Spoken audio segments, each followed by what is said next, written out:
Hello, ladies and gentlemen. Welcome to a very special race here at the Delta Racing Club YouTube channel, or Delta Racing League YouTube channel. Man, we're off to a strong start.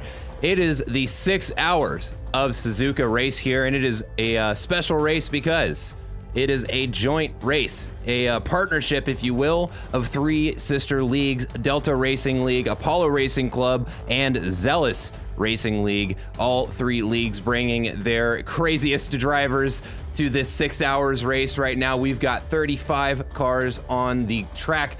What was it? 76 drivers last I counted. Actually, looks like one joined in just a second ago. Let's see. That brings in two more drivers to bring the count to 78 drivers on this track this Saturday morning or afternoon, maybe even evening, depending on where you are watching from. Here in just a little bit, we are going to be starting our qualifying session, and we're going to start to get an idea of what the paces are going to look like for our fast drivers, presumably.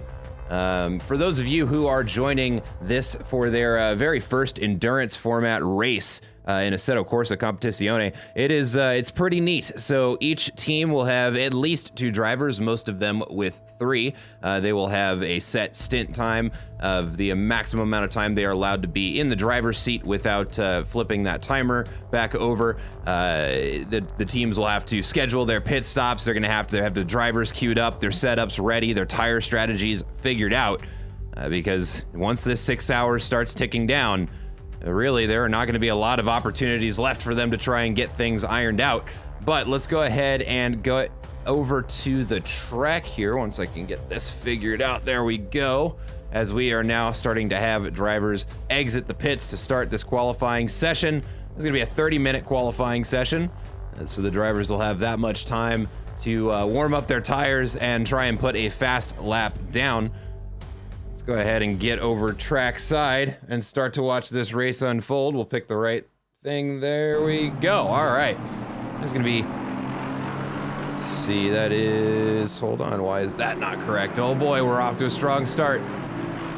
Let's see here.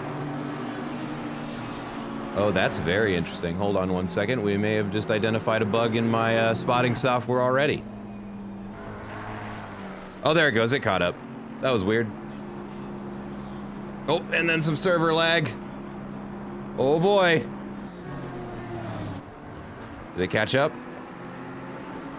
Okay, I caught up. All right, we're back in business. Back qualifying here at Suzuka. Right now we're watching Cody Blanston in the Aston Martin for the number 27 team, working his way around the track, getting those tires warmed up.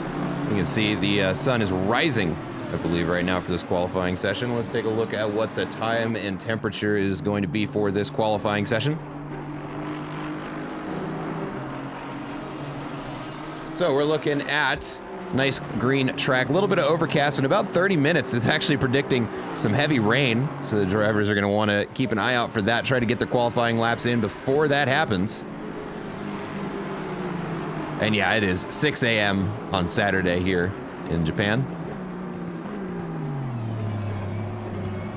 And Cody Blanston is going to be our first driver to start a qualifying lap.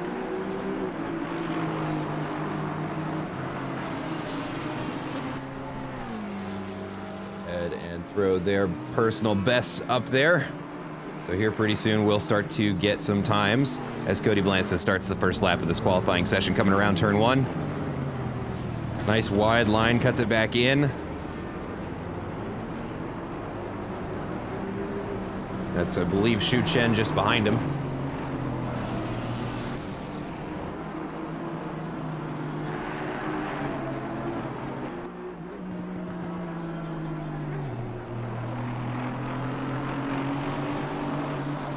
Up around Dunlop.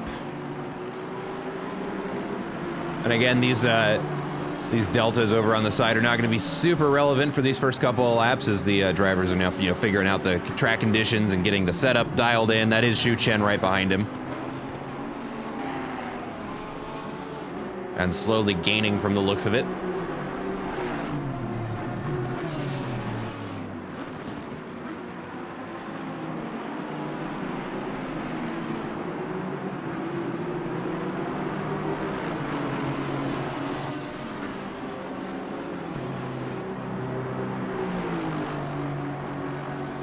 So while we're watching this this qualifying session, you know, just a couple of things to talk about. Again, this is a 6-hour race, so it really is a race of survival, given that it is all GT3 cars. Ordinarily, well, not ordinarily, sometimes you'll see these endurance races mixed class, where you throw a couple of GT4s in there, maybe a couple faster cars like the Porsche Cup, depending on who's driving it.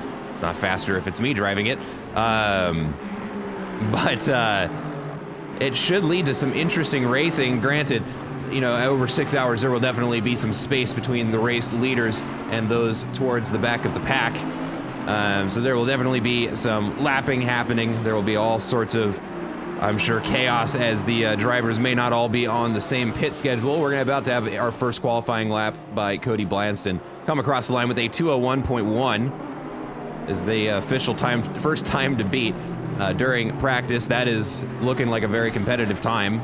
Only a couple of teams reaching it down into the 2 minutes flat territory.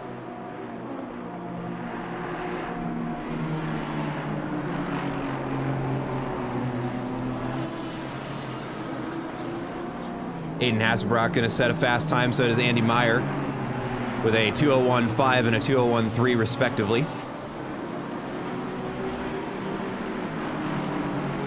Jonathan Seville also looking like getting ready to post a very fast lap. Osama Karoli, is that Carolia?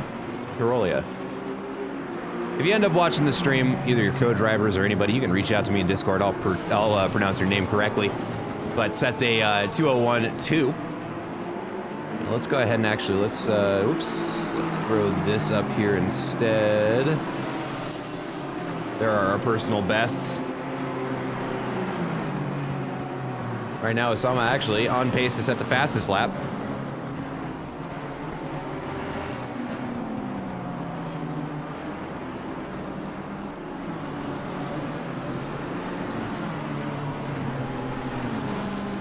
We got, yeah, decent attendance. That is definitely, for sure, fastest lap of the session. Going to come out of Jonathan Seville, sets a 2:06. Going to be our first 2-minute flat time.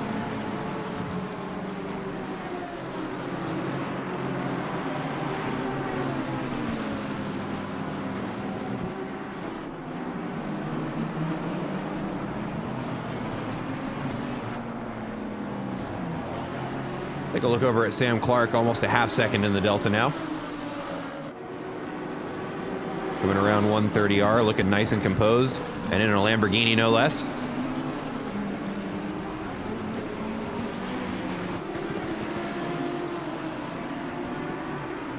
Coming around the final bend now, lap times looking, oh, he must have invalidated there at the chicane. Not going to post an improvement and goes and tosses the lap. Take a look over at Spencer Brown here, coming up into Spoon.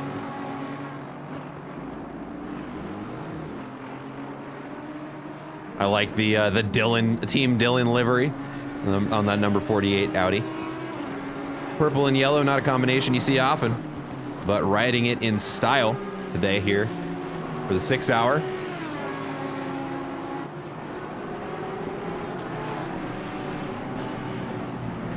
All the best for the participants. Greetings from Italy. Well, greetings from the west coast of the United States.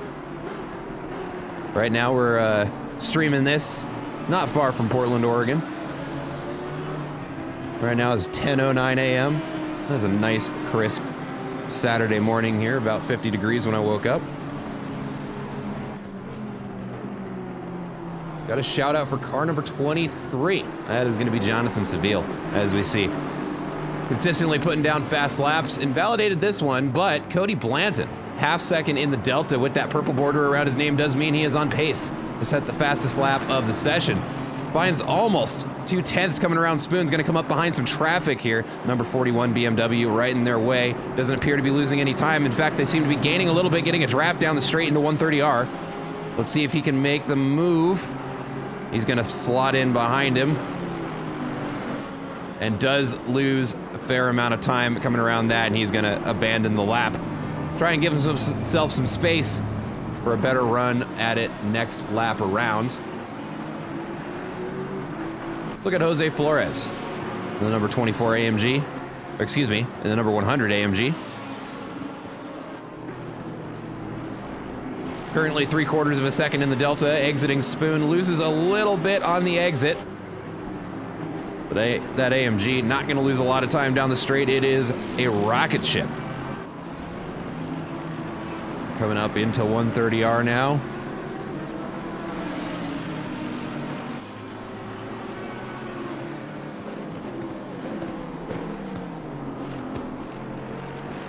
Good line through the chicane, continuing to find some time. Bleeds away a couple hundredths on the exit, but starts to maybe gain a little back coming around the final bend. They are going to post a 1 second improvement, looking in 202 territory, and is going to move them from 25th up to 24th. Gains them a position with a 203.085.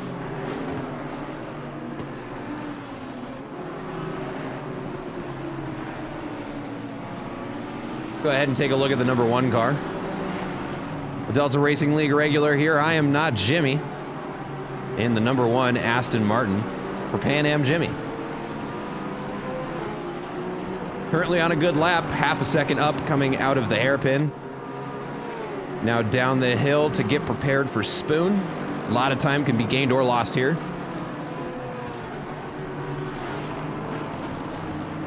Feeds it in, loses a little bit of time, but gains it all back in the exit. Let's see if he can keep the power down for the straight.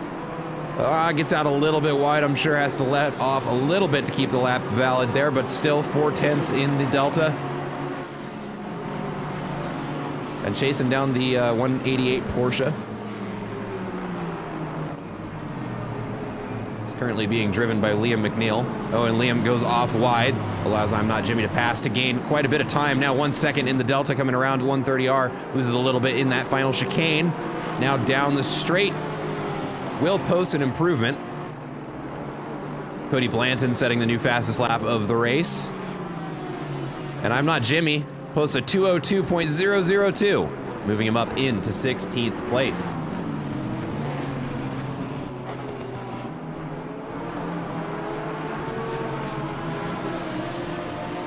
Xu Chen coming around the final bend, looking for an improvement here. 3/10 in the Delta.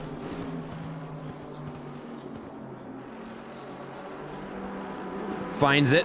Sets a 201.2, moving him up into 7th place.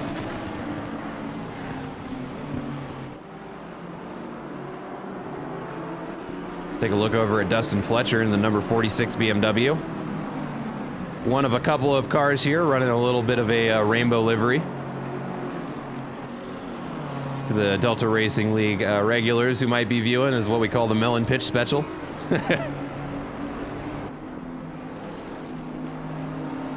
Dustin Fletcher keeping it composed coming around Spoon. Now down the straight, chasing down a Bentley, which I believe is the other rainbow livery car, coincidentally. That's going to be driven, I believe, by Melon Pitch at the moment. It is. A rough 130R there for Dustin Fletcher. He might be able to find some time in the chicane. Looking like he's finding a lot of time in the chicane. Almost a half second there. Bleeds it away on the exit with a 1/4 second improvement just about. Should be enough for a position gained. And sure enough it is, with a 203.460. Moves up into 27th place. Let's take a look over at Eric Neville and the SPS Automotive Performance AMG. What are the track conditions? Right now we are looking at a green track. It is overcast and the clouds are blowing in. We actually may even have a little bit of rain by the end of qualifying. Making these first qualifying laps all the more important.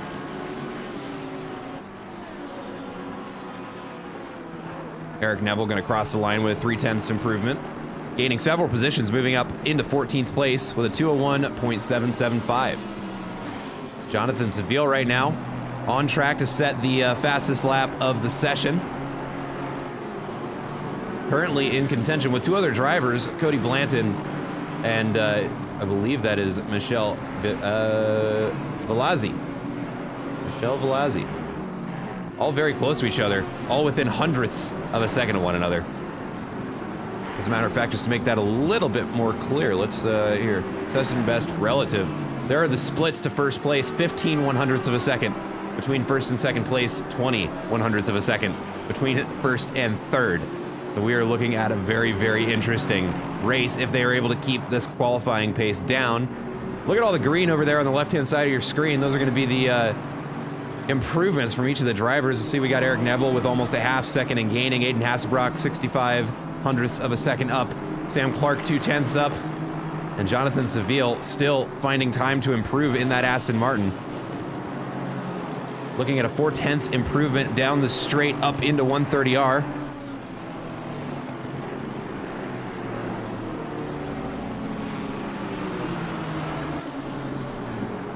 To give you a comparison of that time versus first place. Ooh, a little bit of a cut there in the chicane. Doesn't look like it has invalidated the lap and results in quite a bit of time gained. Now 3/4 of a second in the Delta is going to cross the line and will have first place. And sets the first 159 of the qualifying session with an absolutely mega time. 1:59.890 to be the time to beat. The rest of the drivers have definitely got some work to do if they're going to catch up to first place.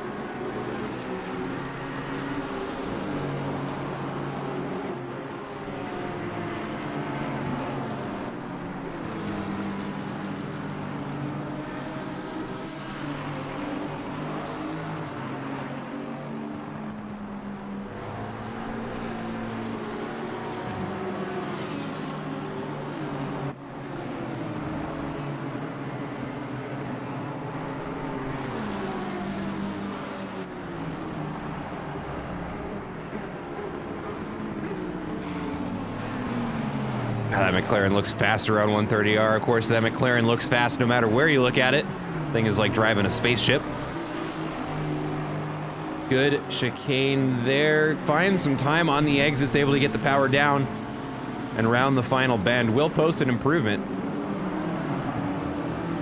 And Fabiano crosses the line with a 2:0.63. Moving him up into third place. Definitely a lap time they will be happy with.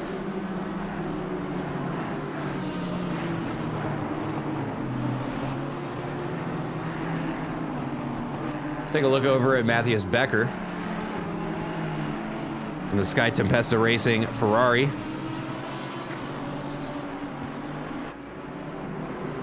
Currently 1.2 seconds in the Delta, coming up into 130R. That Ferrari can be a handful around this corner. Let's see how they do. Bleeds away a little bit of time with what I'm sure was a safety lift there, but manages to hang on to the 1 second improvement. It's going to find some time in the chicane now. Jonathan Seville manages to find more time to shave off that fastest lap. An excellent exit there from the final chicane, moves it back into a 1 second lead for Matthias Becker.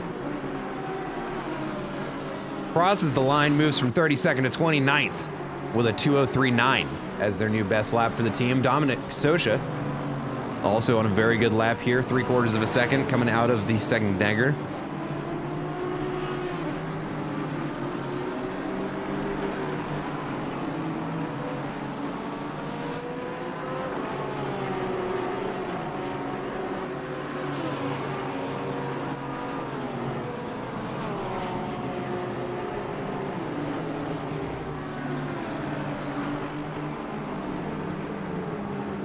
Cooks it out a little bit wide, and that will invalidate the lap. But the time is there. They just got to get it to stick. Go back to I'm Not Jimmy coming down the final corner with a 6/10 improvement. Now just half second. But will be enough for several positions gained. And sure enough, gains 4 positions, moving them up into 15th place with a 2:01.6.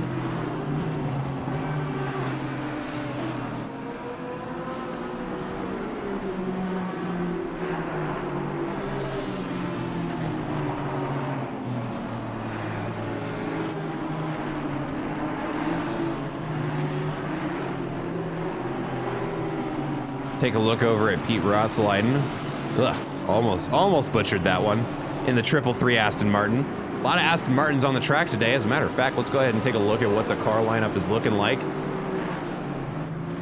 See, we've got through 2 Aston Martins in the top 10, currently leading in first place is an Aston Martin. Nikita Brakeoff sets a new fastest time, moving up into second place.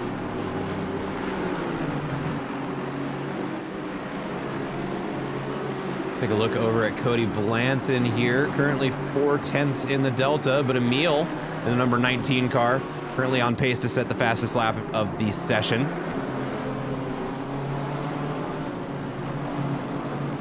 Coming around Dunlop now. Ooh, out a little bit wide, is gonna pick up some dirt. That will slow them down and invalidate the lap. Cody Blanton, quarter second in the Delta, coming up to some traffic.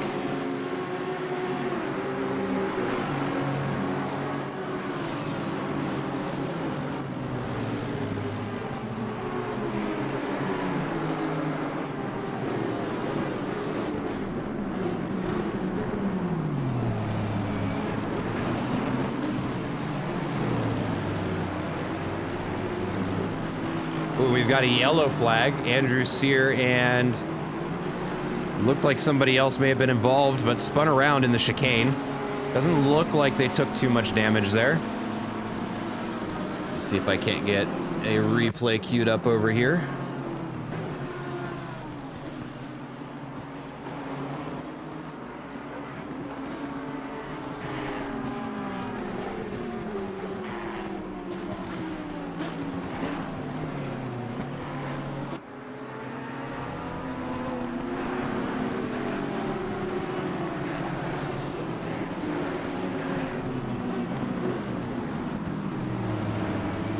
On second thought, it looks like they may have just outbroken themselves in the chicane there and decided to throw away the lap. That's why there's no damage there. And now the rain is falling with less than 10 minutes in this qualifying session. Andrew Sear going to immediately throw away the lap.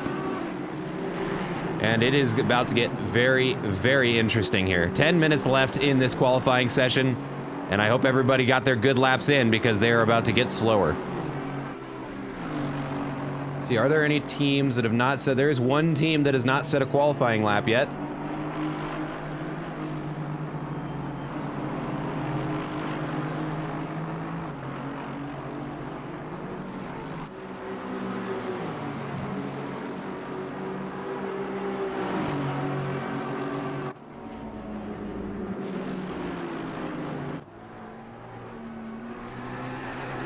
Yeah, and that track is definitely starting to slow down as we see the majority of drivers opting to go into the pits.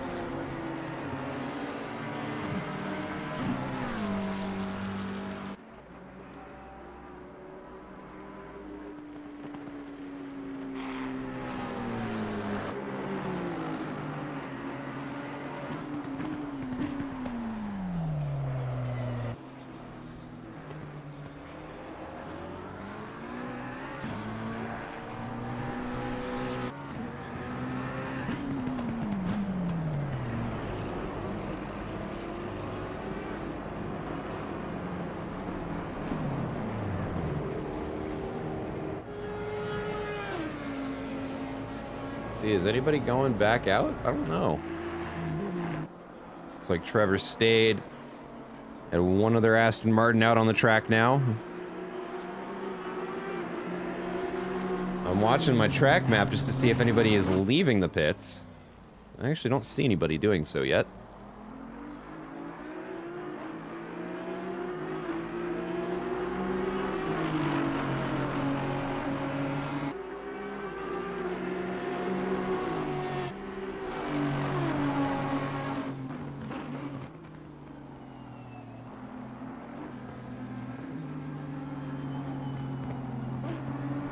Track is now greasy there. Trevor stayed going for a pass on the outside, and we can see just how much that Audi is having to fight to try and keep their traction down.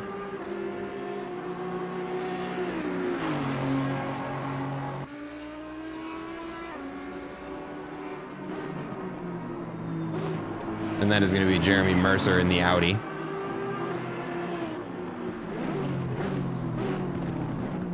And it looks like just a brave few still out on the track. The majority of the teams still in the pits, as you can see over on the left-hand side of your screen.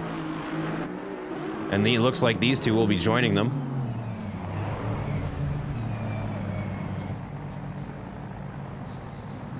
Looks like we have another Ruotsalainen. Pete the Swede has a sibling.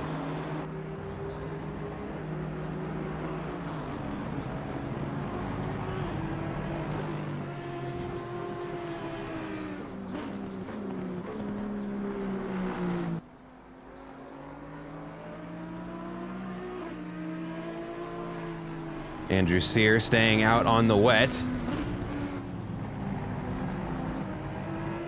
Coming through the S is a very tricky part of the track when the track conditions are good. And even trickier when you start to sprinkle some water on the track, but both the Lexus in front of him and the Audi he is driving looking nice and composed coming around Dunlop. Matty Matt in the chat. Watching the stream with the boys up north. Wish I could be in the race lobby. That is all good. Certainly no shortage of drivers today. 38 teams, 78 drivers last I counted. And we were just wrapping up the end of a 30-minute qualifying session. Started raining about 4 minutes ago. So most of the field is more or less where they're going to be at. Let's go ahead and take a look at their lap times here.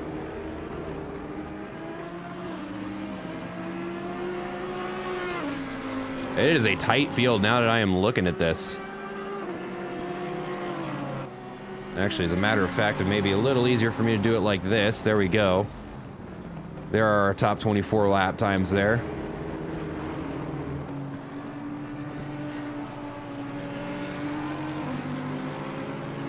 Got a good luck, everyone, from the chat. Yeah, if conditions are like this, they are certainly going to need it. And I am beginning to question the judgment of the teams that are opting to stay in the pits.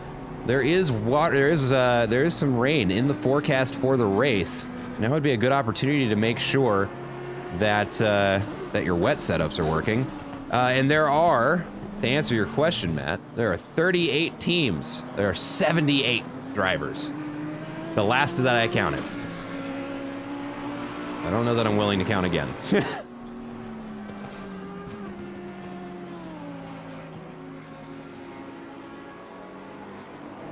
Let's take a look over at the number 46 car, Dustin Fletcher.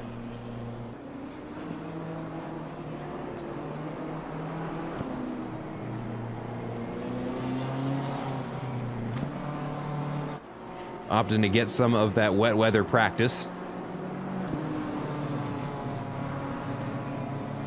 Certainly a good idea on a day like today.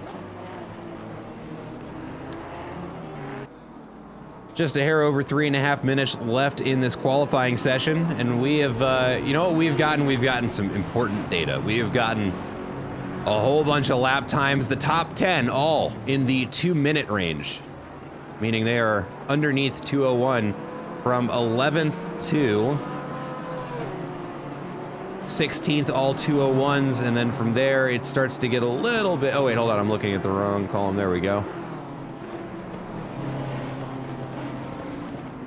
Yeah, these lap times are crazy close. Let's see, from 11th down to 20th, all within all in the 2:01s.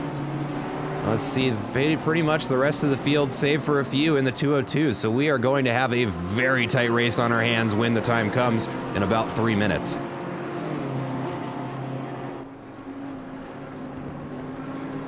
And looking at the deltas here, it is looking like the cars are about 6 to 7, some 10 seconds a lap slower in the wet, which about checks out.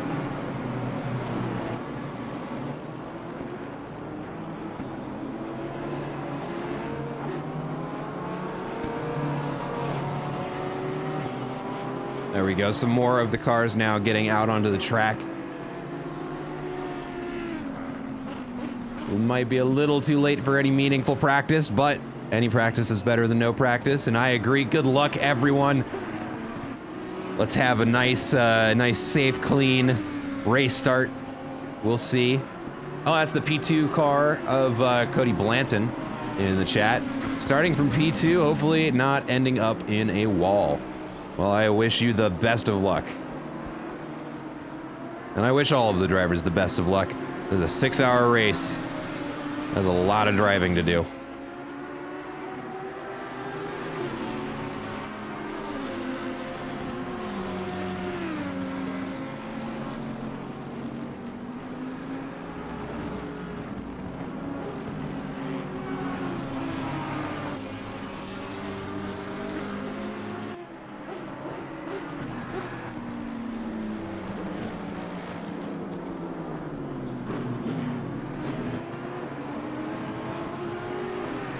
little bit of an interesting line there through Spoon.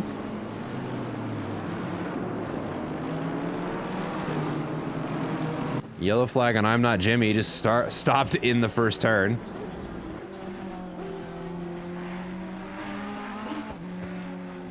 Chris Frizza out on the track, number 52 Ferrari. 50 seconds left in qualifying, and pretty soon here we are going to have our starting grid.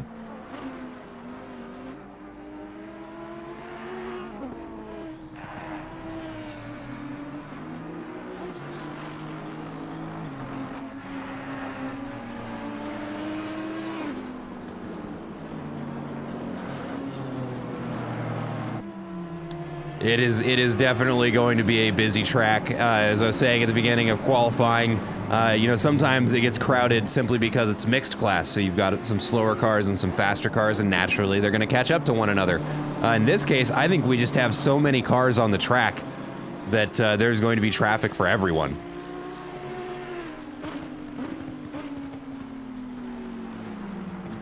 All right, and that is qualifying over. Now we just wait for the session to click over.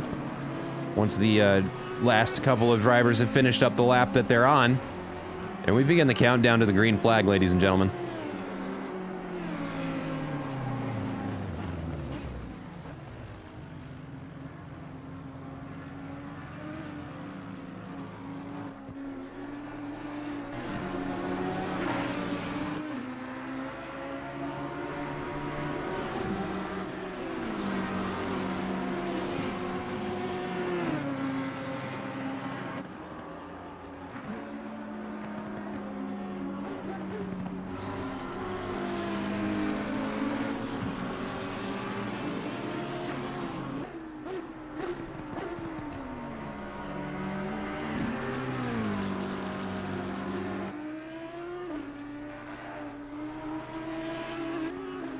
And there we go.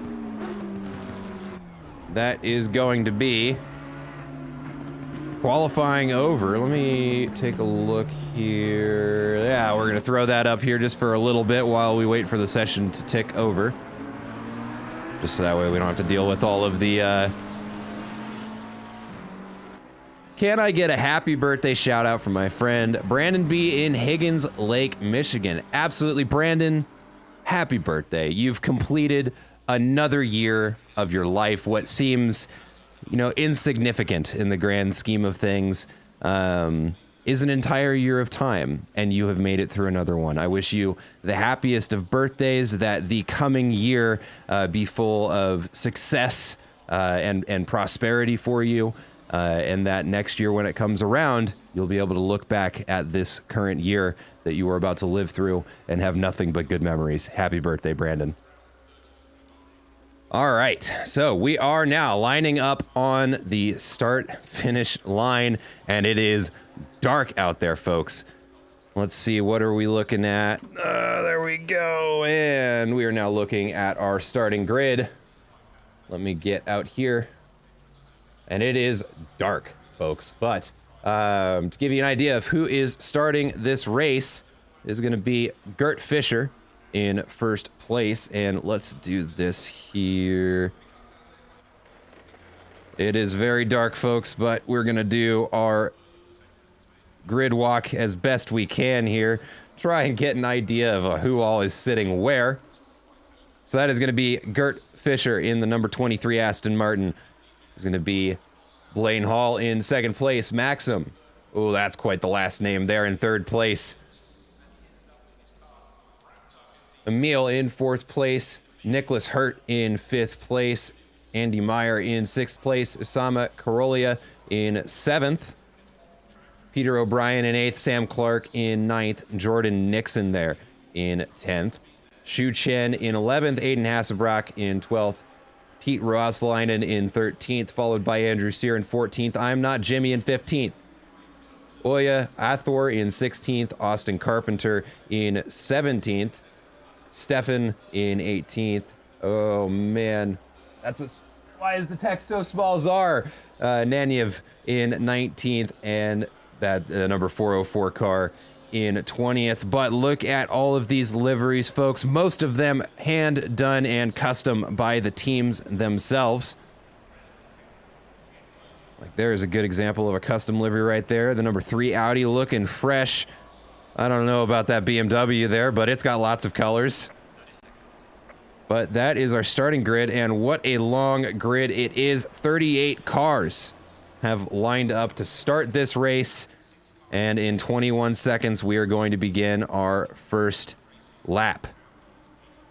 Or our formation lap, rather. Would love it if the rest of the lights would turn on. That'd be really cool. There we go. It is going to be tough to watch out there. I have got the contrast up about as high as she'll suffer. So it is going to be an interesting race to watch. It is wet out there. It is cold out there. Not the best driving conditions. However, it looks like the rain will be fleeting. In just 10 minutes, it might be disappearing altogether. But we start our formation lap here at Suzuka. There's the helicam view. See if we can't get the wider shot there. Fortunately for the drivers, don't really have to warm up wet tires. Just to give you guys an idea of how long this grid is. Last place just started moving. Oh boy. Is everybody excited? Is everybody pumped? You guys ready?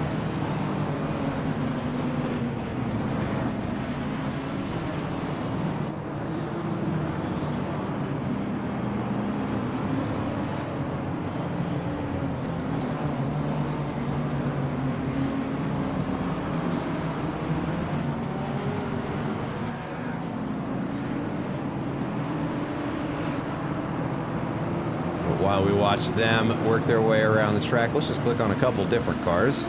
Get everybody on camera at some point. And I'm gonna see if I can't start camera over here. That would look way better. Let's do, oh, a little bit of game lag there. Oh, that's not good. A little bit of server crashy there. Nope, okay, we're back.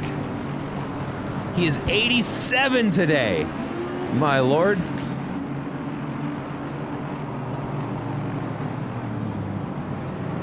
87 years. Congratulations. You got a couple of decades on me there. But glad you could make it. I agree. What better way to spend your time on a Saturday than watching some race cars?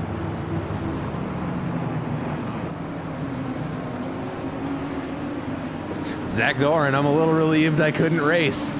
Been there, brother. No, we have the best seats in the house here. We just get to watch the cars race. We don't have to be stressed about driving them.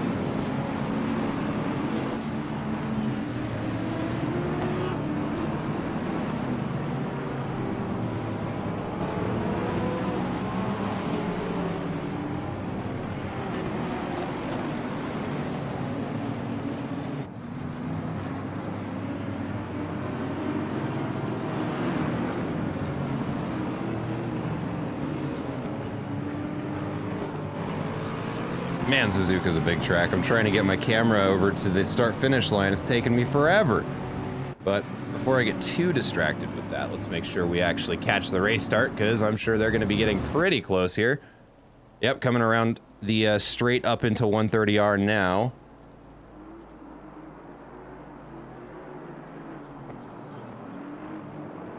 There are the S's.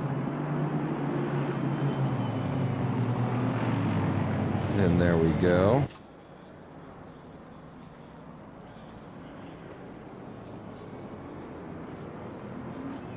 Where did my mouse go? But we are now lining up double file, which means we're coming up to the final couple of bends here. Jonathan Seville will be leading off the pack to begin this race here at Suzuka. And that camera's not behaving, so we'll just do this. And as we round the final corner, I want to say a very special thank you to everybody who helped put this together from all three leagues, Zealous Racing League, Apollo Racing Club, and Delta Racing League. And what a strong show out from all of the drivers. Just goes to show how much we really do love our little hobby here. But without further ado, we now wait for the green flag to drop. There are the lights. The 6-hour clock has started counting down, and this race is on. Led off by Jonathan Seville out in front. Gets a good start and is running away from the pack. Second place right beside him, coming around the first corner. Let's keep an eye on the middle of the pack as well. Let's do that. Now we can keep an eye on everybody. Jonathan Seville now still leading the charge out into the S's here. We've got some yellow flags waving. Let's see if that's... Nope, maybe just some rubbing his racing there in the back of the pack, but it looks like they're still keeping things relatively clean. Jonathan Seville keeping the car composed out in front, being chased down by Cody Blanton, who is holding about a 1-second gap. Fabio falling off just a little bit there. But Andrew Sear, looks like the middle of the pack is going to be where the action is happening. We'll hop over to the helicam, try to get a little bit wider of a view of what's going on in there. But we are still double file for most of this grid. Race leaders starting to pull away. You can see 4th and 5th place there, fighting for a battle for position. Let's go ahead and actually tune in on that. Andy Meyer going to be on the inside in the 911 Porsche.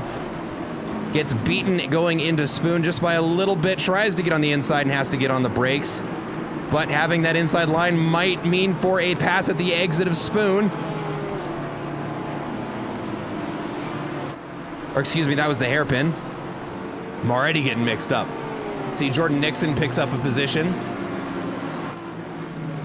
It looks like Maxim here is going to be chasing down Andy Mayer there. Let's take a look back in the grid as well. Let's go take a look at Shu Chen here.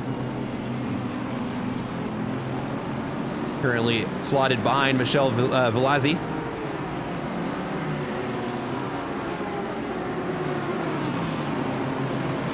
I'll give you a birthday shout out here in just a little bit once we get a couple of laps in here. Shu Chen and Michelle Velazzi in a bit of a drag race into 130R. Looks like the Lamborghini's going to get out in front.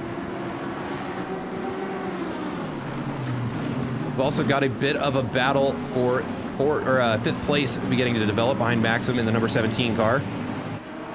But Shu Chen gets a good run through the chicane and around the final bend. Looks like the car behind him under some pressure from Pete Ratsalainen.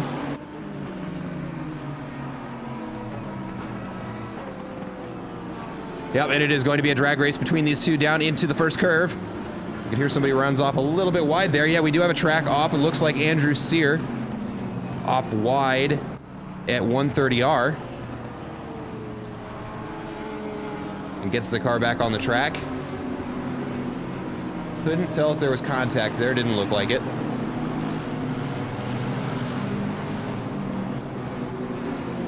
Just to give you guys an idea of what these drivers are having to deal with, we're actually going to hop on board here. Let's do that. We're on board with Jordan Nixon. That's going to be the AMG right there on the inside now. I was going to show off the low visibility as they were passing one another, but oh, look at how sideways he is having to fight to try and keep the power down. Looks like one drive-through already served and cleared. But look at how little visibility these drivers are having to deal with over there. It is rough.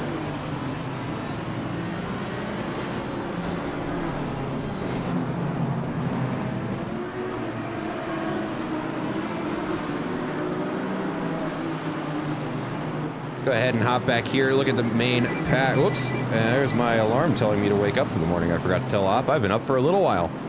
Good morning, everybody. All right, let's take a look at this battle for 8th place. Oh, and there we get to see Pete Ratsalainen running a little bit wide. Shu Chen is going to be able to defend on the inside there. This looks like they're coming around Spoon. Yep, sure enough, now up the hill into 130R. And it is very dark, my goodness. Oh, and there's a little bit of contact there. Maxim gets dodged off to the outside, leaving Pete Ratsalainen and Shu Chen to continue their lap around the chicane. Jonathan Seville sets the first lap, fastest lap of the session. Going to be a 2:08. And Pete Ratsalainen getting around the traffic, already up 5 positions on the day, moves up into 8th place to start the next lap. Looks like there's a bit of a battle behind Aiden Hasselbrock as well.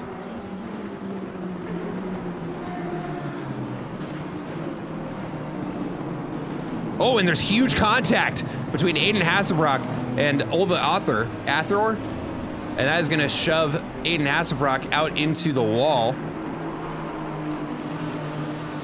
That is a rough collision just 5 minutes into the race.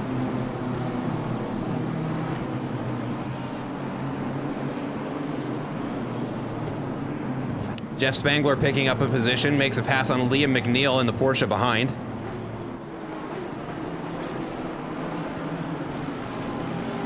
And it looks like behind Nathan Tanner, a little bit of a battle beginning to develop for 25th place.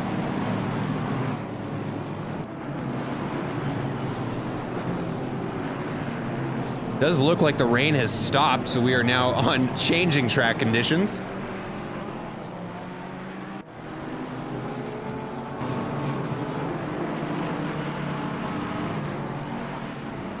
Greetings from Belarus, greetings from Oregon, Pacific Northwest of the United States. Glad to have you here. Glad to have everybody here. I was looking a little bit ago and it looked like we had just shy of 30 viewers, 23 now. Welcome to the race. We have just started. Not even 7 minutes into the race now. We got 6 hours to go.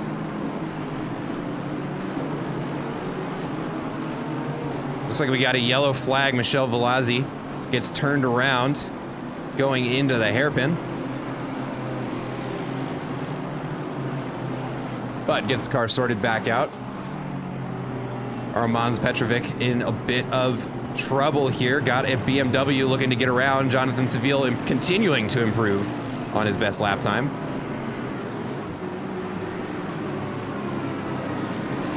And so there's not to forget a special shout out to a hamster named Alex. Happy birthday, Alex. I hope you're enjoying your little wheel. We know I enjoy when hamsters are running in their wheel. I used to have them growing up and they were phenomenal little pets. So happy birthday to Alex. Hopefully you're giving him lots of treats.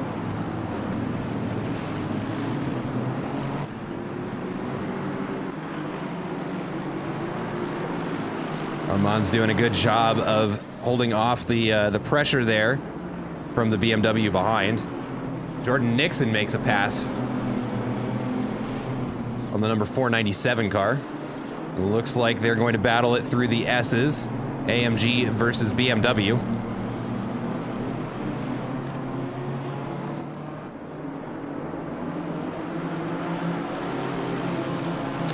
And let me see if I can do this one a little bit better this time. We're gonna do a little of this action. Especially with these two as close to one another as they are, I want us to get an idea of just how little visibility these drivers have. Basically, all they can see is the car in front of them. Oh, and he makes a good pass on the inside there. Looks like the other car outbrakes themselves and allows for the BMW to squeeze in between.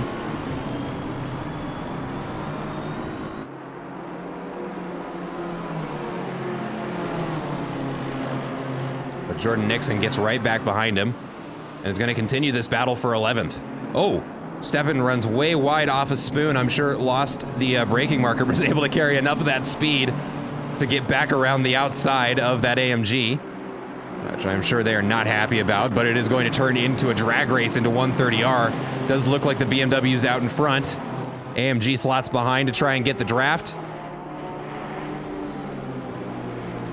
Ooh, and cooks it wide into the runoff. Picks up a bit of gravel in 130R. AMG keeps it inside the lines. Gonna definitely pick up a penalty for that one. Or at least a warning, a track warning. Let's also take a look up here at Osama Karolia, currently trying to fend off a passing Audi. Peter O'Brien for 4th place. Coming into the S's now.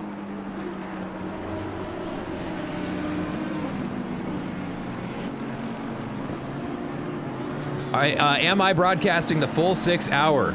Yes, I will be. And don't worry, it's not my first rodeo. I've got lunch already figured out. I've got several bottles of water on deck and enough energy drinks to revive a horse. So we are ready for today.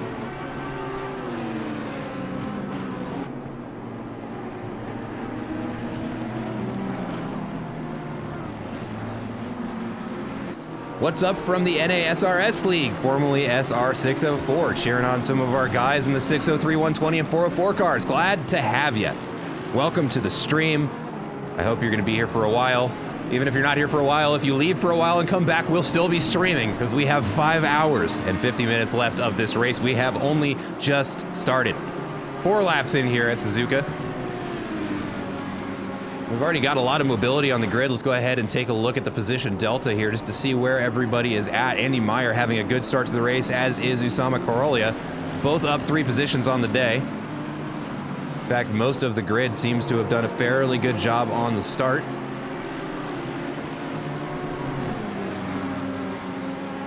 What am I gonna do about the bathroom? I mean, I've got cats. There's a litter box. Can you see the pee jar? No, you cannot. That costs extra.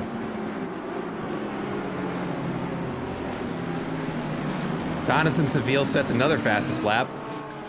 That's almost certainly a result of the improving track conditions now. Without that rain, I'm sure it's still only damp, but at least getting more predictable. Trevor Stade, looks like at the back of the pack, still got a couple of cars stacked on top of each other. It's going to be I'm Not Jimmy out in front of Armand Petrovic, followed by Trevor Stade and Amir.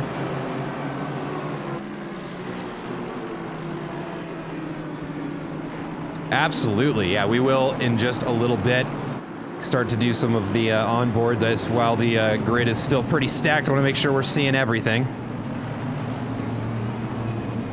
Well, let's actually, we're gonna hop on board with the number 41 car here in just a second. It looks like Trevor Stade beginning to pull away a little bit. Let's get back here. Amir makes a great pass there in the final corner, gets out in front. And if my mouse would behave, I'll get the other camera set up. Hold on.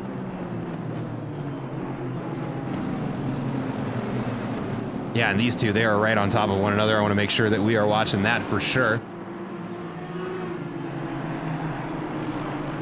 Nathan Tanner manages to wiggle his way in there. That is going to be the NSX in between the 3 of them. Let's hop on board with Amir. And throw that up.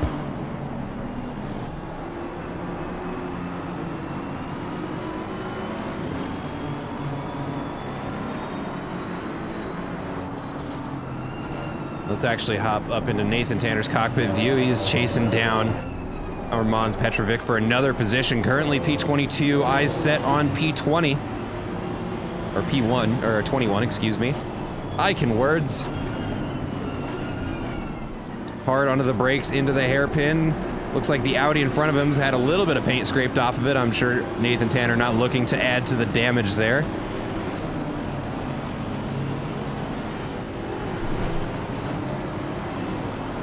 Chasing him down around the corner now into Spoon.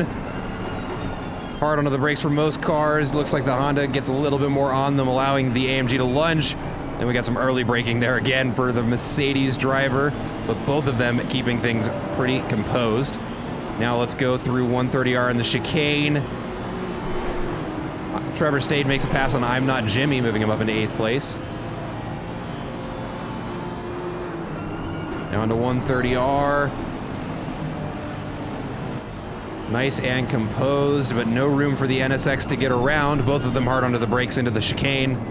Nice cuts there from both. And that is almost a complete lap here at Suzuka.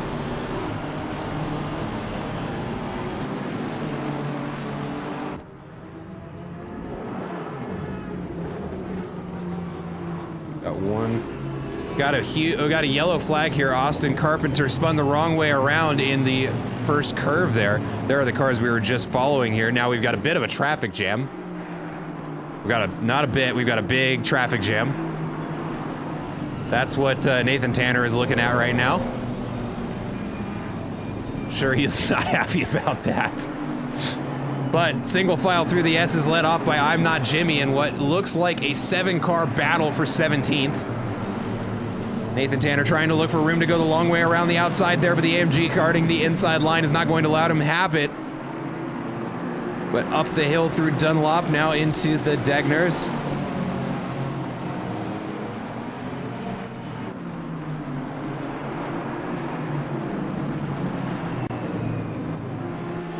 Got another yellow flag in turn 1. It looks like one car teleporting back to the pit. Spencer Brown is still out. Now just rounding the S's. Let's see what's going on there. No, Spencer Brown's still stuck on the outside there. Let's get back over to this crazy battle over here for 7th place.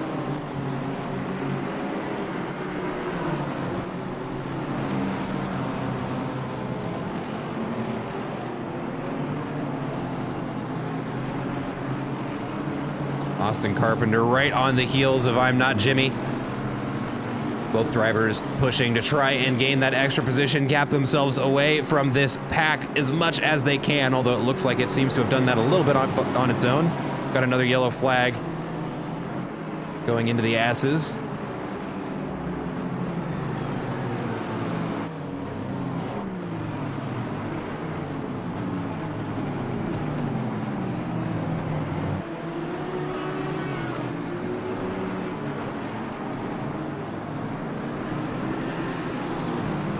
Take a look at the battle for 6th place.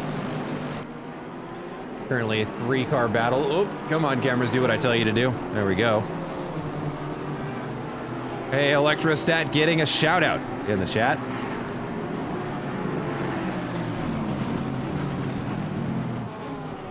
Got a 3-car battle for 6th place right now, coming around the hairpin. Be led off by the number 163 car, followed by the 187 and 333 car of Pete Rodsleinen.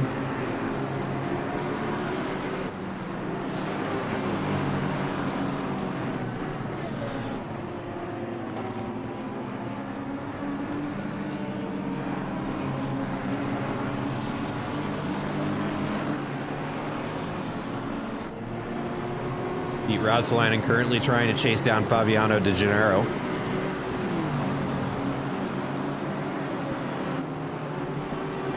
Does look like that Aston Martin has the speed advantage.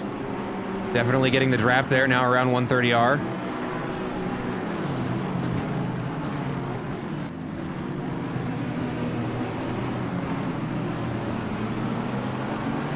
Continuing to push now around the final corner.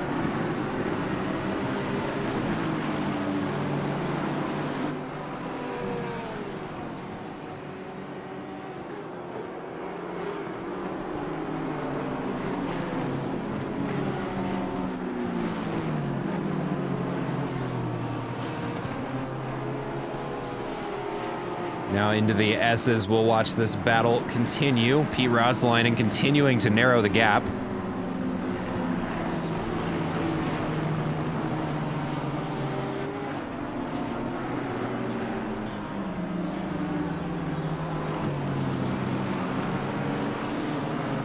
Actually, we're gonna hop back in the grid just a little bit because this battle between Armand Petrovic is beginning to heat up a little bit.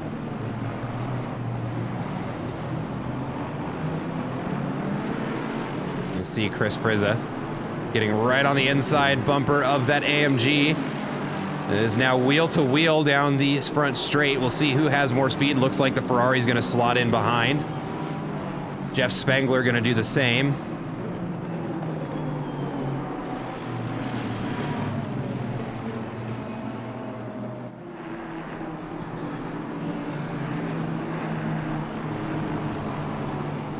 Shout out to my best friend, Alec Mikovic. Oh, I'm bad at names. I'm sorry. That's my American showing. Who is also tuned in. Welcome in. Glad to have everybody who's here.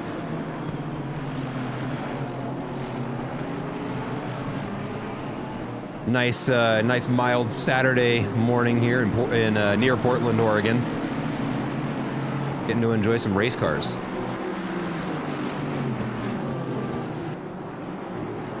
Armand Petrovic doing an excellent job of keeping the 720 car under pressure.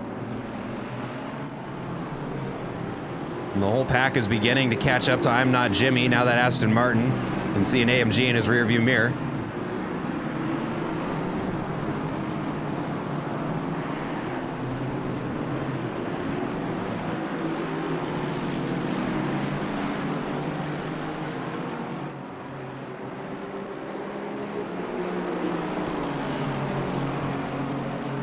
Now just 2/10 separates these cars.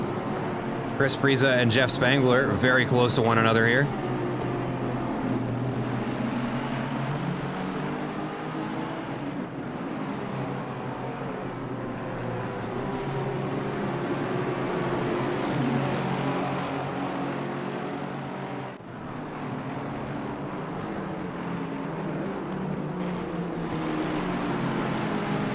I think it is time to hop on board with somebody here. Let's take a look here. This is going to be, we're riding on board with Jeff Spangler here.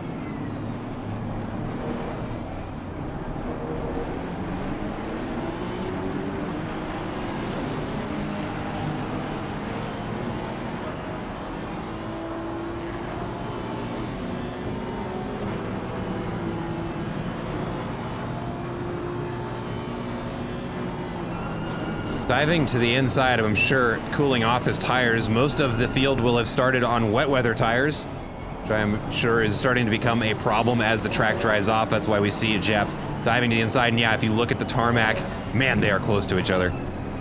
If you can see, there's starting to be a dry line developing, so those wet weather tires are going to be beginning to overheat. That is why we're seeing Jeff kind of dive to the outside and not necessarily take advantage of the draft that's right in front of him. Simply because those tires are going to be overheating right now.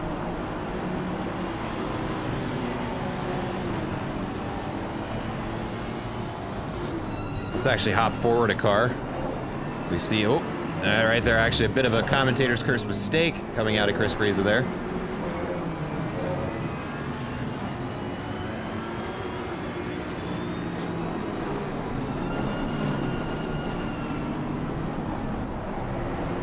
They're starting to close up on I'm Not Jimmy. Chris Friese goes for an inside line there. AMG stays out in front.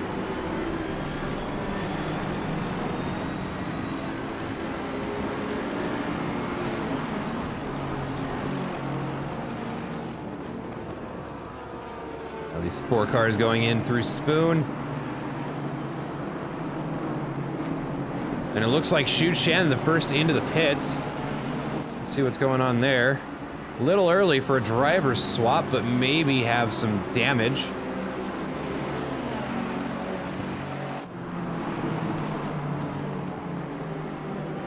In fact, some of the field, I believe, actually, no, that's, excuse me, at this point, most people are probably swapping for dry tires.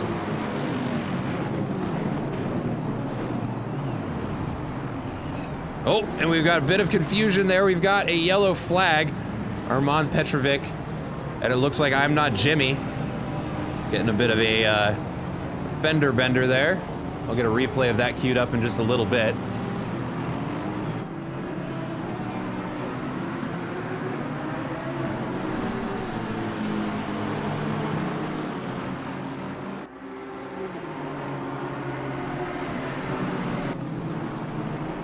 Jeff Spangler and Chris Friese still at it, though.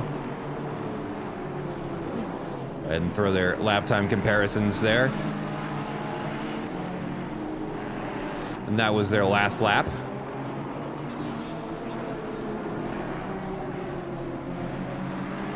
Yeah, looking at the pit stop timers, it looks like the majority of the teams have opted to go. Anybody who's gone into the pits has come out on dry tires, it looks like. Which, looking at the weather, let's see here. I gotta go over to my other computer here.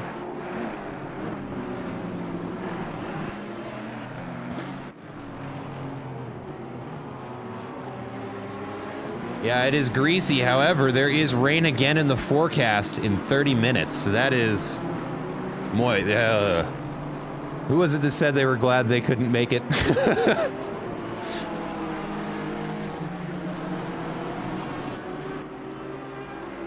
Let me go take a look at that replay of what happened with I'm Not Jimmy there.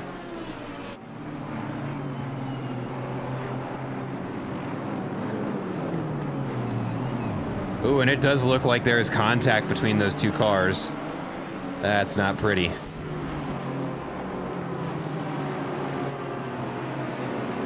So here is the replay. I'm just going to shove it in the corner here. And he gets tapped in the rear there from the passing car and spun out onto the chicane.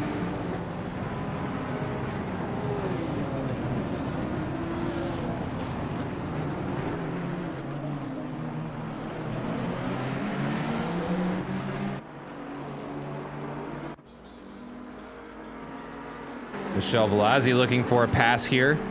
Down the straight, not quite enough room for them to catch up to that Ferrari, which is very quick. Excuse me, that's an Aston Martin.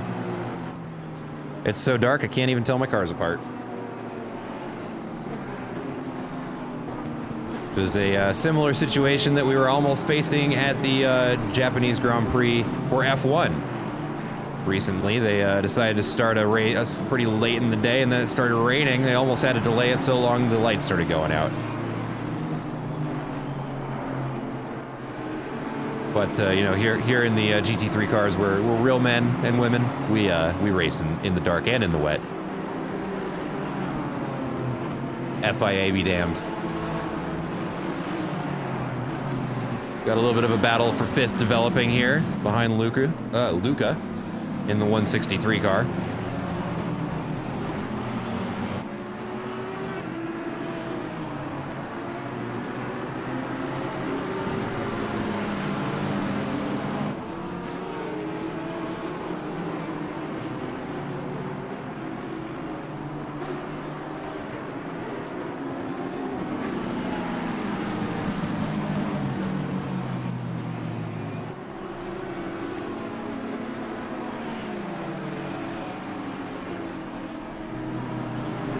Couple of McLarens here duking it out through the S's. Can be a tricky part of the track to negotiate, but the aero from that McLaren helps a little bit.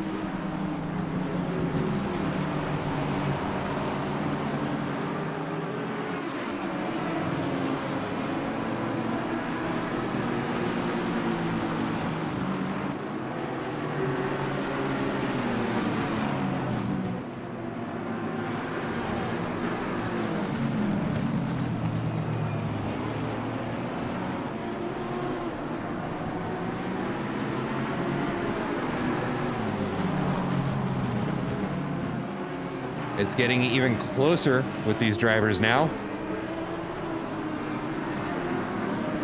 Less than a second between the 3 of them.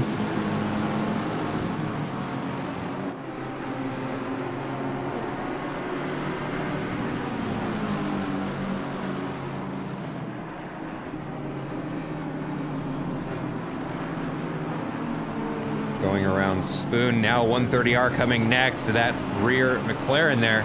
Almost certainly going to be getting the draft.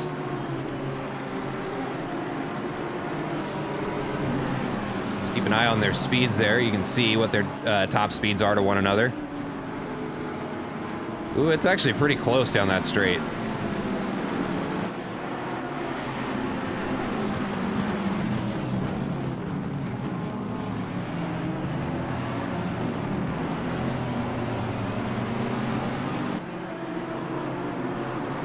Jordan Nixon makes a pass on Ryan Walker. It looks like that battle's not decided yet. As a matter of fact, we've got a very interesting battle for 10th place here that we're going to watch for a little bit.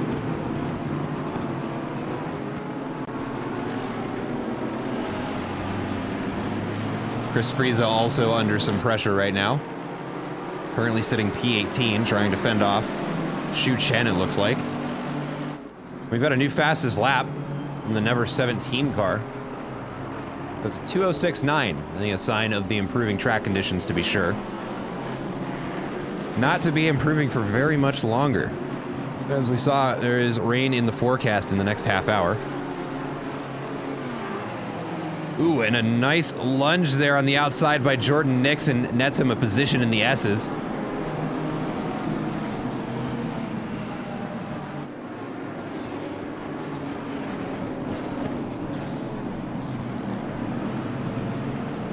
Now under pressure from Ryan Walker.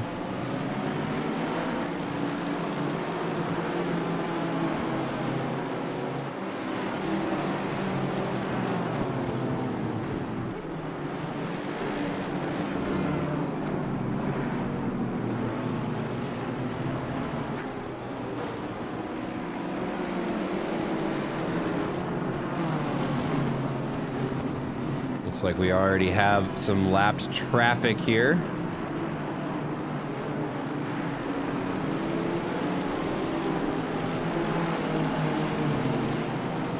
Oh, they're gonna touch Ryan Walker and and Stefan here. A little bit of contact there. Nothing consequential, though.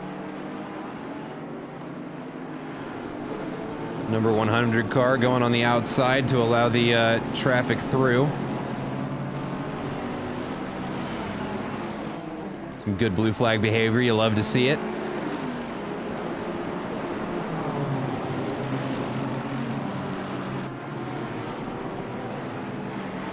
Make another pass down the straight into 130R.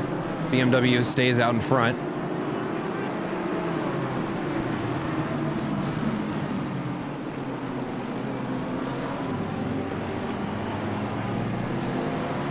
Another fastest lap from the number 17 car, 206.065.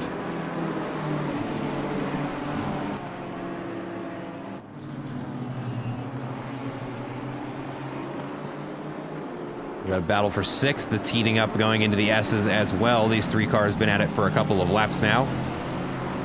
Which means we'll probably be watching this battle for a good chunk of today. Shu Chen makes a pass on Ipo Ruotsalainen, moving him up into 17th.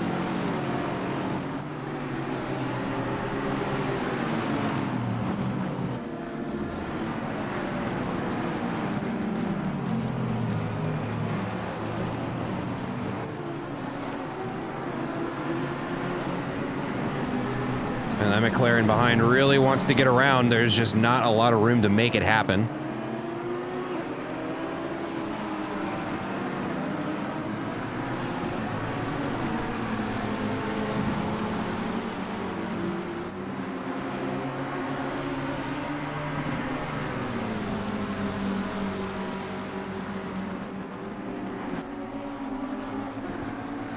Let's hop back in the grid a little bit to Nacho Castillo, currently fending off 22nd place from Amir and I'm Not Jimmy.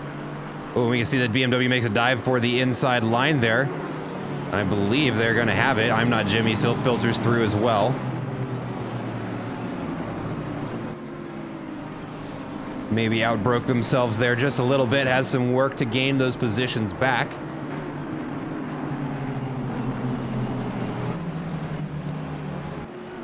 Ryan Walker, while we're looking away, manages to get through the traffic and moves himself up into 11th place. Still being chased down by the number 497 car as they get around some traffic.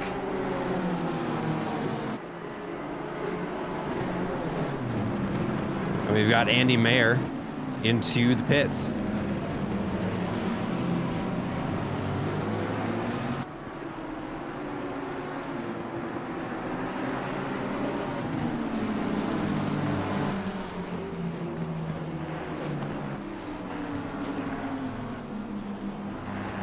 Look back here. It looks like things are getting a little bit spicy. A lot of caution flags waving. Oh, it's because they're all bunched up on top of one another. My goodness. Let's open it up to the helicam here. Hopefully we'll be able to see this grid. Coming into Spoon now.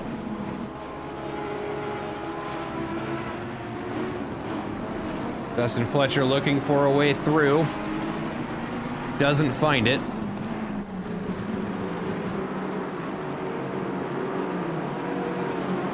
Oh, he's going to look on the inside going into 130R. He's still there. They're neck and neck going into 130R. Let's see. The BMW carries more speed on the outside. Dustin Fletcher having to compromise a bit there and is now getting mobbed there. Bit of contact between him and the Aston Martin. But manages to hang on to his position.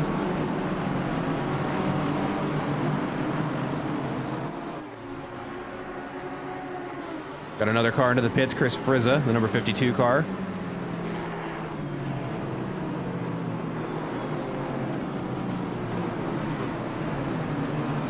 Dustin Fletcher goes for the outside line there and looks like he's going to hang on to it. The other BMW going to slot in behind him now, going through the S's.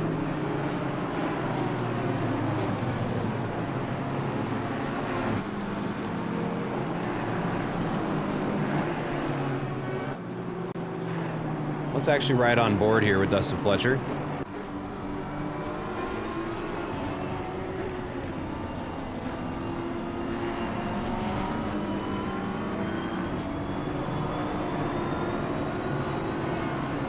New fastest lap out of Jordan Nixon with a 2:05.1.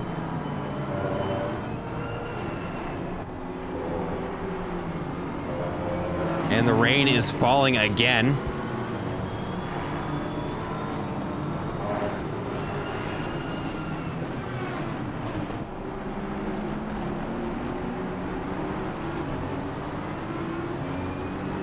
It does look like Dustin Fletcher doing a good job of negotiating traffic because he has gotten himself clear of it. Still behind him, though, an undecided battle is still raging on.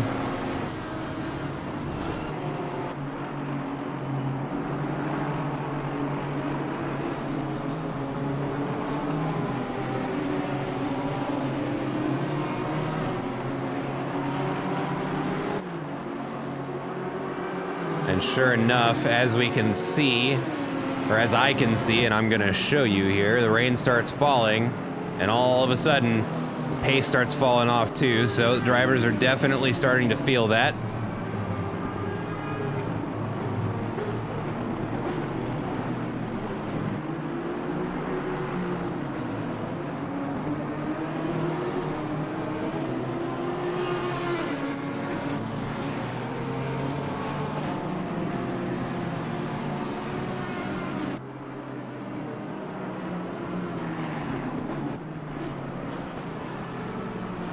Shu Chen literally kissing the bumper of the car out in front.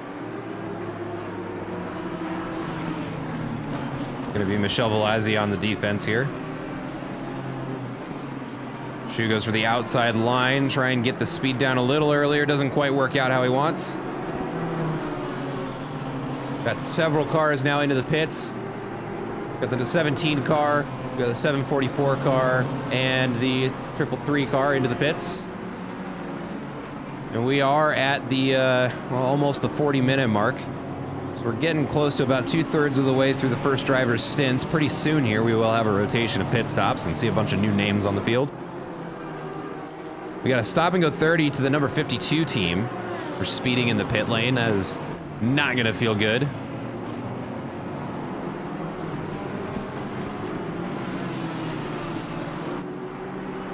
It is far from the last one that we'll see today.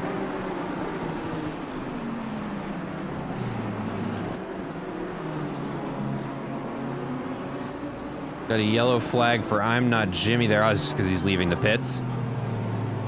As you were, sir.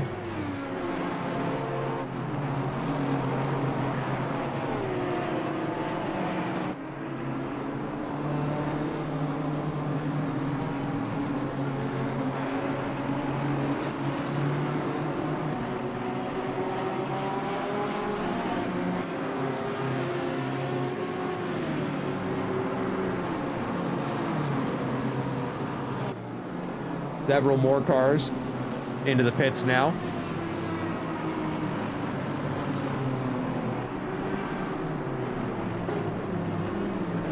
Looks like Stubby McNubby going to be taking the wheel of the 333 car. Got one car skipping the chicane. A little bit of a Leclerc there.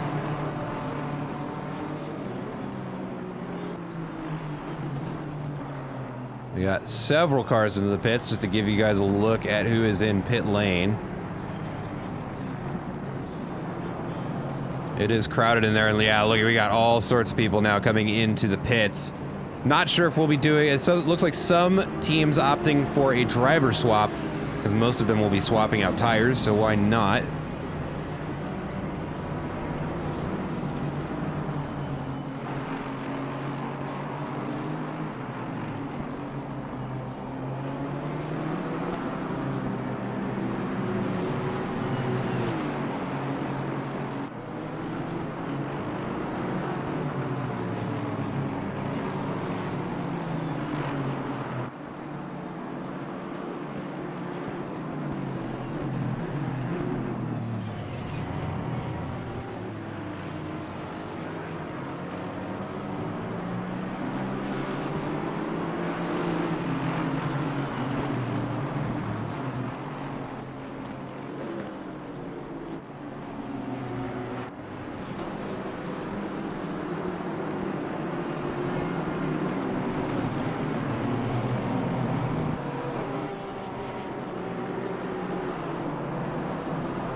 Yeah, it does look like many of the teams opting to go for driver swaps. Ooh, a great pass there by the number 17 car. By Tima Karinchuk. Moving them up into 9th place.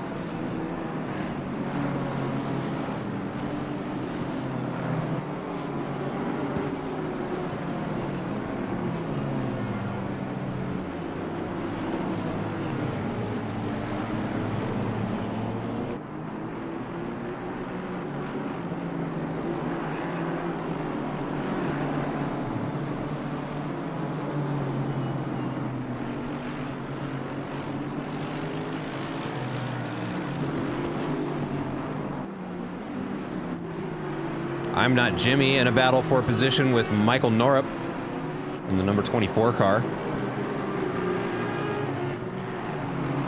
I'm gonna take a look at the weather forecast right now.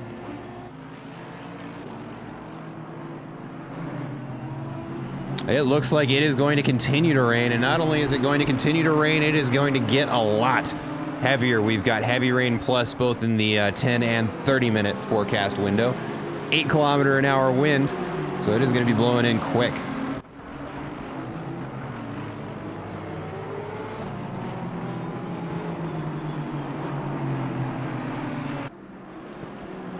Dustin Fletcher on the defensive.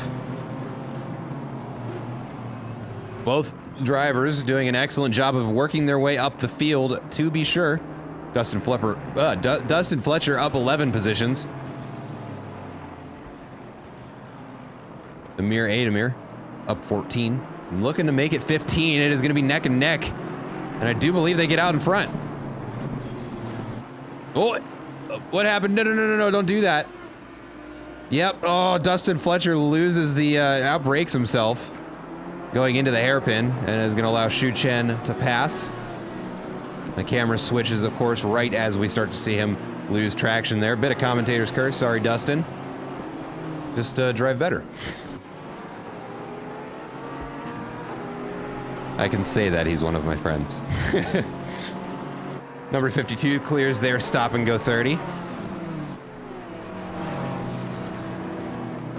Shu Chen looking to make another pass here. This time on Amir. It is going to be a drag race down this straight here. Into 130R, and he does get out in front and makes the pass happen.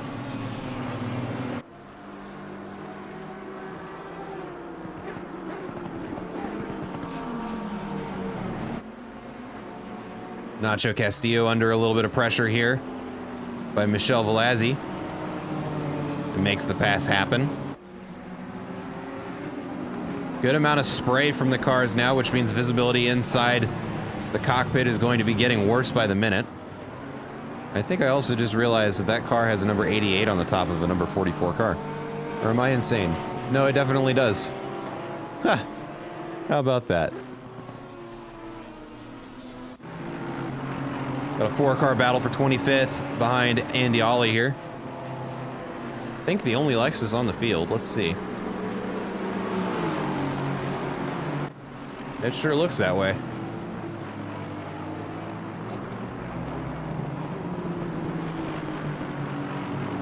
Dustin Fletcher into the pits.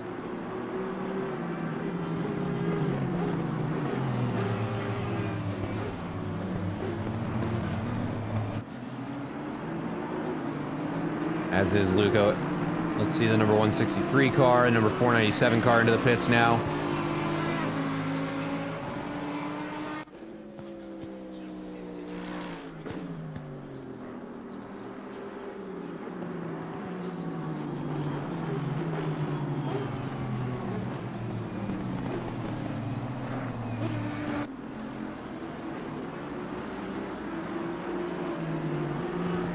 Yellow flag for Trevor Stade. Up in 14th. Looks like they get it sorted out, though.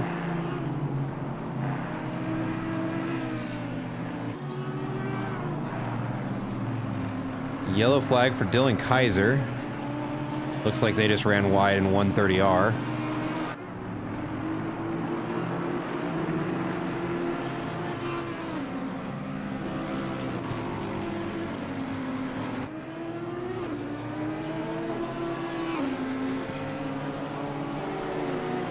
can see they're struggling for grip there. Back end is getting a little bit away from them when they're getting on the power.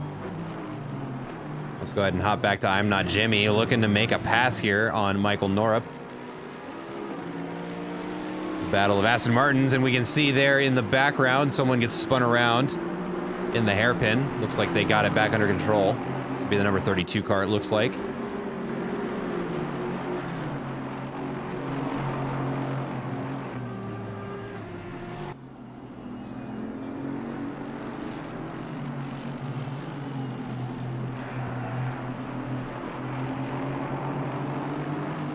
We are approaching the first 1 hour mark of this race. There will be 6 to go.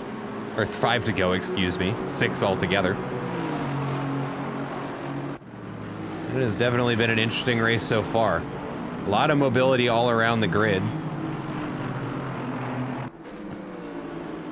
I'm Not Jimmy looking to make this pass happen here. They are rubber banding between the two of them just a little bit. And we'll have updated lap splits here in just a moment. We'll go ahead and throw their comparisons up just so we can see what each of their laps will look like as they cross the line.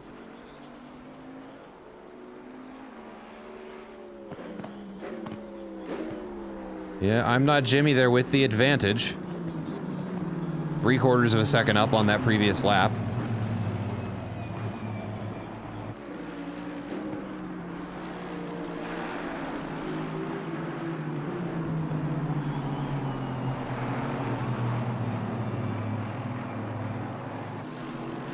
Got a yellow flag in turn 1.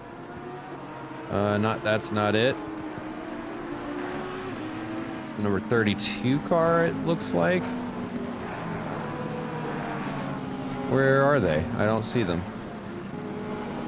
That's very weird. I don't know what it was doing.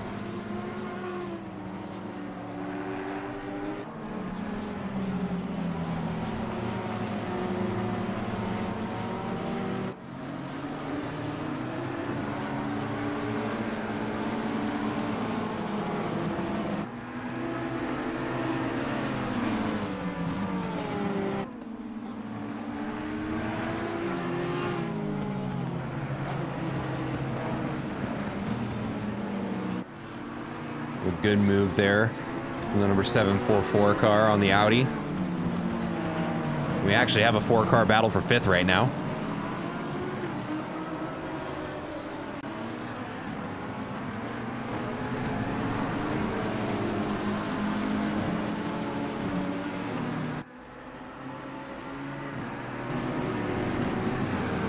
Got another yellow flag there.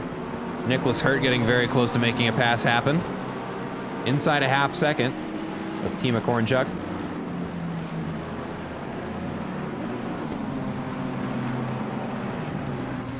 Ooh, and I can't tell if that was contact or if the number 17 car just got loose in the rear end, but spins around in the exit of Spoon.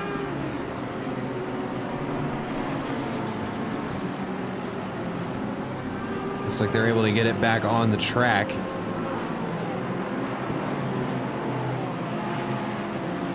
I do see there may have been a little bit of contact there. We'll see what the stewards do with it.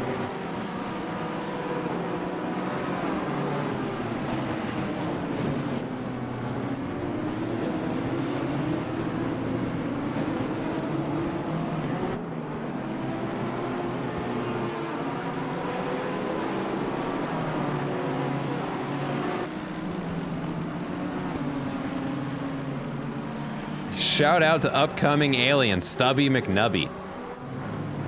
Yeah, Stubby been doing an excellent job, consistently improving at Delta Racing League as we go through each of the seasons. Definitely glad to see another familiar face out here on the track. In fact, a lot of these folks that I recognize. Yellow flag from Daniel Good there. Not sure what that was about.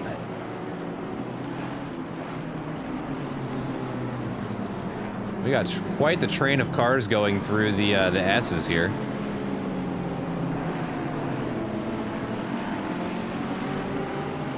I mean, you see it is starting to light up just a little bit out there.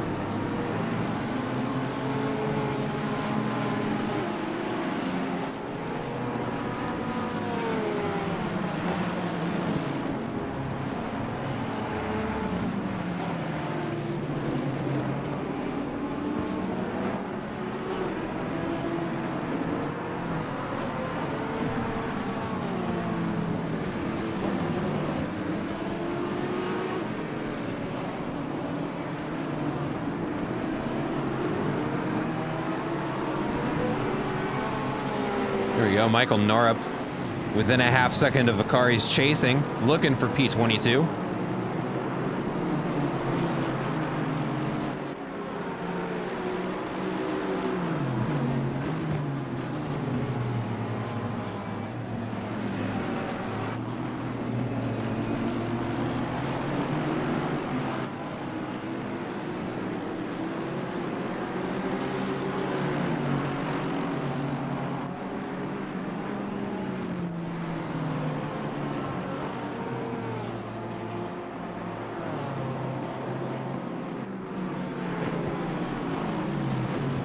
Got another yellow flag. Daniel Good for Madhouse Racing spun around at 130R.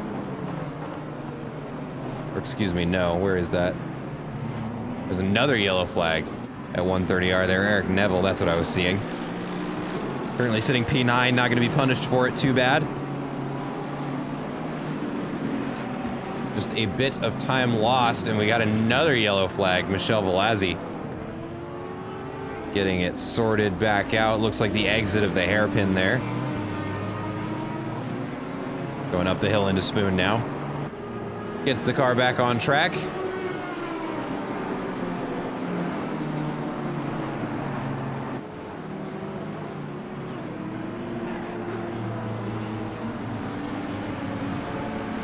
And actually, let's watch this battle here. This is going to be a battle for 18th place. Drive-through for speeding in the pit lane is handed out to car number 48.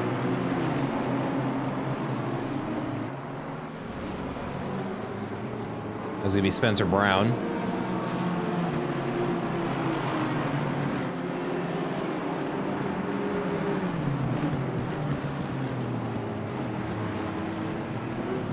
And it looks like just 3 cars, 4 cars, 5 cars have yet to serve their first pit stop and do a driver change. It'll be Jonathan Seville in first place, Peter O'Brien in second, Olya Athor in 10th, Nathan Tanner in 15th, and Nacho Castillo in 21st. Let's get an idea of where they're going to end up after this first pit stop. It does look like Jonathan Seville, if both them and Peter O'Brien swap out, will stay in the positions they're in. Peter O'Brien looking at leaving pits in 4th place. Olya Athor currently in P10, looking like P19 on the pit exit. Nathan Tanner, looks like they're going to get punished a little bit. Will come out in 24th place.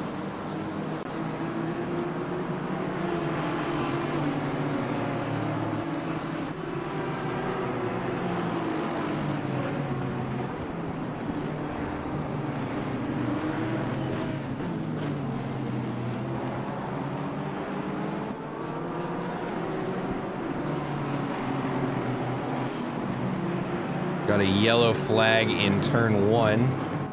Andy Ollie there. May have overcooked it a little bit, but getting the car back on the track. Stubby McNubby also getting very close to a pass here. I think actually he's going to get it there as Olya Athor is going to go ahead and take that pit stop, do a driver swap.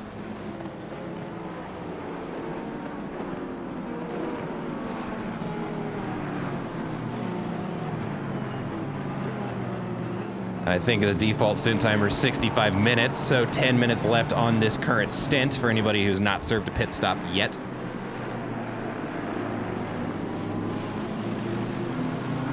A little bit loose there on the power for Stubby McNubby.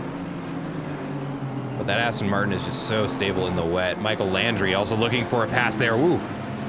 And gets a little unsettled there in the draft. And we can see it is really coming down there. It's really raining now.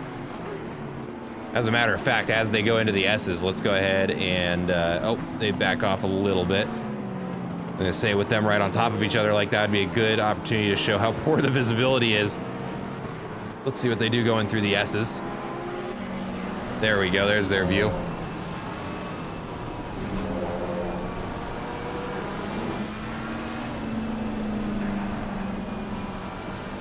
Even at just the half-second mark, there is just nothing to be seen here from Michael Landry.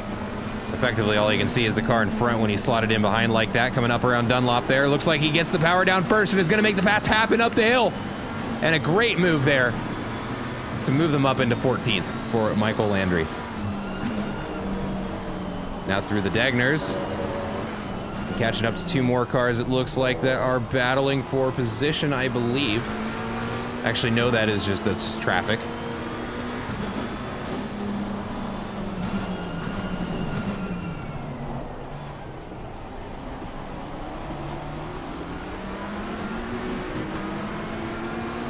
Let's do the same thing up here for Stefan in the number 497 car.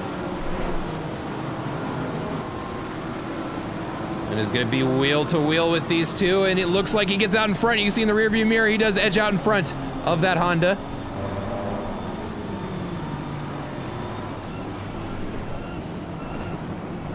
Oh, and it looks like they get the position right back on the brakes. And a car off wide there. And the battle is going to continue for another lap.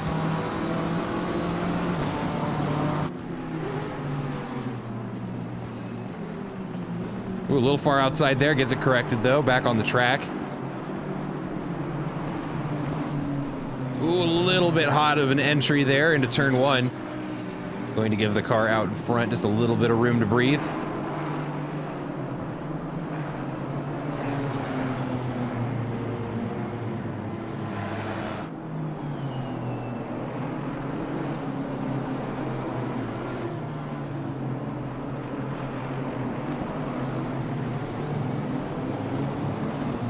Got a yellow flag for P21. Back out on the track, though. I'm Not Jimmy getting very close to a pass here. Down 7 from race start, so got some work to do. Sam Carsalo moves up a position into 27th.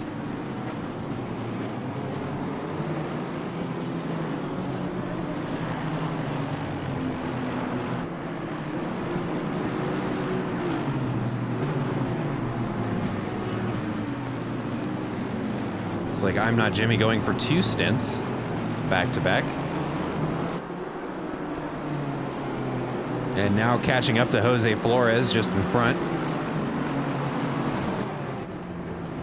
And Alexander Averkov just behind him in a 3-car battle for 21st now.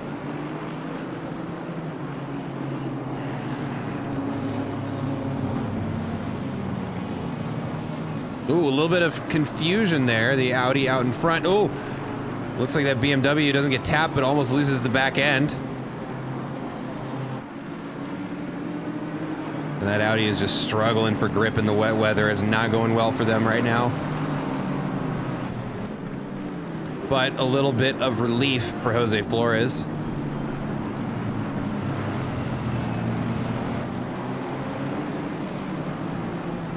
Aston Martin gonna go try for a pass on the outside there. Audi gets unsettled. I'm Not Jimmy does a very good job of carefully navigating that there and gets around safely. And that Audi is just having a bad time with the setup, I am sure. Let's take a look at Daniel Good, just a little bit ahead of them in the Honda. Looking to make a pass happen here on Stubby McNubby. Ooh, and overcooks it.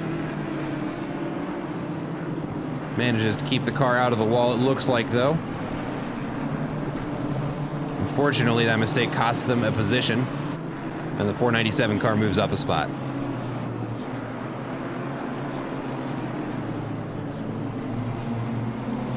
Xu Chen now looking to get a piece. Nathan Tanner into the pits for their first pit stop. Entered in 16th.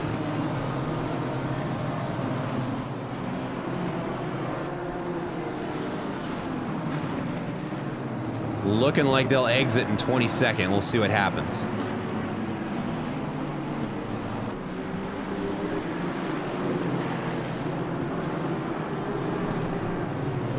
Daniel Good and Xu Chen still battling it out.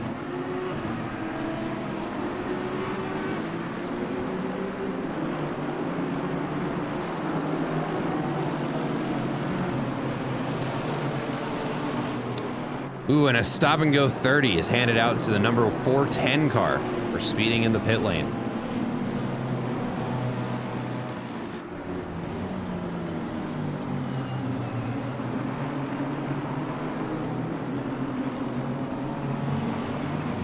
Nathan Tanner still in the pit. We got a battle developing right behind Jose Flores as well. Alexander Averkov trying to make the pass happen. Shu Chen getting very close again. Ooh, Daniel Good overcooks a bit into 130R. Shu Chen gonna capitalize on that. Has the outside line into the chicane. There's almost contact. Shu Chen standing on the brakes to prevent that from happening. Slots in behind him, gets a better exit around the final corner. It looks like he's gonna make the move happen, and he does, going around the final bend. And now down the straight. It is gonna be a drag race between these two. A Lamborghini versus an Aston Martin, or not Aston Martin, a Honda. I see the pink and it makes me think it's I'm Not Jimmy. It's not that car though. It's another pink car. I'm used to there only being one. Daniel Good right back on the bumper of Shu Chen. It looks like the pass is made there by Alexander Averkov on Jose Flores. Now I'm Not Jimmy wants a piece of him.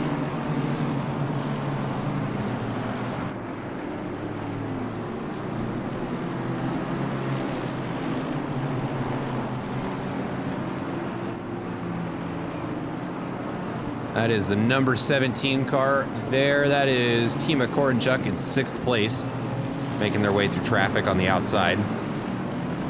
And the rest of them are in battle, or in contention, for 21st behind Jose Flores.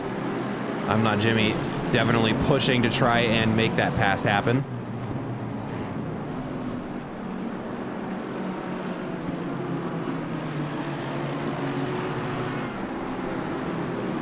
Ooh, and he's very close now, just 2/10 separate them going into the final chicane. And it looks like he makes the dive happen. Lunge up the inside, nice and clean. And he gains a position, moving him up into 21st place. Jose Flores now under some pressure from the number 146 car, McLaren. And it looks like the pass is made there.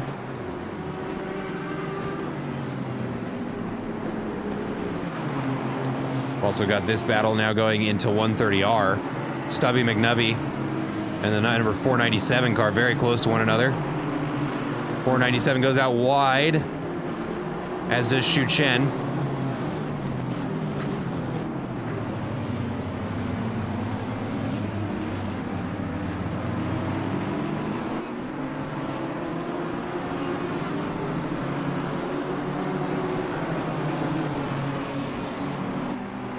We're gonna go ahead and throw this over in picture just so we can watch both of these battles here.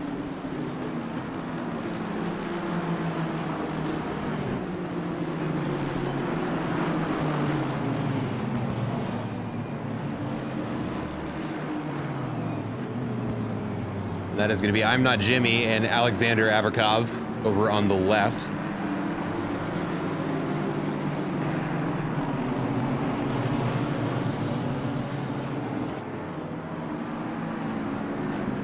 And let me throw this up for you guys. There we go.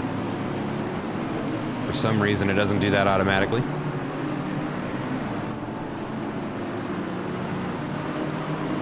You see, I'm Not Jimmy now under some pressure as he's catching up to Jose Flores. And I think actually that is now going to be the battle to watch, so let's get over there.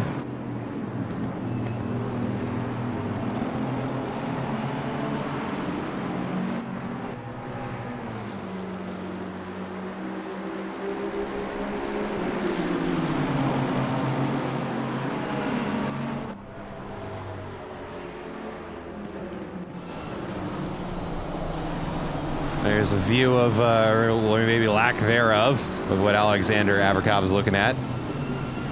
Oh, and they're going to be almost too wide going through the final chicane. Still side by side. We can't quite see. There he is in the rear view mirror. Jose Flores.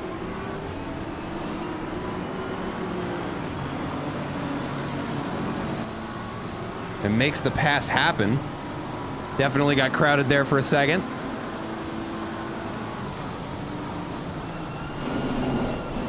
Oh, and the brakes lock up. And he runs wide in turn 1.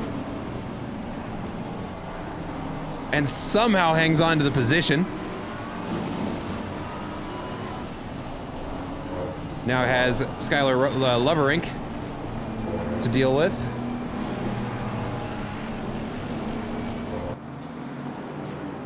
Ooh, a little bit loose there. Bit of opposite lock, gets it straightened back out. Even with the rain letting up just a bit, still very challenging track conditions.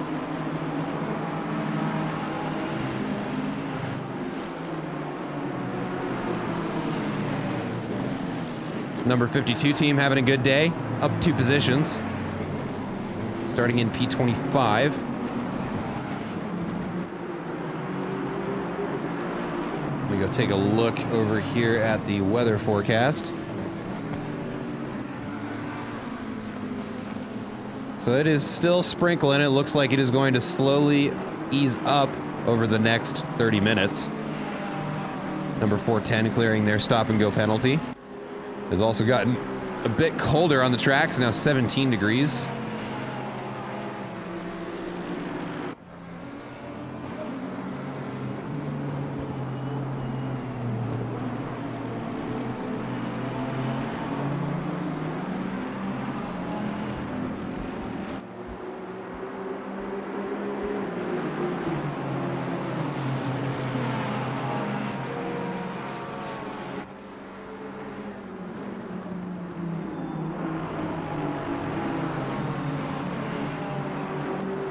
Take a look up here for the battle for 10th behind Stubby McNubby.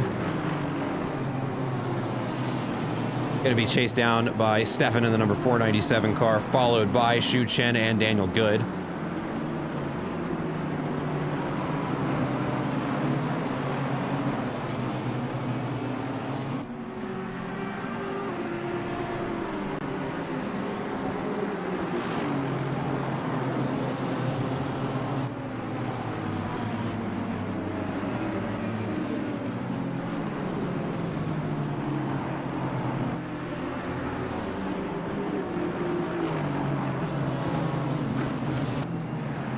Ooh, and it's getting very close back there. Daniel Good under some pressure from the 497 car. Goes the long way around on the outside, but the Honda gets the power down sooner.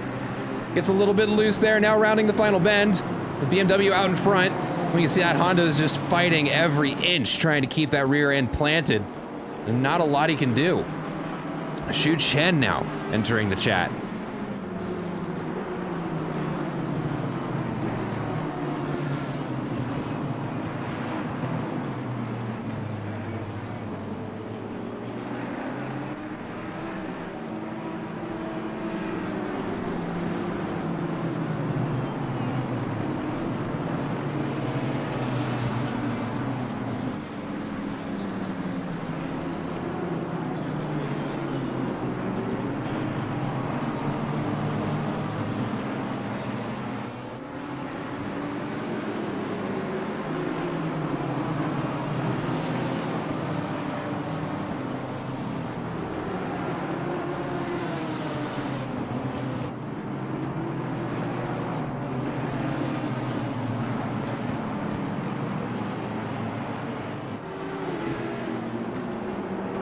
Shu Chen getting a little bit on the outside there in Degner 2.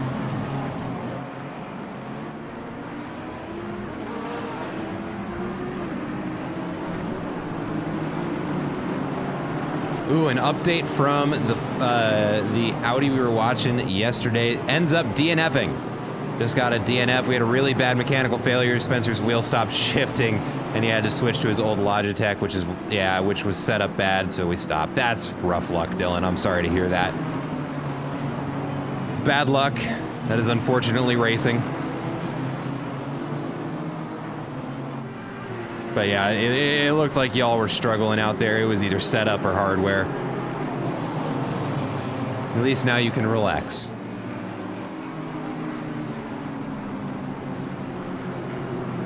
Yeah, this battle for 10th is continuing to get interesting with Daniel Good and Shu Chen basically just trading 10ths at this point. But right now, Stubby, McNubby, and Daniel Good getting into it. Daniel Good makes the pass happen on the 333 car. With a well-timed lunge there in the final chicane. Let's see if he hangs on it, or onto it down the straight now. Stubby McNubby getting very close, within a tenth. He may be looking at making the lunge into the first corner. Let's see who breaks later. Does look like he's going to slot in behind him.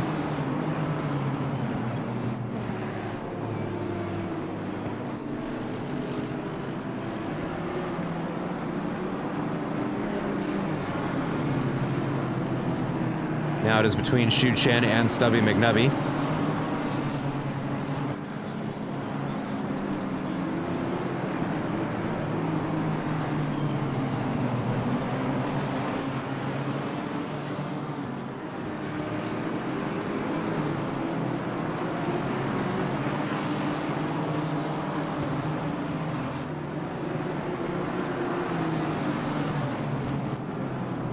Dylan, if you are still there, I don't know why I just now thought of this, but you are welcome, either you or your teammates, to hop in. We've got a waiting room, and I can drag you up in here if you all want to talk about the race, what the conditions were like out there. If any of you would like to, would love to have you on here just for a little bit.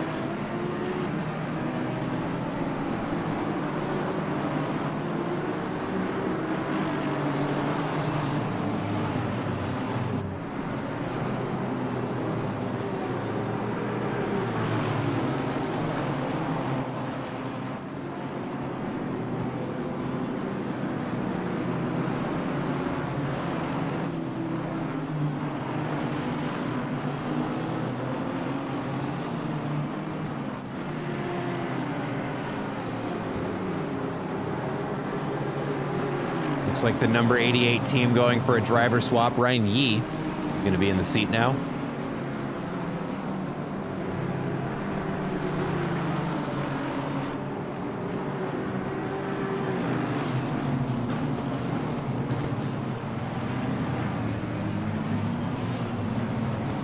Ooh, a good move there from Shu Chen at the last chicane. Now he's going to have to try and race the long way around the final corner, but he should get a draft here.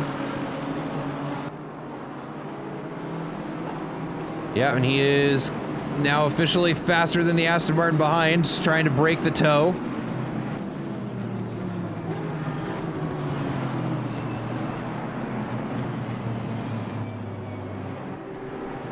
Ooh, we've got a message from race control.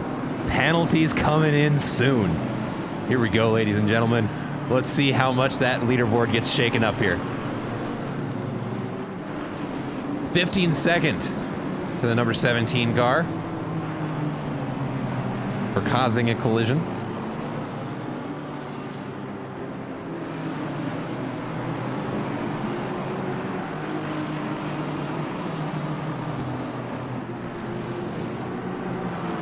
Another 15-second penalty handed out to the number 744 team for causing the collision.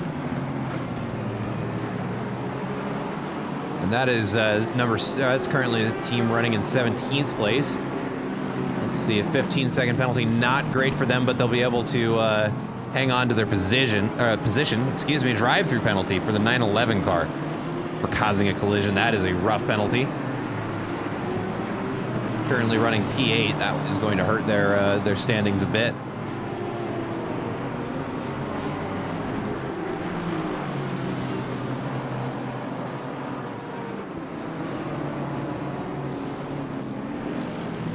Eric Neville, neck and neck for position. Ooh, we see an Audi there on the outside.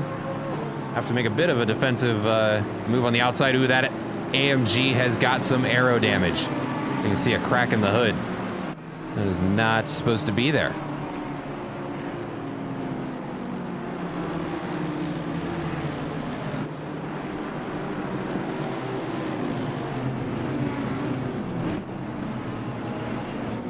Ooh, cannot slow the car down in time. Forced to take the runoff is Eric Neville.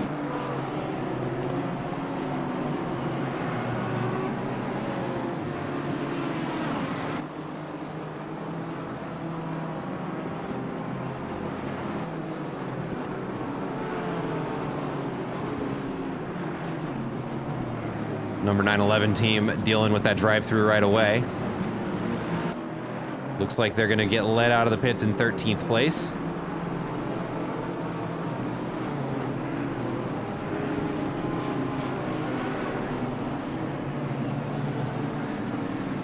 Looks like Tyler Farmer and Matthews Becker getting into a bit of a battle there.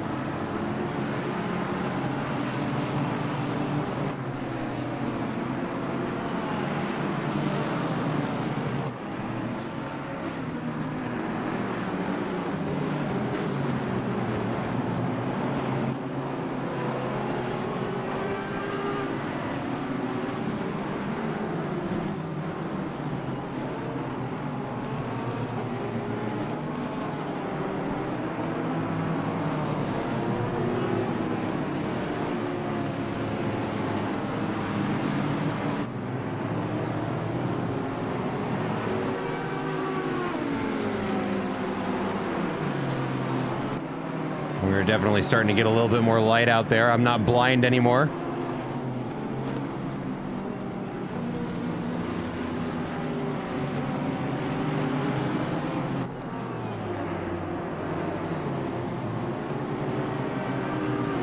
Matthews Becker and Liam McNeil there battling for a position. Matthews moving up one.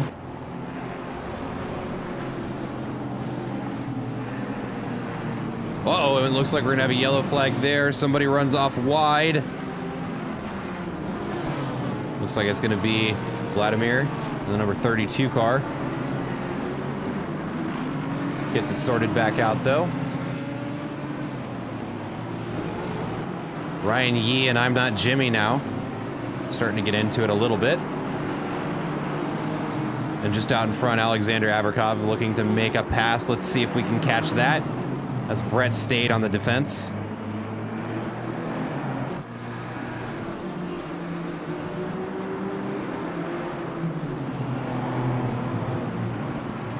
And just so we don't miss it, let's go ahead and get this battle over here. Of course, as I'm sorting the camera out, the pass happens. But that was I'm Not Jimmy and Ryan Yee making the pass happen.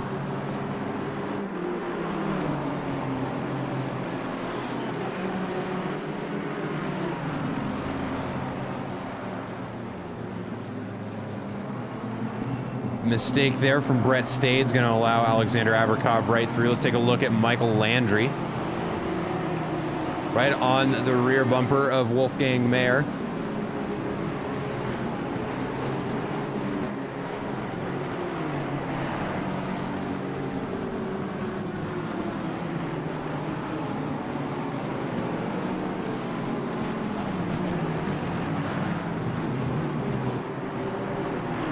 Ooh, and we've got Shu Chen spun around in the hairpin. On the inside is an awful place to get stuck. Looks like he loses several positions, unfortunately. Gonna have to fight to get them back.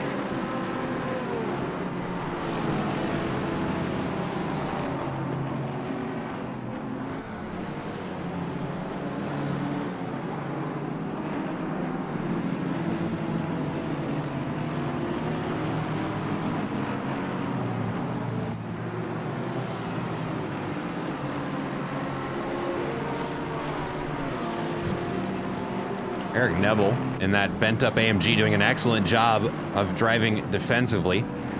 Even with that front aero damage, staying out in front of the other two cars and holding on to P10 for the team.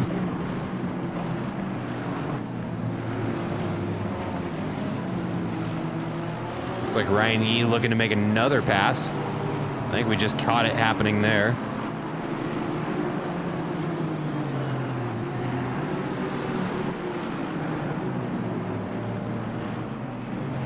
Skylar Loverink is going to be in the crosshairs next, as Ryan Yee is continuing his charge up the grid. Oh, we've got yellow flags for Daniel Good and Sam Carasala. Ooh, Daniel Good making sure the lawn gets mowed. And that must have been a spin in the hairpin or Dunlop there for Sam Carasala.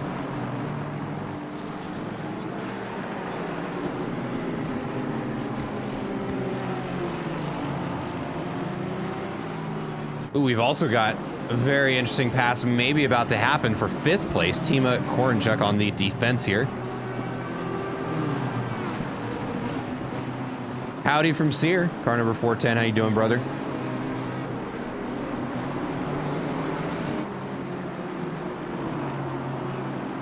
Right now watching Jeremy Mercer and Tima Korenchuk battle it out for 5th place. Looks like Michael Landry loses a position to Wolfgang Mayer, moving him down into 12th place.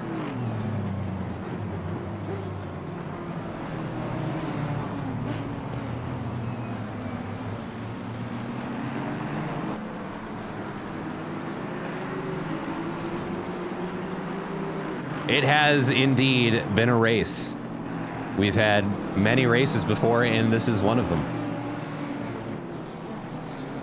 We'll check back in on this battle here. Michael Landry and Eric Neville getting very, very close to one another.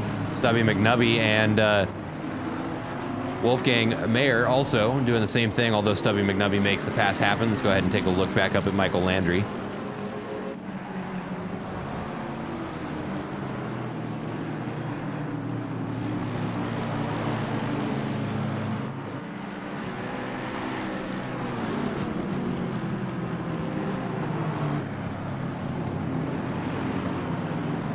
Ooh, McLaren's got a lot more speed there, but has to check up so they don't hit the AMG right there. That aero damage becoming a problem for the McLaren behind now.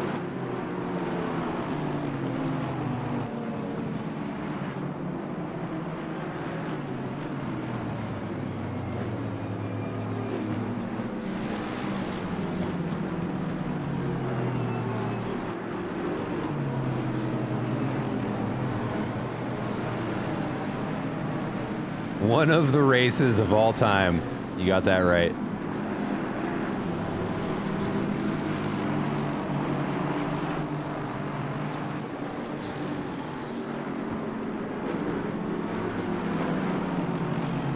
A yellow flag for Xu Chen. Ooh, spun around and looks like he kisses the wall and the at the entrance of the S's. Jeremy Mercer getting very close now. Tima Korenchuk for 5th place. And we'll do this just so we can watch both battles there. It'll be Jeremy Mercer on the right, and Michael Landry on the left. Back, let me do...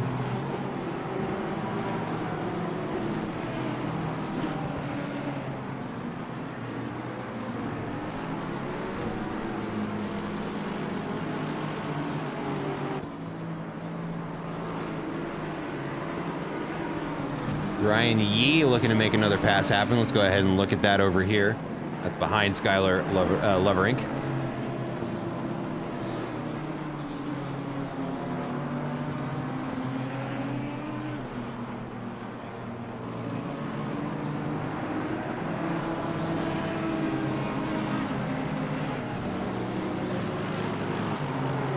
Looks like Eric Neville finally has to cede 10th place. And you can see the hood bouncing around as the light is improving. That they have been able to hang on to this position for this long with that damage is remarkable. Stubby McNubby is going to have to defend from a pass there, and there's contact in the chicane from Wolfgang Mayer. And whether on purpose or not, the position's given back.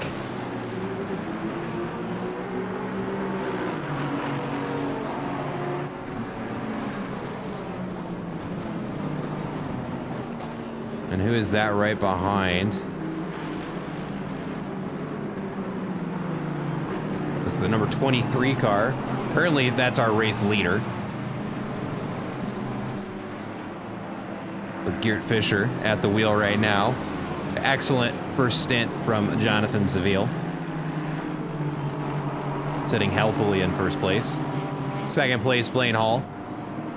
About 8 seconds behind, a couple of corners to go. There's our third place car. Number 163 Lamborghini, currently being driven by Luca. let's take a look back here at this battle between Skylar and Ryan, because it is getting very, very close now.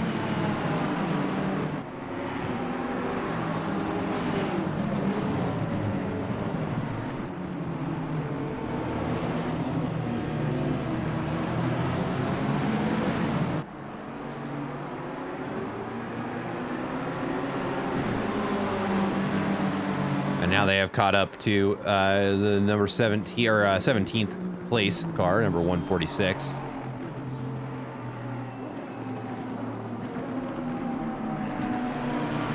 Passing Ferrari, doing a good job of closing down that pass. Oh, whoops, I just realized I had both of those up. Haha. Professional streamer, everybody.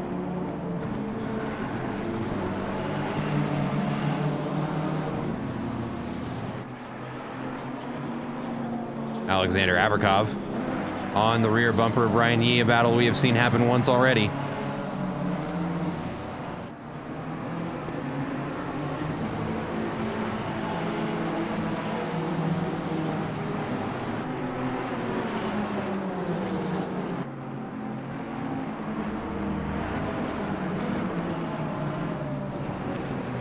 But a yellow flag for Stubby McNubby. I don't see any cars stopped though.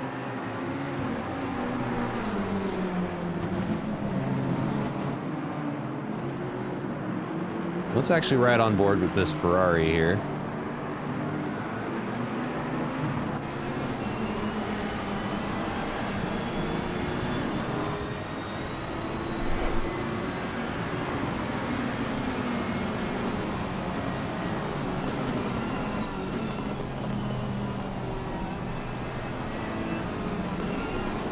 Oh, almost runs out of room there and goes into the back of the McLaren. Gets a good exit here down the straight. Let's see if they've got the speed to make it happen. Skylar looking on the inside. There's going to be a drag race into 130R. The Ferrari's going to have a compromised line. McLaren's going to be able to carry some speed on the outside. Ooh, and yeah, they back out and slot in behind. It was almost contact between the two of them, but it's not over yet. Now into the chicane. McLaren gets on the brakes real early. The Ferrari goes for the outside, gets the cut back in. And Ryan Yee trying to capitalize on it. Squeezes himself in there. And it is neck and neck now between the Honda and the Ferrari.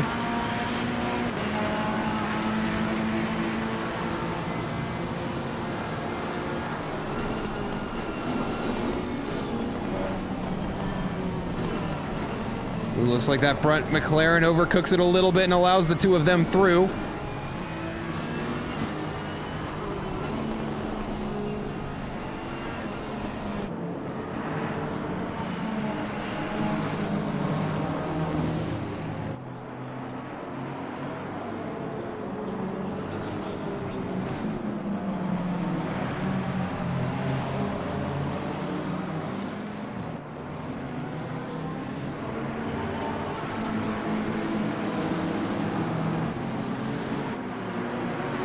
Ryan Yee looking to make the pass happen and does. Just in front of the first Dagner. Now Alexander Averkov looking to make another position up.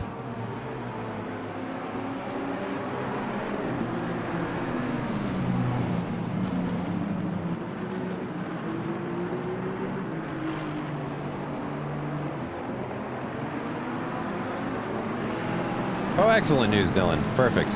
And of course, yeah, no, like I said, you know, yellow and purple aren't something you see together often, and it looked real good. Oh, number 117 car, that's gonna be Shu Chen. Their team picks up a drive-through for track limits. And a bit of a mistake there out of the number 146 car. Is going to allow both of the other cars through.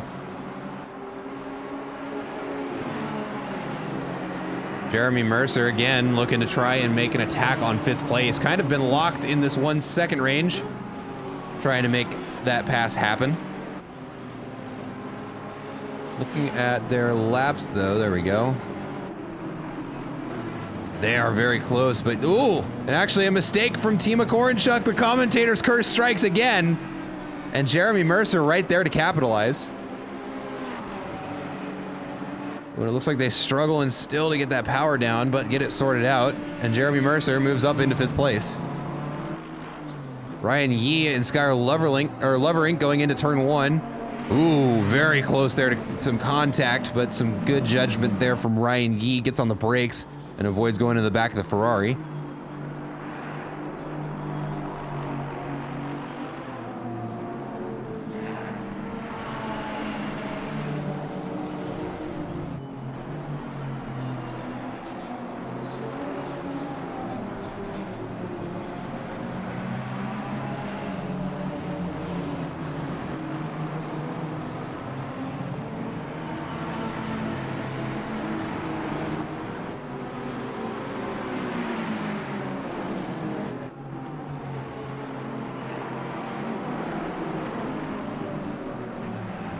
Little back in the grid. Dominic Socha makes his pass, moving up into 27th place.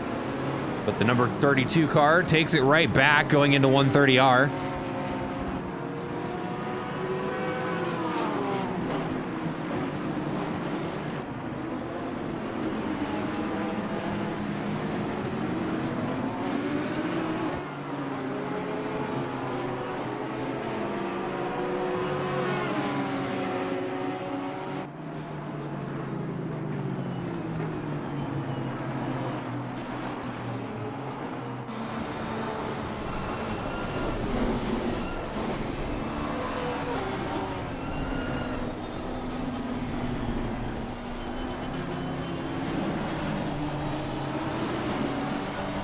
Ooh, that Porsche gets a little bit loose in the back.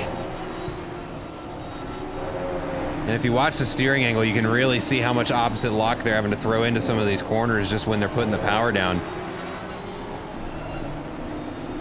But that said, this Porsche is glued to the back of that Audi.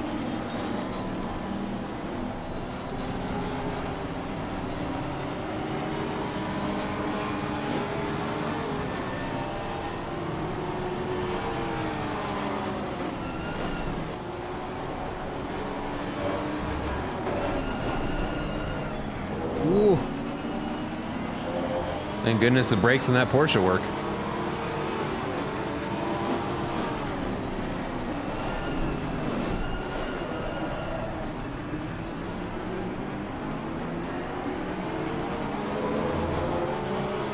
Both drivers doing an excellent job of being consistent with each other's pace. Dominic Socha losing a bit of ground, allowing Daniel Lund to start to catch up.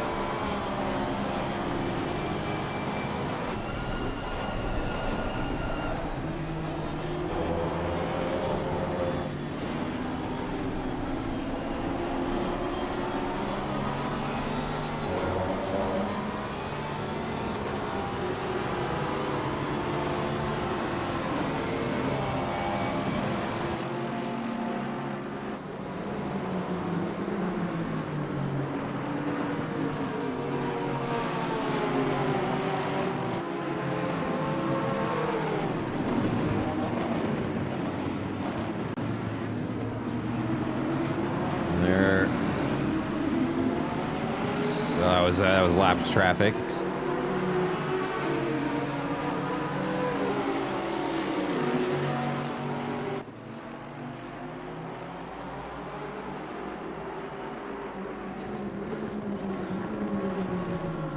Got Shu Chen's into the pits now. I believe serving a penalty. Ooh, and Tima Korenchuk has caught back up to Jeremy Mercer.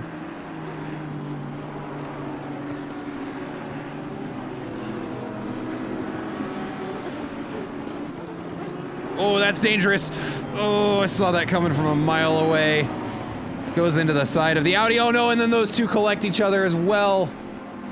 Oh, in an incident that I'm sure cannot be blamed on that Audi. That is rough driving there from the race leaders. But Audi driver getting it back on the track. Richard going to continue his lap. Let's take a look at this battle between Skylar and Ryan.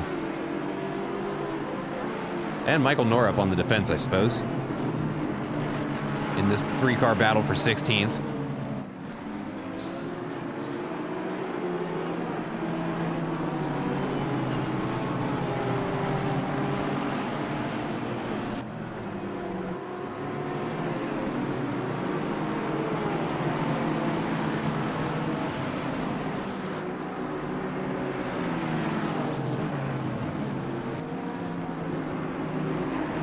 Ooh, and we've got a Jonathan Seville in the chat. How you doing? Excellent first stint. Your teammates crushing it out there.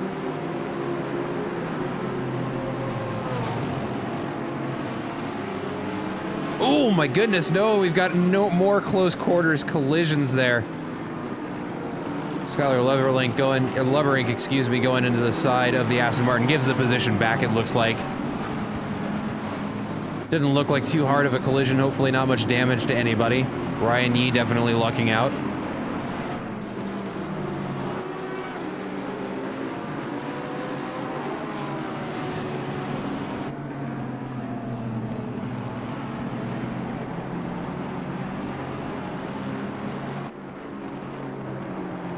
Got the number 911 car into the pits now.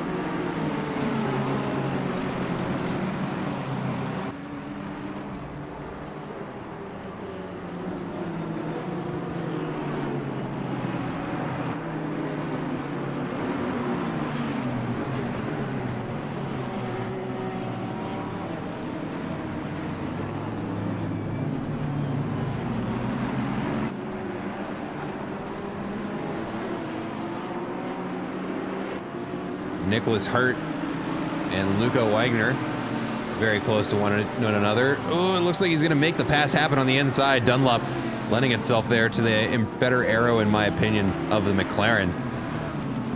Plus, that Lamborghini is just wild. Never been able to drive that car.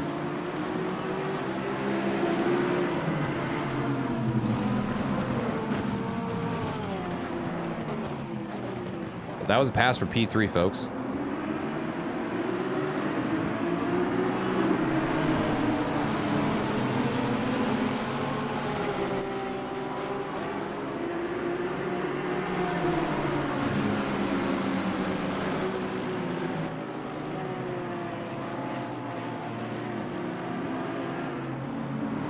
Got a yellow flag.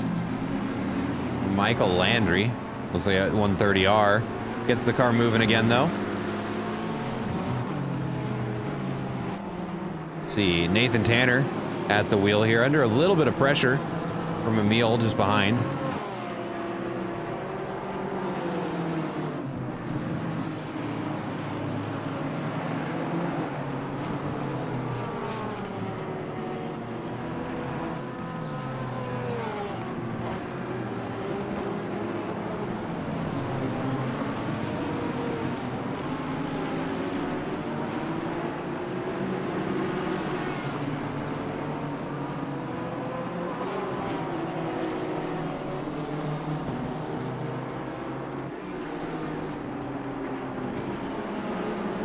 Battle for third is certainly not over. Nicholas Hurt and Luca Wagner.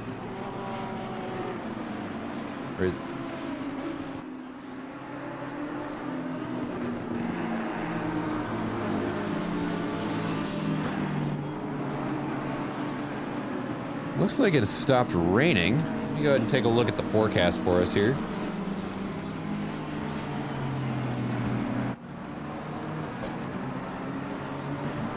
It is beginning to warm up right now, just cloudy skies.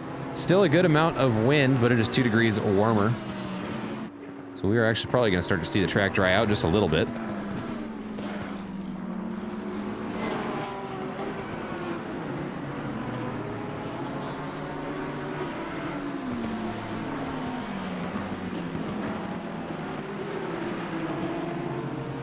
Alexander Averkov makes a pass on Michael Norup.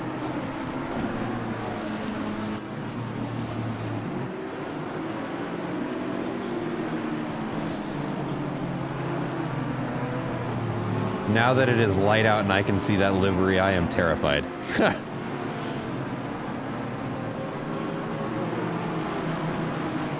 Is that the Carfax Fox? Is that what that is? Huh. To ask him about that later. We've got a yellow flag. Number 586, Brett Stade. Yeah, looking like he's just getting bullied on the track right now.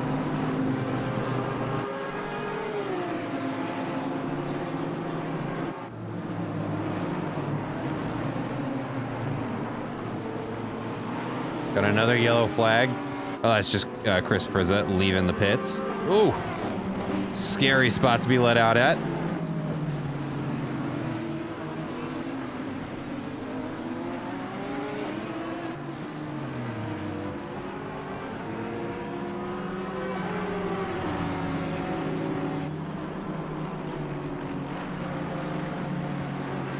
The 497 car is going to pick up a drive-through for track limits. Stubby McNubby into the pits.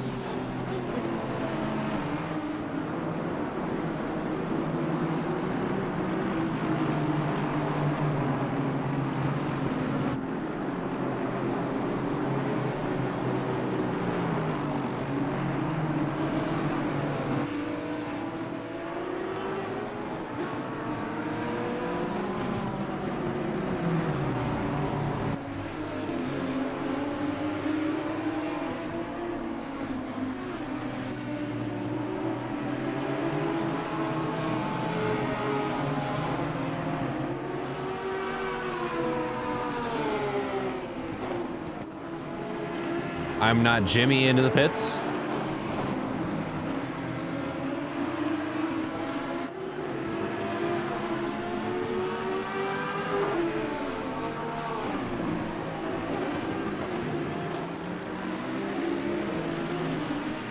Let's see here, Max Muller starting to put some pressure on Brett Stade.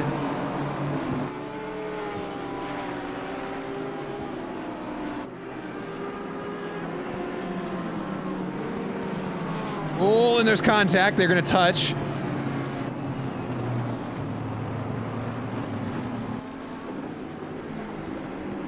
Little trading paint, little rubbing is racing there. Here we got another battle unfolding up here between the 911 car and the 146 car.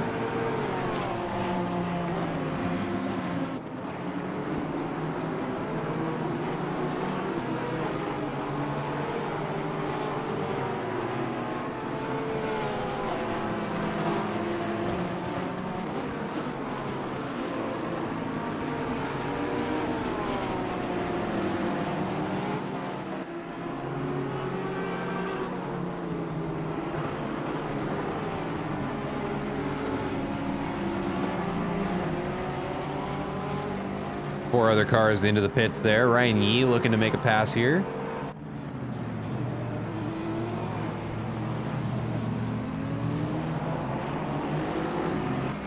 Yeah, this race is nuts, brother. It's it has been intense from start to finish. Especially now that it's starting to light up, the track is drying out, lap times are going to start getting faster here in a little bit. Assuming it doesn't start raining again. Still a good amount of standing water on the track, but with it warming up, I imagine it will start drying out soon.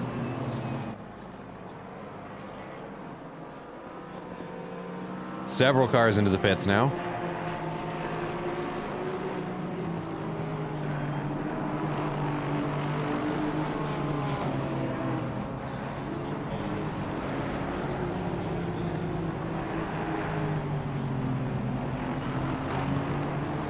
Yeah, definitely a dry line beginning to emerge now.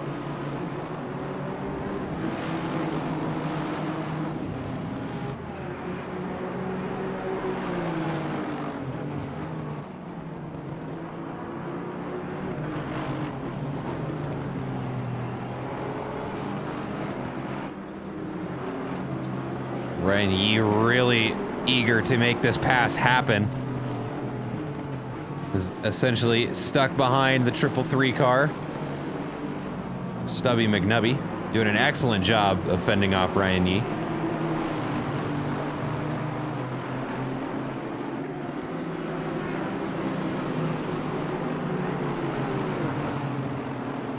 Oh, and something just happened to the leaderboard.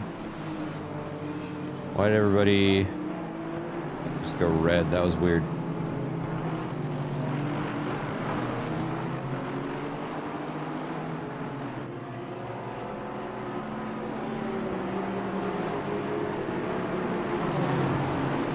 Oh, it's going to come up into 130R.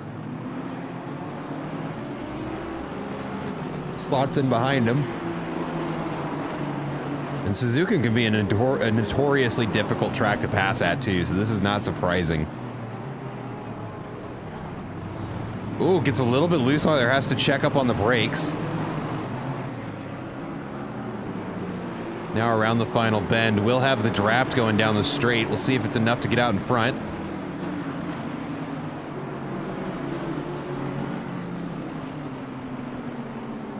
It looks like it might not be. Nope.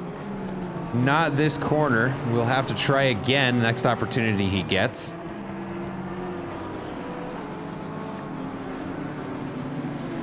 Now into the S's, too wide. And there's the pass. Yeah, Stubby has been putting on a phenomenal defense against Ryan Yee. Unfortunately, there's some superior planning there, just positioned himself just right, Ryan Yee does, to get the inside on the next S, but still held him off for several laps, and Ryan Yee is quite the driver. Now Dustin Fletcher and Andrew Jaski getting into it. And Andrew Jaski looks like making the pass happen in that Lexus.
Looks like now Usama Karolia on the defense. Going to be fending off Ryan Yee and Stubby McNubby. With Andrew Jaski in the middle.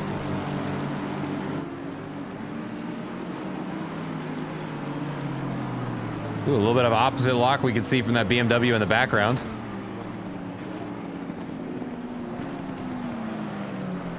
Oh, and the back end gets loose for Osama Karolia.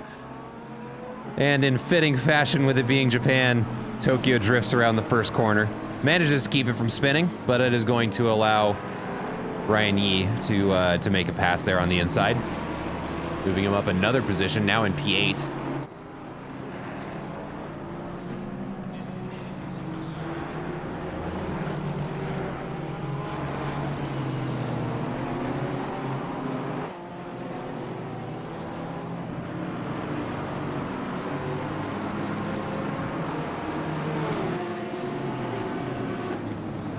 Jordan Nixon now at the wheel of the 120 AMG. It looks like they have opted not to fix that front aero damage. Oh, did we have a DNF? It looks as though we did. I don't see whose car it was that just left, but we do have one as a DNF, retires from the race. Yeah, and look, you can see the hood of that AMG bouncing around, almost certainly impacting their top speed as well as their front aero, and on a day like today, that has just gotta not feel good. Interesting decision by the team not to fix it, but I'm not the one driving the car. It may be all right. It might be better than it looks. Oh, good. Let's go ahead and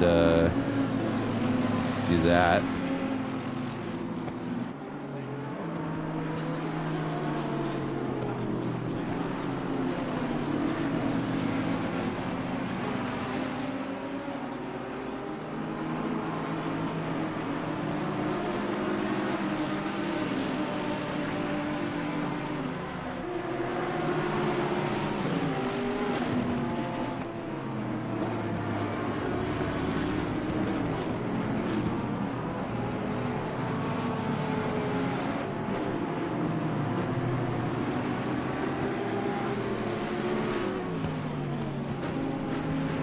Andrew Jaski looking to make another pass here on this teammate of I'm Not Jimmy.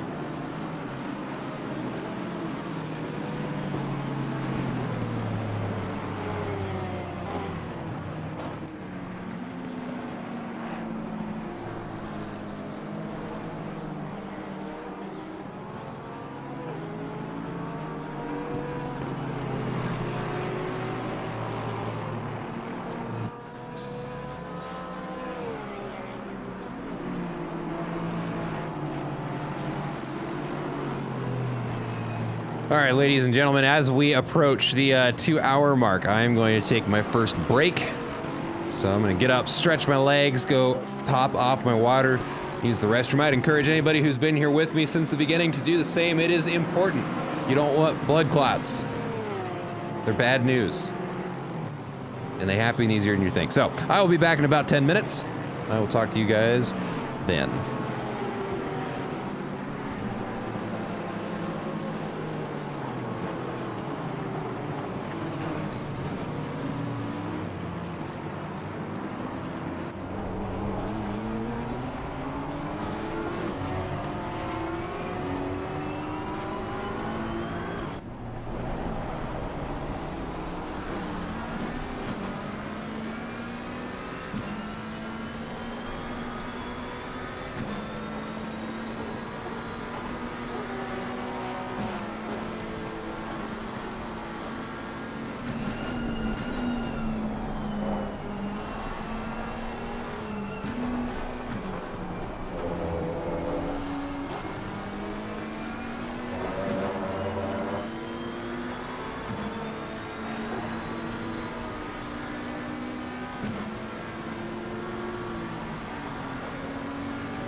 right, I am back.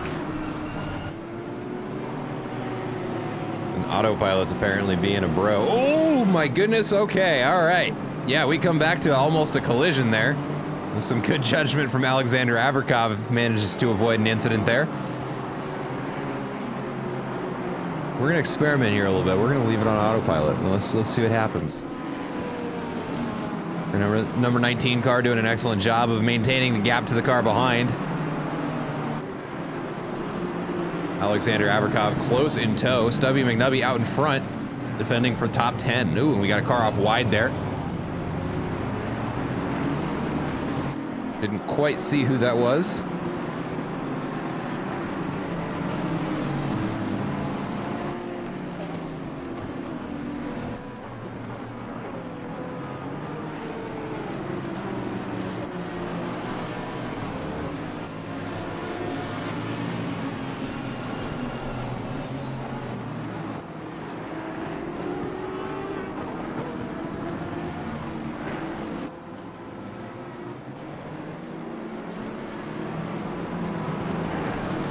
Right now, where are we at? I guess I may have missed some pit stops. Did I? Ooh, it looks as though I did miss a pit rotation.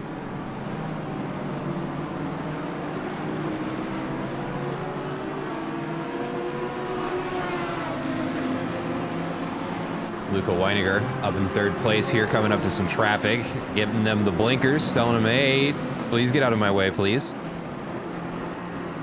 And again, in GT car racing, blue flags are a bit different than they are in F1. They are not an obligation to get out of the way. They just simply mean you cannot defend a pass. We go over to Andy Meyer. Look at the rear wing of that car, just out in front of Ryan Walker, it looks like.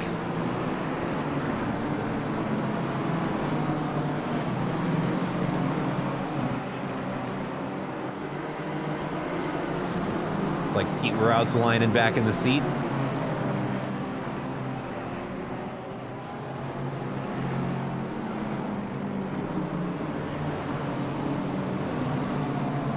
Oh, and this whole time I've had folks in the waiting room waiting patiently for me to grab them. Dylan, Spencer Brown, I'll grab you guys here in just a little bit. I'll shoot you both a DM right now, just make sure you're ready.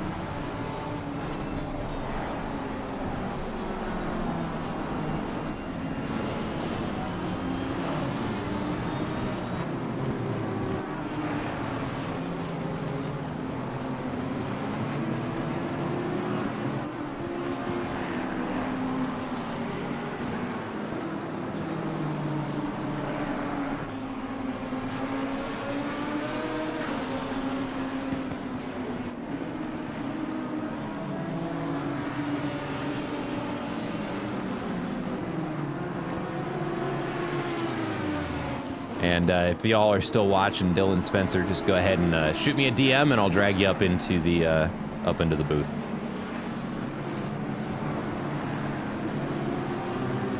Dustin Fletcher and Terrell Lancey are getting pretty close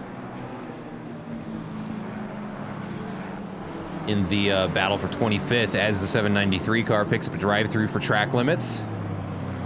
Ooh, Dustin Fletcher runs off wide there a little bit. Definitely going to give some breathing room to Terrell Lance.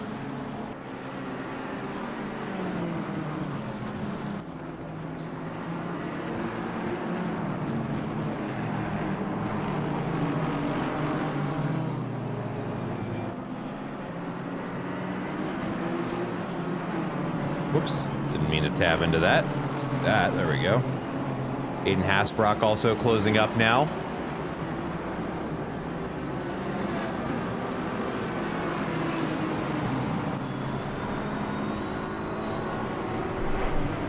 Perfect, okay, let me go ahead. I'm gonna drag some folks in here. Let me get one thing set up while that's going on. All right. Spencer, Dylan, welcome, both. Hello. How are you guys doing? Not too bad. Yeah, I'm turning you up just a little bit so we can hear you, and we turn autopilot off so it stops throwing me into cameras that I'm not asking for. All right, there we go. Okay, how y'all doing? rough race, unfortunately. Didn't quite get to finish it out. What was going on with the car? It sounded like you had some equipment problems as well. Yeah, Spencer can explain. He's fixing his rig right now. Okay. Yeah, basically my rim disconnected from my base. So I basically had no force feedback and no buttons, so we were stuck in third gear. And I was kind of messing around with it while we were doing it on the lap, but I managed to eventually get it back to the pits, and yeah, it was not a great time. Yeah, and just from the cameras, we could tell it looked like you guys were struggling for grip. The conditions were certainly less than optimal. We were just not a great setup in the wet, or was the the weather and the light kind of the problem there? I think we just chose a really unlucky strategy. We went on dries at the start. Oh. We were on dries for a whole hour. Oh, that is, yeah, throw that on top of, equipment malfunctions, and I'm honestly amazed you made it as far around the track as you did. That could not have been easy. Yeah. It wasn't. Yeah, that I have absolutely no doubt. Any reason you picked the Audi? At least I feel like I've seen you guys normally in the BMW when you're driving. We actually have been using the Audi for a couple months now, actually. So. Oh, perfect. So you're getting used to it. We haven't been in the league for a while, but yeah. Any reason for the switch? Well, Spencer started using it because he wanted to test it out, and he said it was amazing. He said he was getting a whole second faster on it than he was the BMW, so I switched too, and I did the same thing. Well, there you go. And generally liking it, still gonna stick with it after this morning's race? Yeah. Good. Well, excellent. Any other comments on how the drivers are doing, how the race is going? It looks very intense, and I can definitely. The rain was there for a very long time. Yeah, I'm surprised that it's let up. It's definitely going to keep things interesting. I haven't seen the forecast to see if there's more. Let me take a look here. Just a moment, I'll have a better picture. It looks like, no, actually, it's going to continue to dry up right now. Dry track, overcast weather. It's warming up still. So yeah, it's looking like we might be looking at a dry second half of this race. Yeah. Would definitely be interesting. Get some light on the track, be able to see everybody again. Yeah, that'll be really nice. If there's anything else that y'all wanted to say or talk about, I'm an open book. I got 3 hours and 55 minutes to kill. Here, let me do this here. There you go. If you watch my webcam, there you've got a live feed of what's going out to the stream. There we go. Y'all can watch and do a little commentating with me. Yeah. I was gonna say one more thing. I heard you complimented our livery. Yeah, absolutely. It's a shame we didn't get to see more of it today. Yeah. Got that designed by the same person who designed our livery that we used in ARC, if I'm correct. Yeah, you guys, so when you were running the BMW, you had the matching ones where the secondary color was changed, right? The pink and the blue, if I remember correctly. For our team. Yeah. We were in for a while. Yeah, I gotta say, you guys definitely come out consistently with some good skins. It's always nice to see your cars on track. That was, yeah. Our team did, dissolve, so I went with Spencer, and we have been working together very well, and, the livery that I have right now for my streaming is the same designer that designed the original for Relentless, which was started by the same designer. He was the owner of the team. Oh, very cool. Yeah.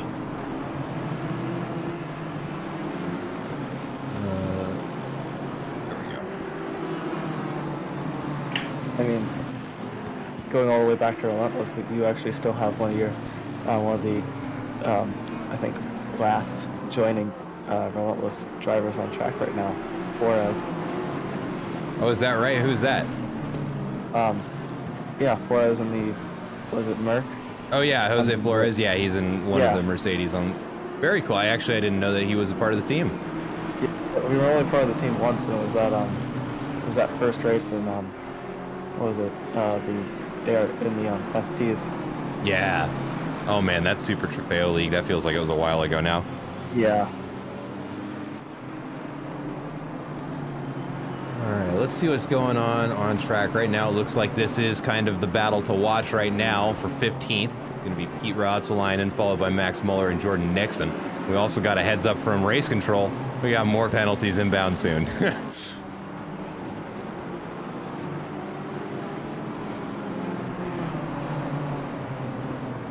There's a question for you guys. Now that you've been on track, and ooh, there was a pretty shot there. Now we're starting to get the sunrise. What was it like driving on an almost 40 car grid at Suzuka? Oh, it was as bad. Surprisingly, I've done it before, so. Yeah, I would imagine it was pretty crowded. I mean, it's not as crowded as like. What was it? Yeah, we were doing Monza once. I think it was like 45 cars. That's 45 cars wow. Okay. Yeah. RCI. Oh, there you go. Yeah. Yep. It's actually really intense. We had a lot of people there. I always like seeing a full grid. Not only because it's fun for the drivers, but it just gives us so much more to look at. Yeah. Because there's almost always a fight on track anyway. Exactly. Or two. There might be multiple.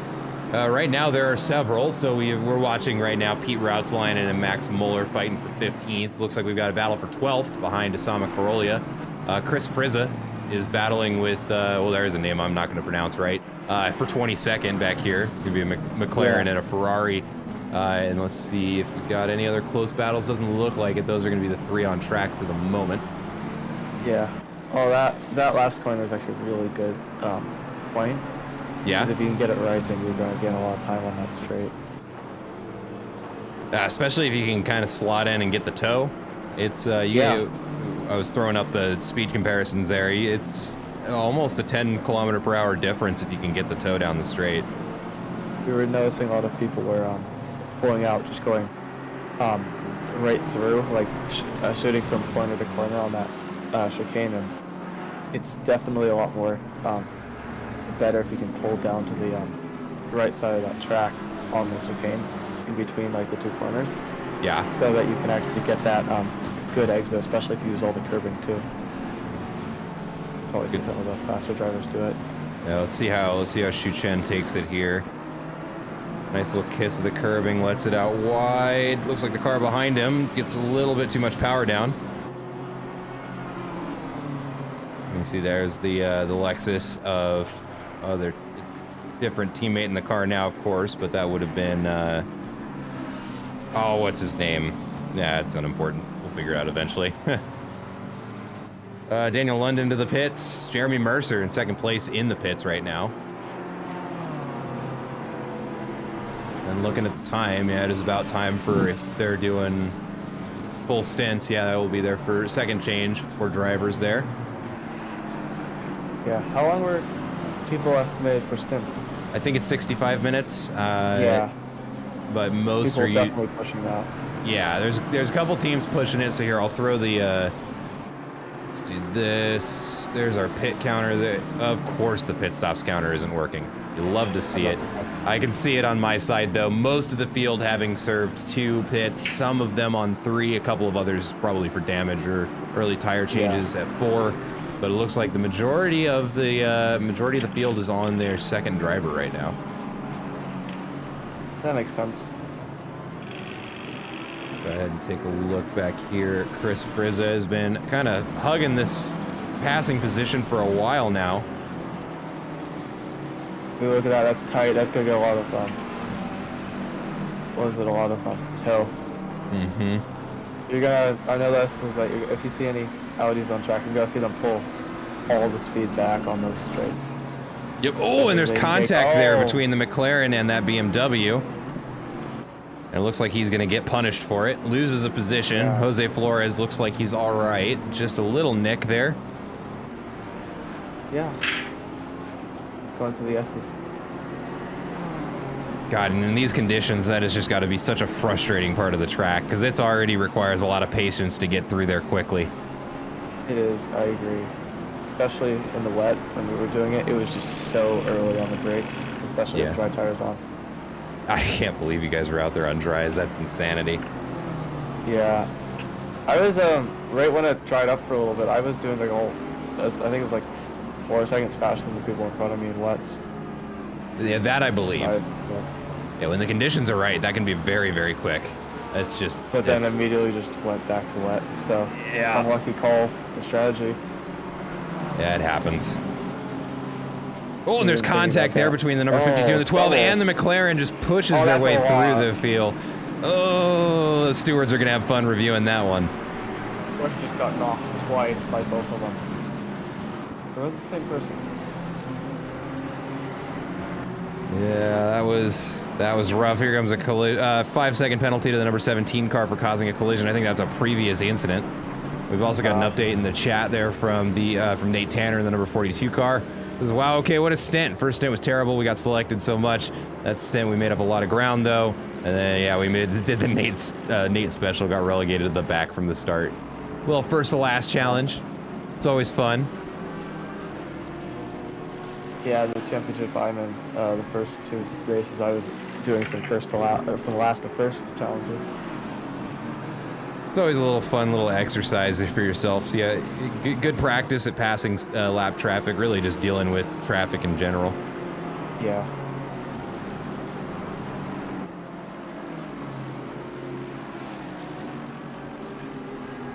So you got 2 more cars into the pits, Andy Meyer and Emil Wilczynski, 19 car, 9th and 10th respectively. Yeah, it's nice to see that, it's nice to see the sun coming up in the land of the rising sun. Yeah, no, and the clouds are clearing just in time for it. It's perfect timing. And here I thought we were going to be driving in the dark all day. Yeah, we're gonna start getting some glare off the sun. It's gonna be hard to see. Yeah, I'm real curious to see what it's going to look like inside the car. Here coming around the straight, a little bit of glare off the road. It's not too bad on the front straight. I'm sure there are other parts of the track where it's much worse. Well, we'll see. We'll see if it hinders anybody. Might cause some accidents or good overtakes too. Yeah, good overtakes on a track that's already pretty difficult to overtake on, so they need all the help they can get. Pete Routselainen gaining a position there on Austin Carpenter. Yeah. Let's see who else. There's not really a whole lot of other close battles for position. We got a good cluster of cars up here in the hairpin. Yeah. They're gonna be trying to pull the gap on that in the front, and the others are gonna try to catch up. Mm-hmm.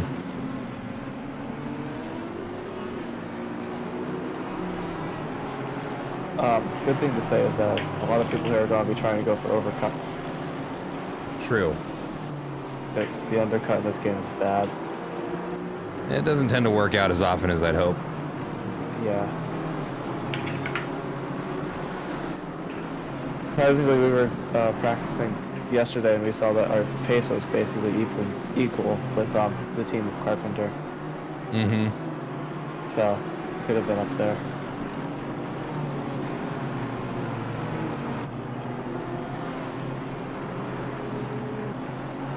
I'm probably gonna go and see if I can fix this freaking wheel. So.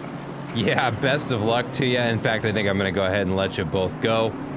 Thanks for stopping in. It's unfortunate luck right there at the start of the race, but hey, still going out there with the flex of saying, you know what, we put dry tires on. You know what, we were faster for a couple of laps. Honestly, at least there's a positive takeaway from the race. It's been a pleasure having you both on, ladies and gentlemen. That's Spencer Brown and Dylan Kaiser there from the yellow and purple Audi we were looking at earlier in the race. Thanks for joining me. You guys enjoy the rest of your afternoon.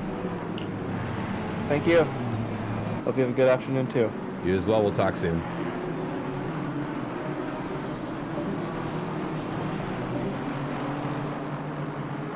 All right, that was Dylan Kaiser and Spencer Brown from the Audi that we were watching earlier in the race. Had to DNF after some equipment failure there. Just like in real racing, luck is always a factor. I got some chat to catch up on. Yeah, Big Worm sympathizing there with Nate. P14 to P39 on lap 1 with over 2 minutes of damage. That is unfortunate. A throwback to RCI Donington 2021. Mathis put us for P3 and then spun to dead last on the last lap or two. Or on lap 1 or 2. That is unfortunate. Also got a heads up from the race controller. Might be a change in the forecast here, and actually looking at it, I see it as well. The next 10 minutes, we're gonna have continued overcast, and then it looks like medium rain in 30. Things are about to get interesting, folks.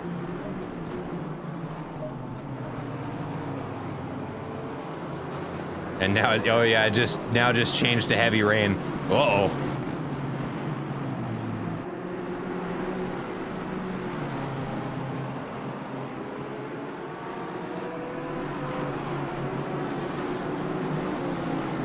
Pete Rautzelainen and Max Muller here battling for 13th. Rautzelainen really putting the pressure on him.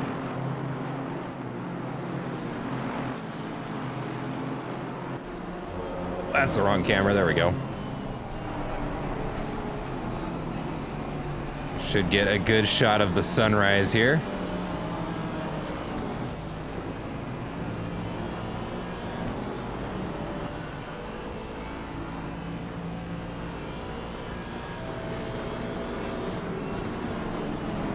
There we go, right in 130R. What a shot.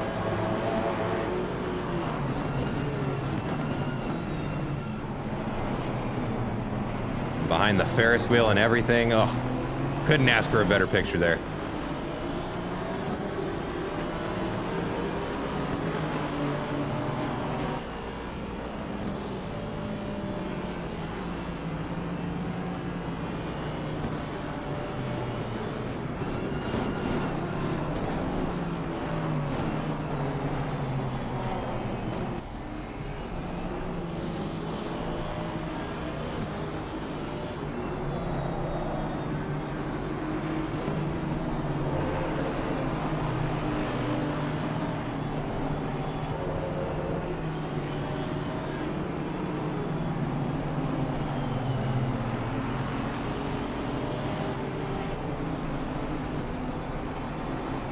Like they're catching up to Xu Chen now as well, and this is turning into a battle for 12th.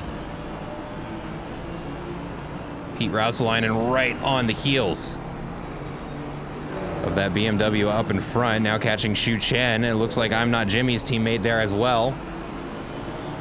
Xu Chen makes the pass happen. Max Muller runs out of room. Ooh, Aston Martin gets a good chunk of that curb there. Leaves himself off wide to allow the cars to pass. Oh, Pete Rautzelainen is just ready to go.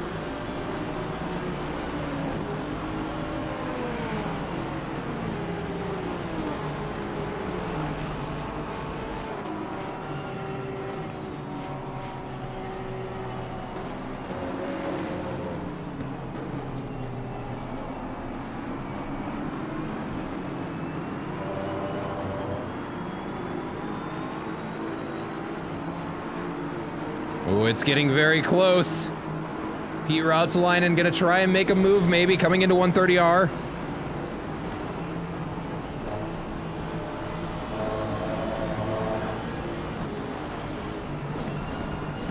Now into the chicane. Looks like they're gonna have to do this another lap.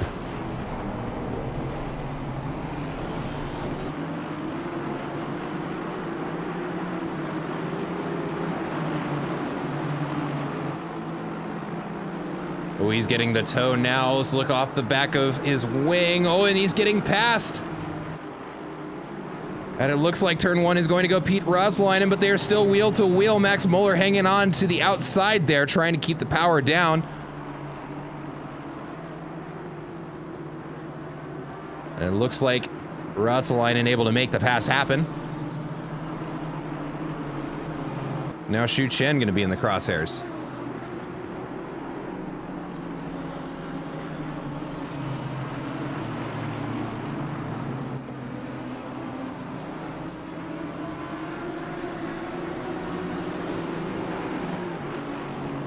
Let's look back here just a little bit. Justin Peters in the number 42 car.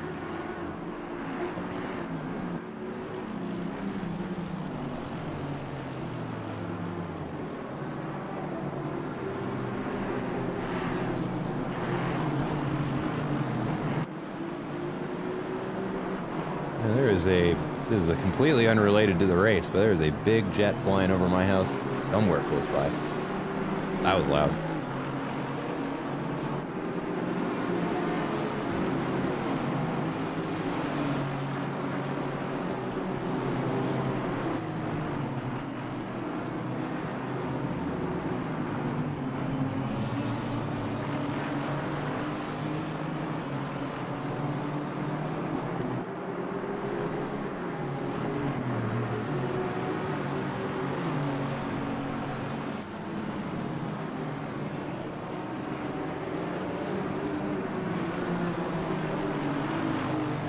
Ooh. Just able to sneak through there. I think is that second place that he's driving with right now? Let's see when we can see that car number again. Still too blurry.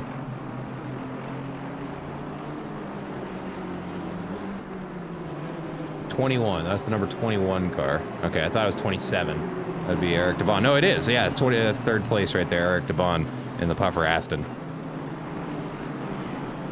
Also got Michelle Seglia getting very close here to trying to make a pass to move up into 10th place.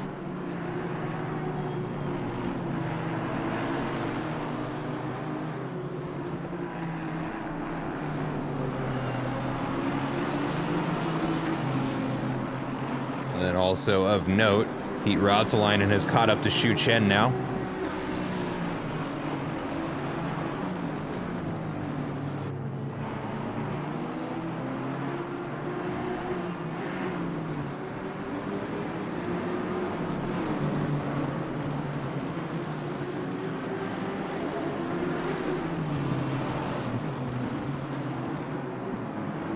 Oh, and they are almost, this is about to be a 4-car battle if Xu Chen and Pete Rautzelainen keep the pace up.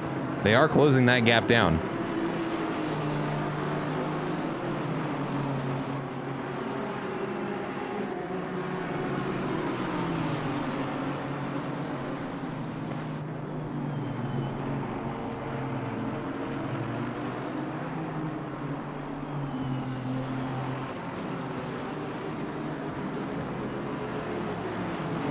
Got a shout out from the chat for the 410 car.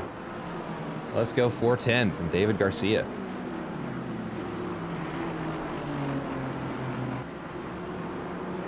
Currently James Morris at the wheel in the 410 car, running in P34.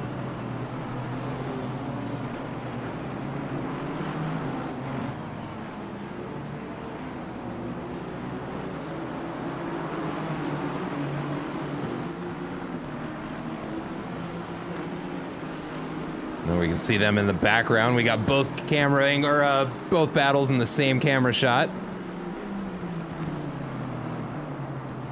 The BMW there struggling to try and find a way around the Aston Martin.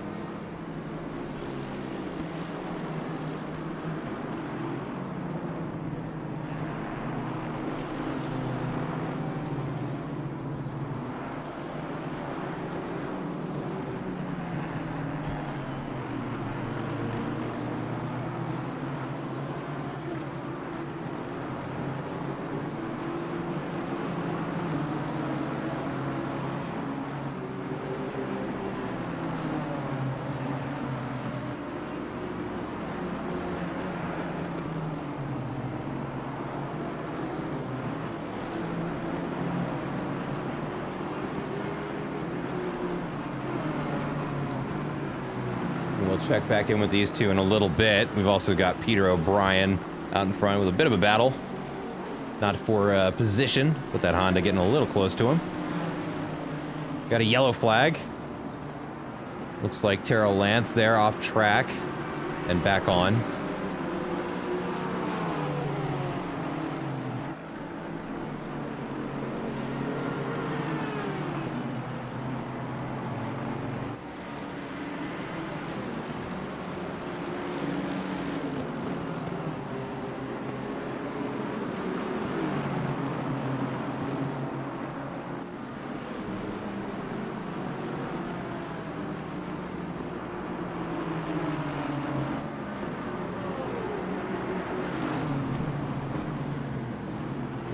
Ooh, and they go too wide. Looks like they look for some room on the inside, lunge on the outside. The 19 car is able to make the pass happen, squeezes through there at the chicane. That was an excellently executed move there. And the Aston Martin certainly not happy about that. They're gonna go too wide around turn 1. Aston Martin slots in behind. A little bit of sparks there getting thrown up from the Aston Martin, kissing the curbing.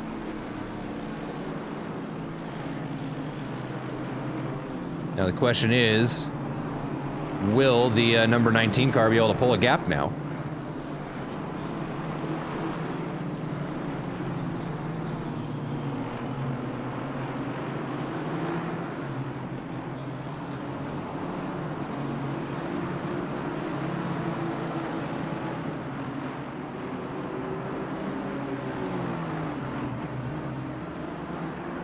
We're gonna hop back a couple of positions here to Shu Chen.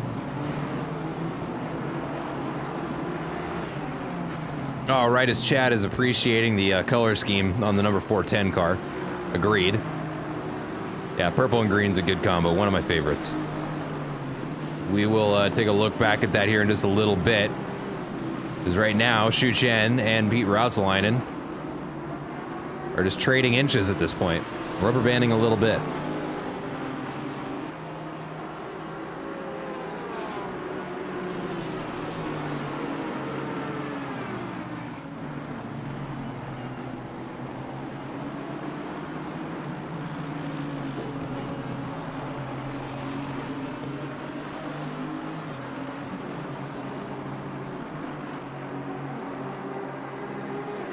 But as they are drag racing down the straight, once they get around through the chicane, go ahead and take a look at that beautiful purple and green 404 car.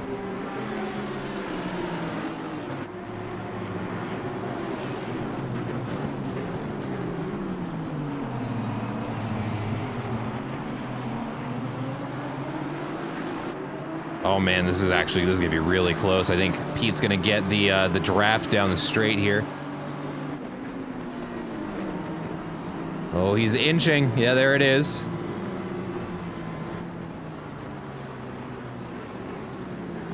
There's not enough room in that straight to try and make that pass happen, though.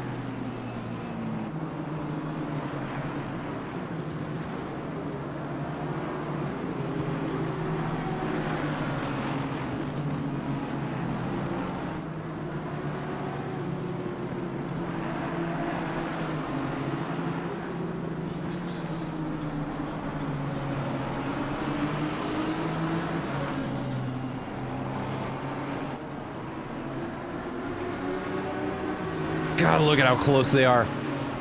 Oh my goodness, look at this. Now into the Degners, or Degners?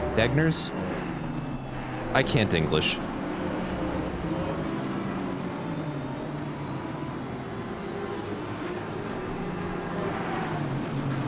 Oh, cameraman got confused. There's that purple and green car.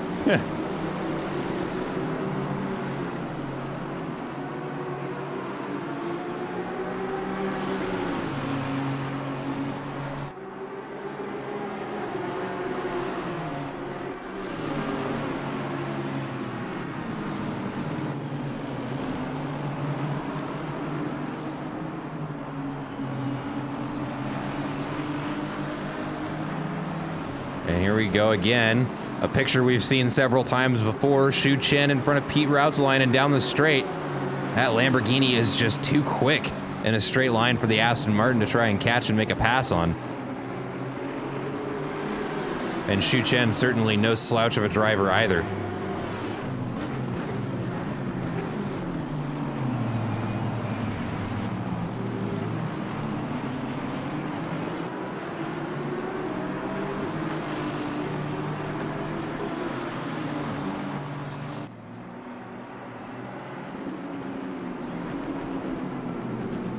And he is closing the gap to the next car out in front, the 404 car. Ooh, and there's a pass. Andy Meyer makes a pass on Nikita Frankov for 8th place.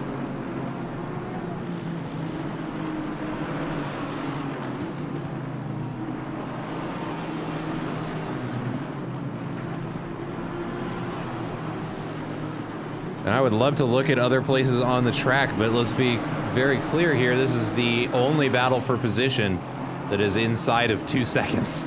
So this is what we're watching. It is Pete the Swede trying to get Xu Chen, and man, he is trying. Practically magnetized to the rear bumper of that Lamborghini.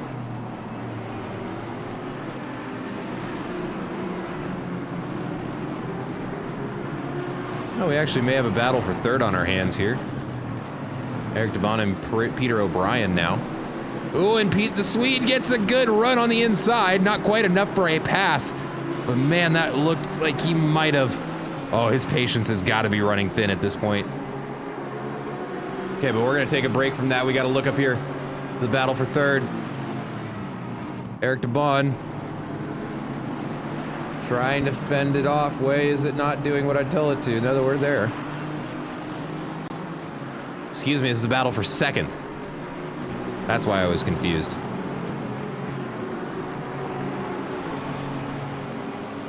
Ooh, a good move on the inside there, and some late braking from second place is going to yield the position to Eric and the number 27 Aston Martin. Let's see if he can hang on to it.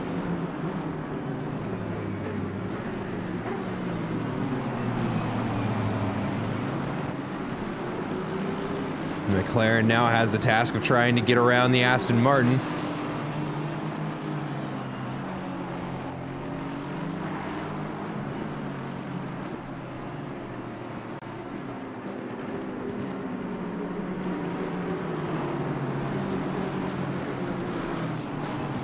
Let's do this just so we can watch both.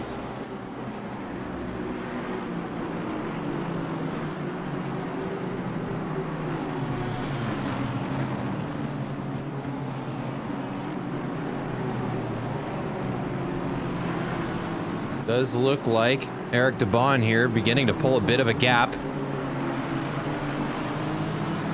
So let's go ahead.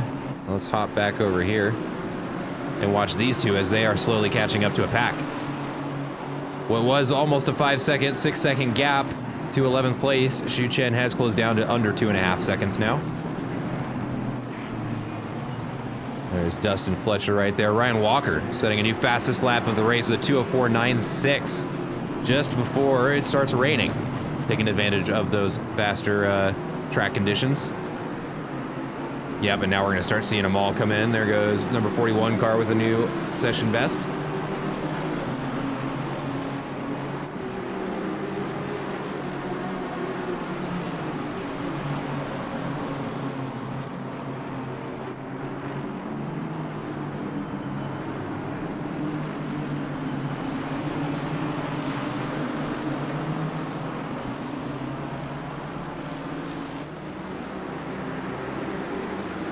Will this one be the one? It's inside of a 10th. He's got the legs, he's wheel to wheel, and then he slots back in behind him. Xu Chen just a little too fast. And this battle is going to go on for a while, folks. 3 hours and 24 minutes left, and I have a feeling these two teams are going to be spending a lot of time together.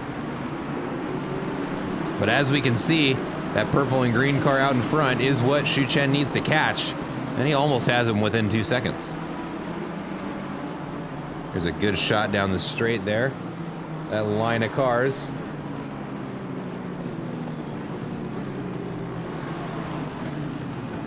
Whoops, that's the wrong scene.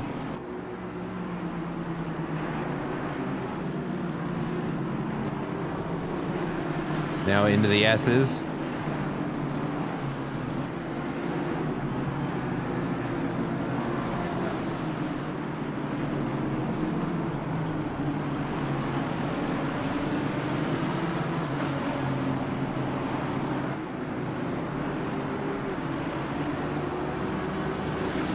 Go. Blue flag lets him through just before Dunlop.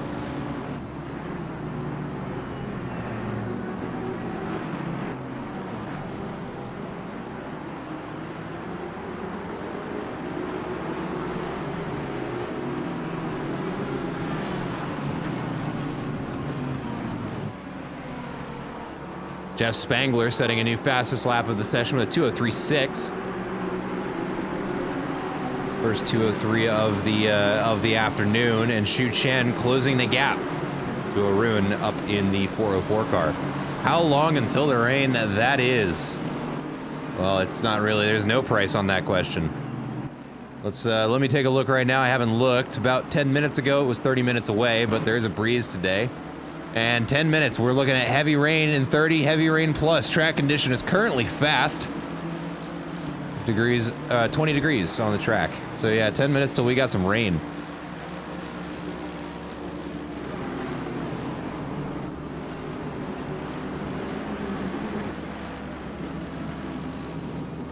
Is it medium rain? Okay. Yeah, Eric did get P2 back for you. We did catch it on camera. And actually, as I say that, it looks like third place has had a trade. But I don't want to look away because we've finally got now this 3-car battle for 11th that we've been waiting for laps. Ooh, and Pete the Swede gets cut off there by the number 23 car. That is first place. Javier Marquez at the wheel.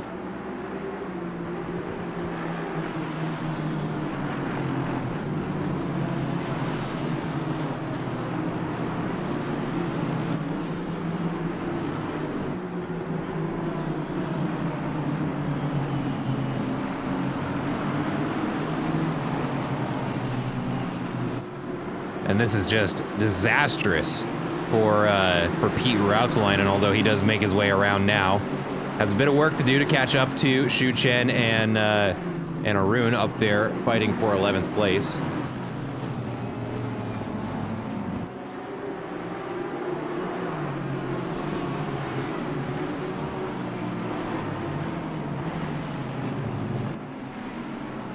New fastest lap comes out of Jeff Spangler again, shaves about 4/10 off his previous time. We've got a "We're Still Here" from, looks like the Matt McAdams fan club. I had to go take a detour to get some pumpkins to carve, but we're still watching. It is that time of year. And pumpkins are expensive this year, my goodness. Vamos, Marquez. Javier is doing a great job. Wets on a dry track. Oh, he's on wets right now. Oh, that poor man. What have you done to him? You hazing him? What is Eric doing for laps? Let's see. His last lap was a 2:05.7. That is his best lap of the session.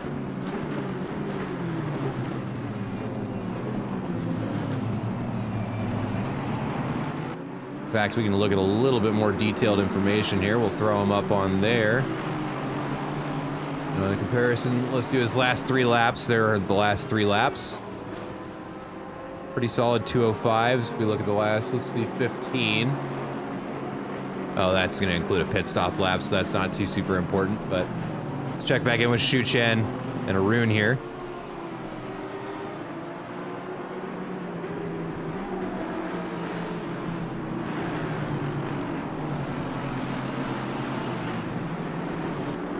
New fastest lap from the 744 team.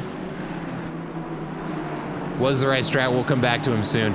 Yeah, and on top of that, you guys are about to have rain too, so it may not be the worst if you're on wets.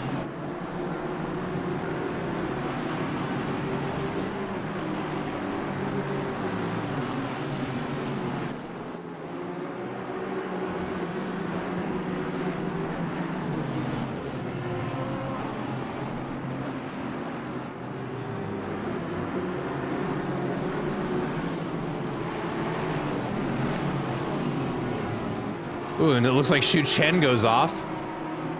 And that is going to be his first mistake we've caught on camera there. And does lose the position to Jordan Nixon and Pete Routsalainen. Oh, he's right on that inside bumper of Jordan Nixon. And that's that same AMG we've seen damaged almost this entire race. Would love to hear from somebody on their team on how that's affecting their ability to handle. Now Shu Chen stuck behind some slower traffic, looking for a way through.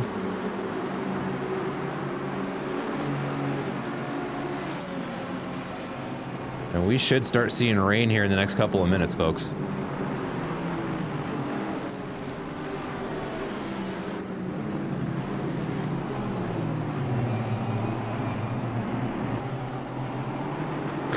I just got their team name and their car number.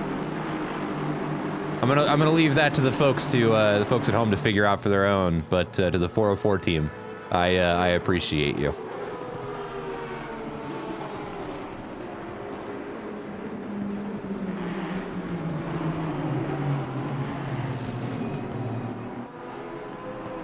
Oh, and I see it getting darker, folks. So we're about to have some rain here.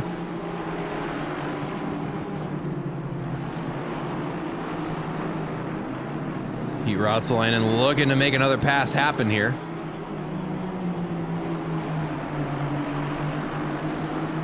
Got just over a 1.5 second advantage on the car in front, at least on the last lap.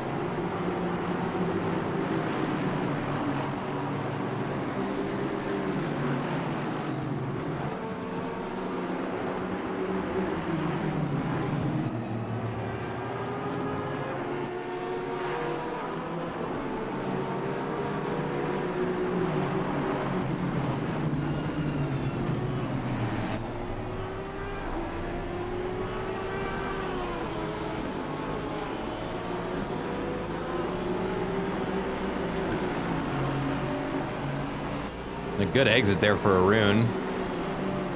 Earns them some breathing room.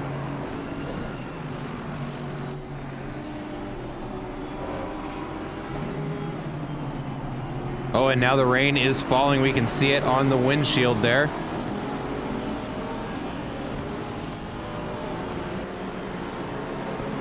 Oops, that's not what I meant to do. There we go. Pete Rotsalainen looking for a way around. Now that the rain is falling, braking is going to get hairy. Nikita Frakov into the pits.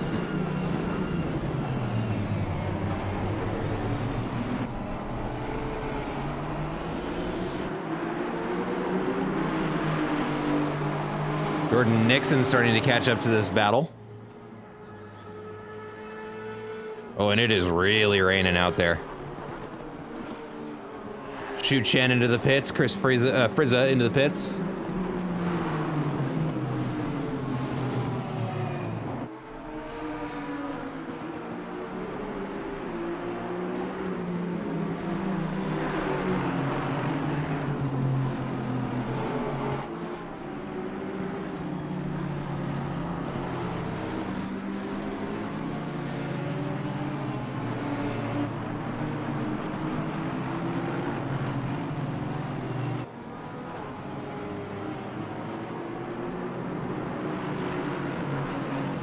Looks like Max Muller getting ready to get into passing position. Justin Peters on the defense. We'll check back in with Pete and Arun here in a little bit. Ooh, Shu Chen about to have an interesting release from the pits. Oh, never mind. It was doing something weird. Max Muller looking for a move on the outside. Ooh, and loses the back end and puts him into the side of the Honda, which goes right into the wall. Justin Peters getting the brunt end of that exchange. Doesn't look like too bad of a hit. But we'll see what their lap times say about that. What a yellow flag for Skylar Loverink. That's just them leaving the pits.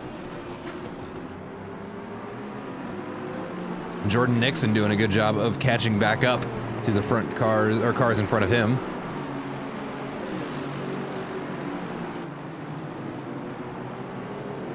And that track is now visibly wet.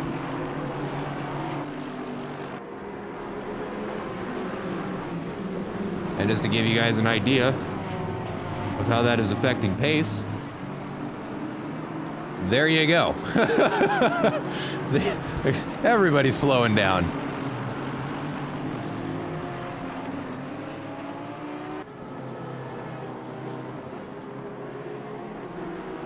Looks like Pete Rotsalainen into the pits, giving Arun a chance to potentially go for an overcut or an undercut for Pete Rotsalainen.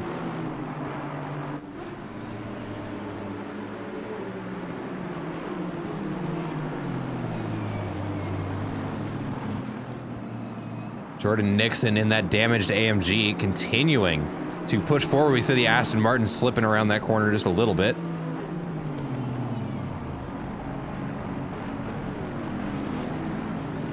Eric DeBond into the pits. Moves Peter O'Brien's team up into second place. Max Muller also getting very close to a pass here. Oh, and they both go into the pits. A lot of the field into the pits now. Ooh, and we've got a car spun off there. This is the number 3 car. Richard Venema, excuse me. A lot of cars into the pits. Justin Peters into the pits now.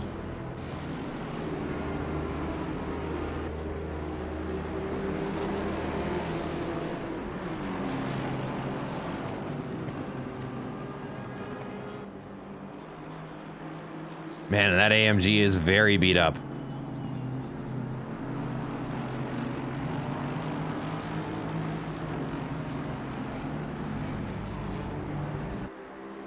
Doesn't seem to be phasing him much, though, because he is closing down that gap to Arun out in front. Now down to a half second of 3/10.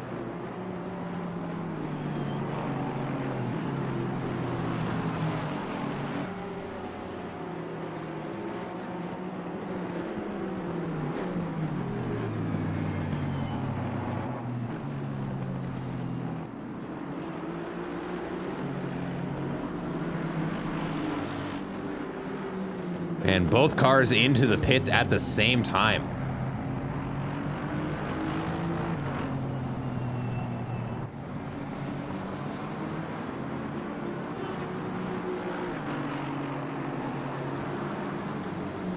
Take a look at our race leader right now, Javier Marquez for Pulse Sim Sport.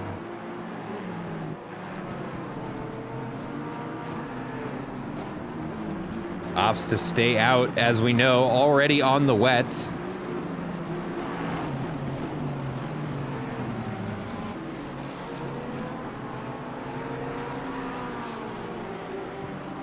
Peter O'Brien into the pits. Yeah, and not having to switch for tires is going to be paying just dividends here for Javier Marquez. As we can see, that gap to second place continuing to grow, and at a pretty remarkably quick rate here.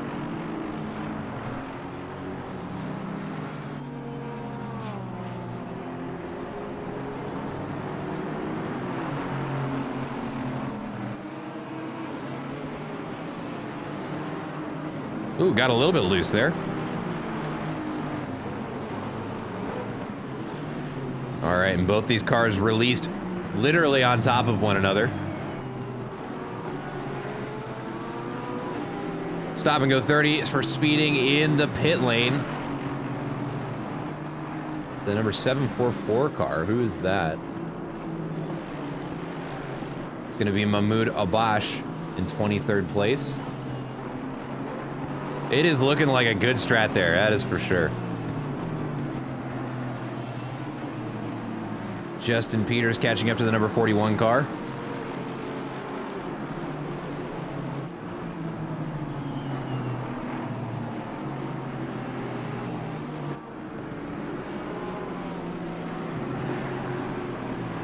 And Stubby McNubby back in the wheel of the 333 car. An excellent stint there from Pete Rautzelainen. Ooh, and Stubby McNubby makes the pass there just as we get the camera switched over.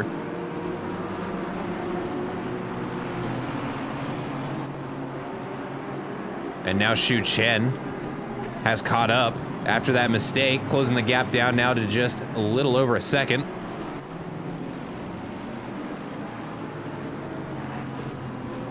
And now this battle, we're gonna get to watch in reverse order. Now with the Aston Martin in front and the Lamborghini of Xu Chen looking to make the pass happen. Number 42 clears their drive-through penalty.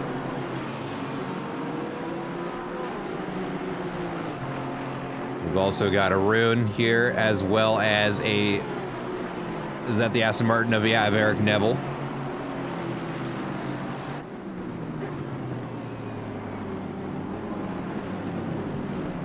As they catch up to Olya Athor in the chicane. Oh, it's getting very tight in there. Ooh, and somehow there's not contact there between the AMG and the BMW. And now it's a drag race around the straight. Don't touch. Oh, they're very close. Oh. All right, everybody, let's breathing room. Leave room for Jesus, all that.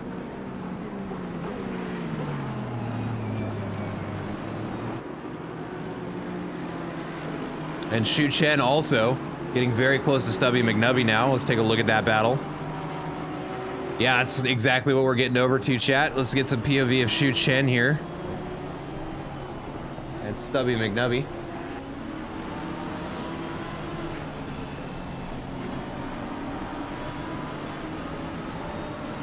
Oh, and here, I need to fix the audio for this camera. I forgot I had it turned down when we had drivers in here. Give me 1 second, folks.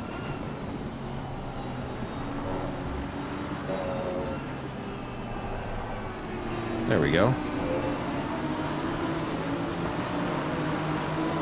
Oh man, as Shu Chen goes for the lunge on the inside, gets cut off by the Aston Martin. Good defensive driving there. He's gonna have to go the long way around. Good line in the hairpin for the Aston Martin, but let's see if the Lamborghini can get a little bit more power down. It is gonna be close, but it looks like it is advantage Aston Martin.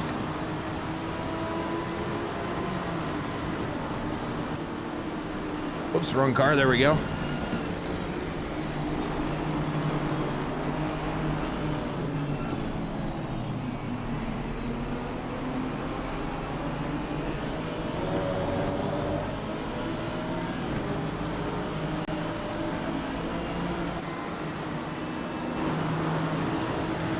Oh, look at them navigating through traffic, and he is about to touch the rear end of that Aston Martin, and just barely gives him enough room to get around 130R safely. Now he's gonna try and get through on the outside. Let's see if he gets the cut through. No, has to get on the brakes to avoid a collision. Oh, and they still touch, and the Aston Martin is spun around.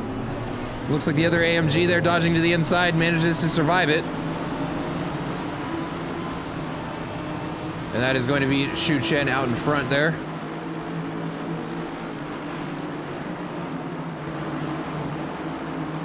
Now Eric Neville fending off the passing AMG there. Oh, and they touch! There's huge contact between the two of them.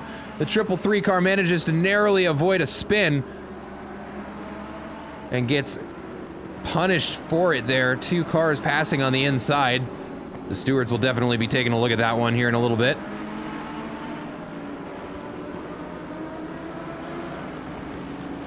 And let me get the weather forecast here for you, just one moment.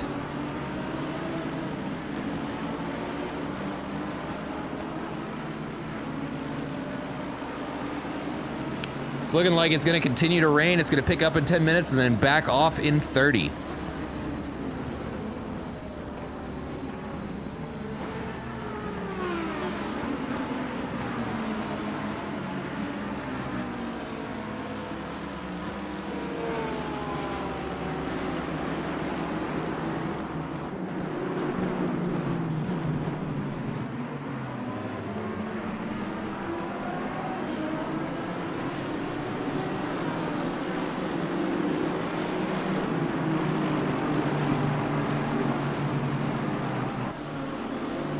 Ooh, and Arun overcooks it, goes to the outside. Gonna lose a position to Stubby McNubby. Looks like Maxim maybe? No, that's not a car for position, excuse me.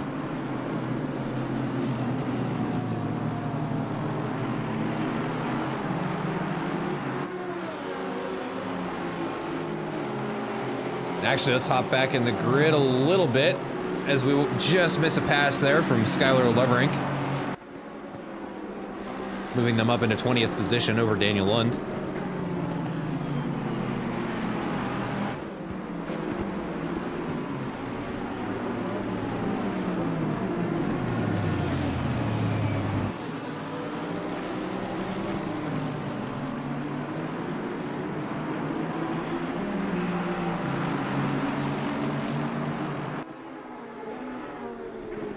Eric Neville under some pressure there from Emil in the number 19 car just behind going into the first curve.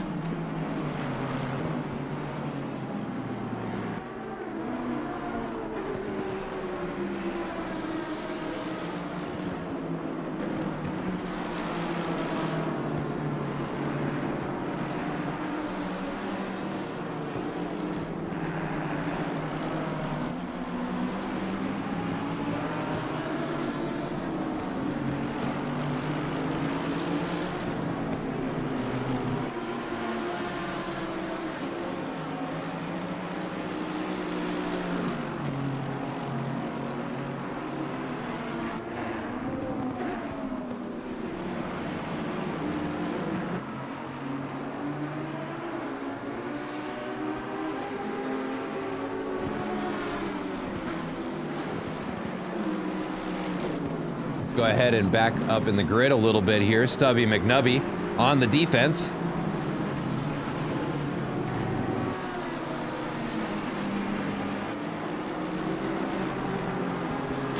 Yes, it is, in fact, wet. Thank you very much, chat.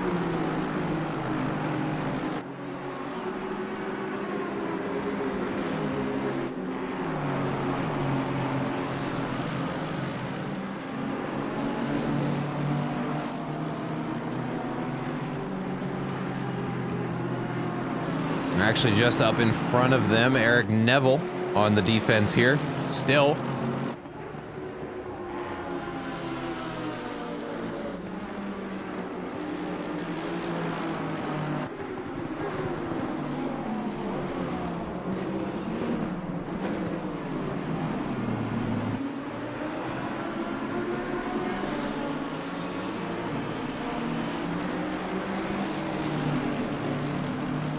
Ooh, and actually, we've got now a battle for, I believe, second place about to unfold here. Jonathan Seville back in the seat for the number 23 car is chasing down Jeremy Mercer up in second place. Jonathan Seville starting the race for this team. Javier Marquez hopping out of the seat.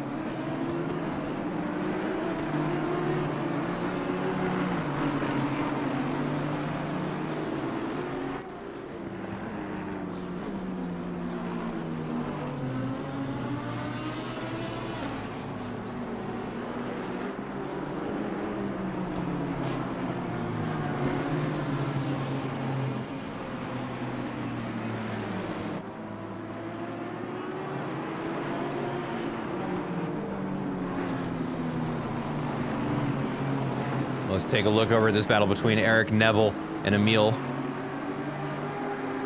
Practically side by side coming around Degner 2.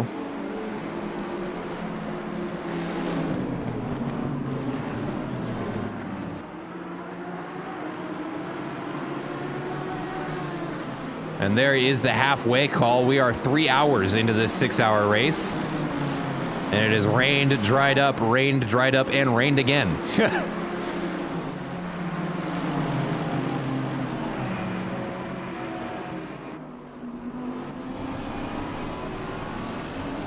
There we go, the pass is made there. We can see the AMG now in the rear view mirror. Coming around Spoon.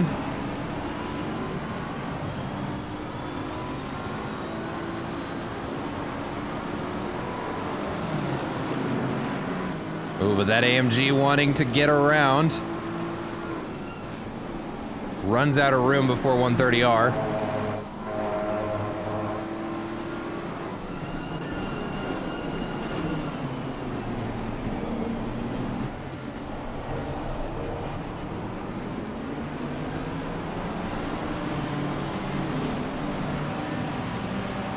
You can see there a nice little catch there from the AMG driver. Back end wants to step out a little bit of opposite lock there, got him back into control.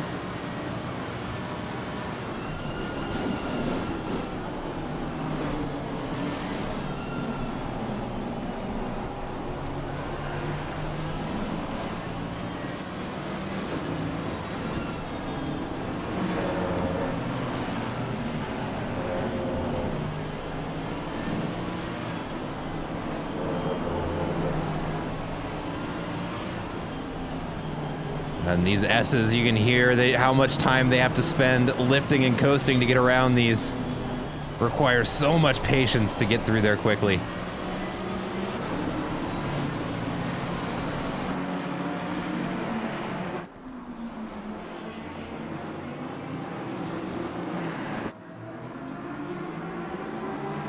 Let's take a look a little bit farther up in the grid. Jeremy Mercer now has Jonathan Seville within a half second of him.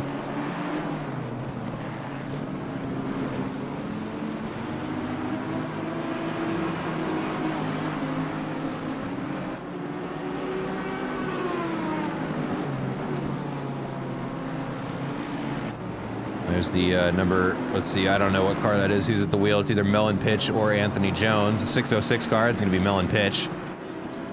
Puts the car off wide there, allow the passing traffic through. Oh, it looked like he got loose there. Jeremy Mercer loses a bit of traction there in the hairpin. Not enough room for Jonathan Seville to make a pass happen. Let's hop on board with Jonathan. If I can scroll up far enough, there we go.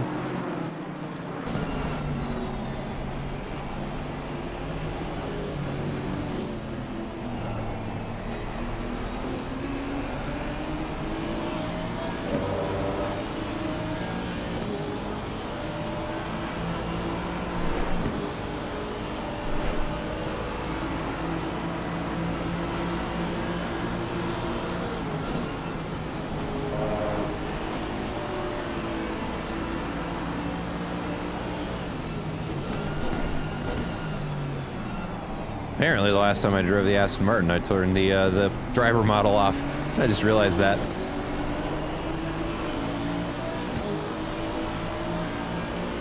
All right, now the drag race begins.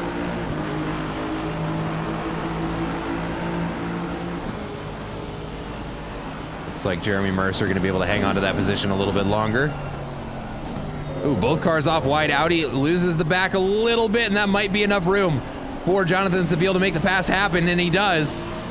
Now going into the S's, it is going to be close. Ooh, side by side.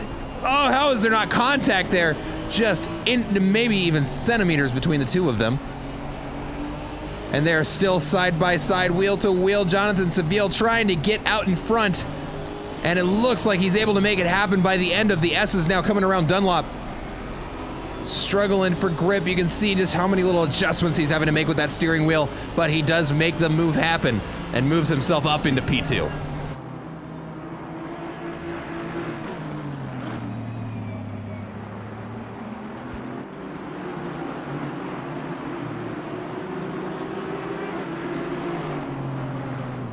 We also have a battle, oh my goodness, for fourth place. That is getting very, very close as we watch Nicholas Hurt make a pass there. Now into the S's for both drivers.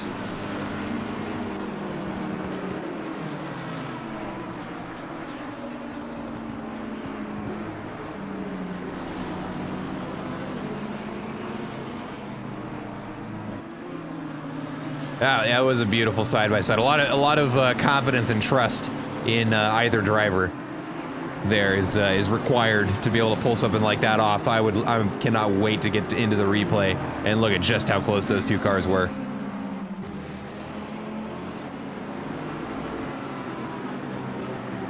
Ooh, yellow flag for Jeff Spangler. Spun the wrong way around, it looks like, in Spoon. Two cars involved. Looks like he is able to get himself back out onto the track. Stubby McNubby under some fire. Ooh! The Aston Martin there overcooks the first corner. That's going to give him some breathing room to work with.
Update on the weather.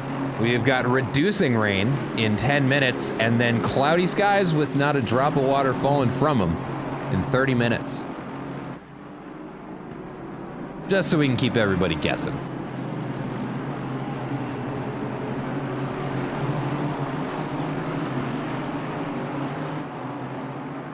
The number 496 car picks up a drive-through for track limits.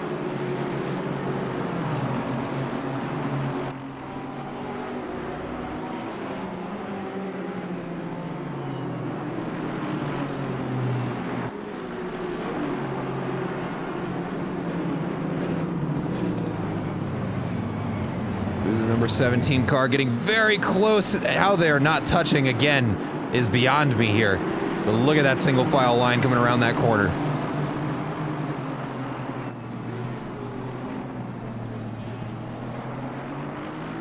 Stubby McNubby, I'm sure grateful that he's got an AMG between him and the two cars trying to pass him for position. Maybe not so much so anymore as there's contact between Stubby McNubby and that AMG. It looks like he's able to hang on to it though.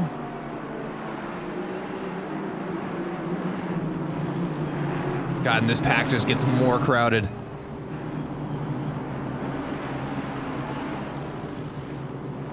And that is the third place car there, I'm pretty sure. No, not of Jeremy Mercer. Who is that in the Aston Martin?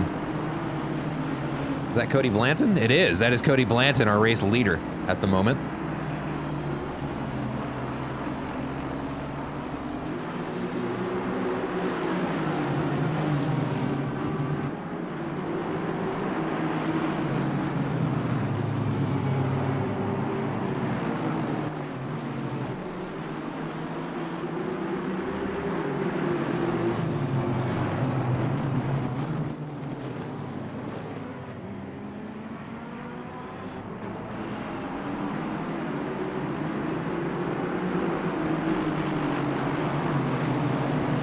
Race leader looking for a way around Stubby McNubby, goes the long way around the corner and is able to make the pass happen.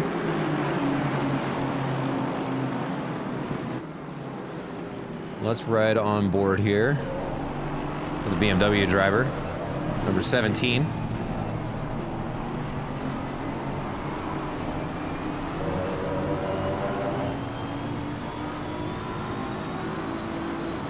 And he is completely blind to the two cars in front of him that are side by side at the moment. And actually, I think we need to watch that. There we go.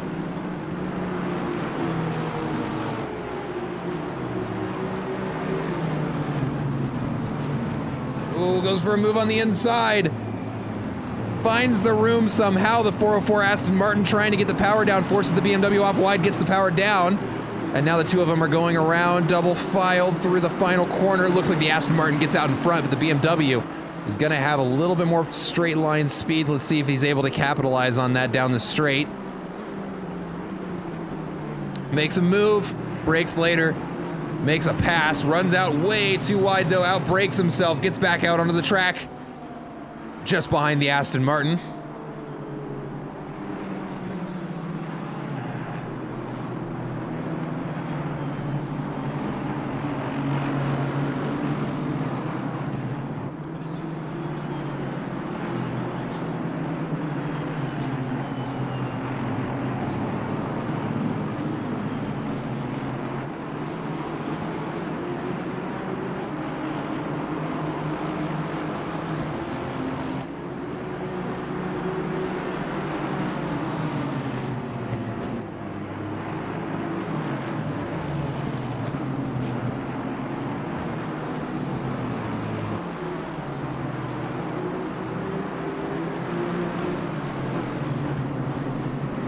Now up into the hairpin, this three-car train for 12th place is getting even closer. The 496 car clears out their drive-through.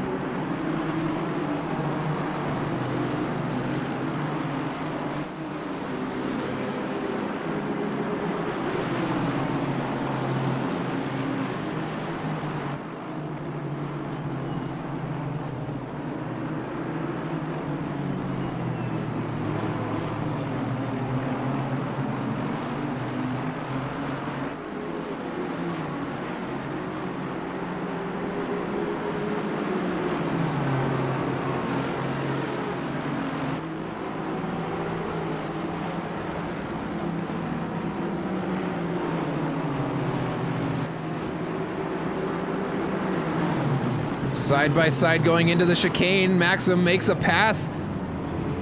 Was a little bit inside on the chicane there. Gets Stubby McNubby in doing so.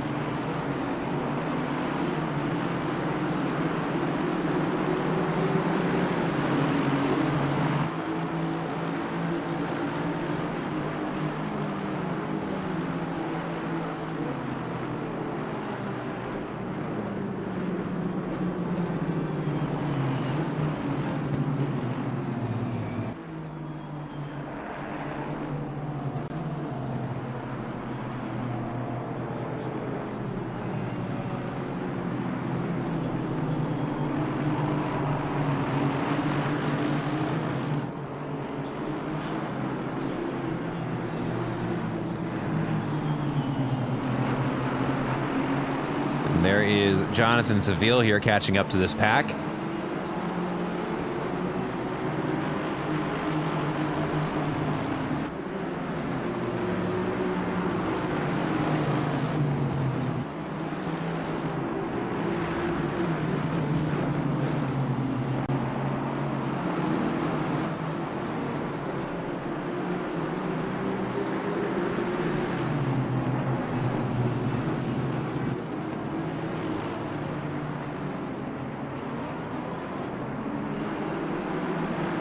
Go. Jonathan Seville trying to make a pass there.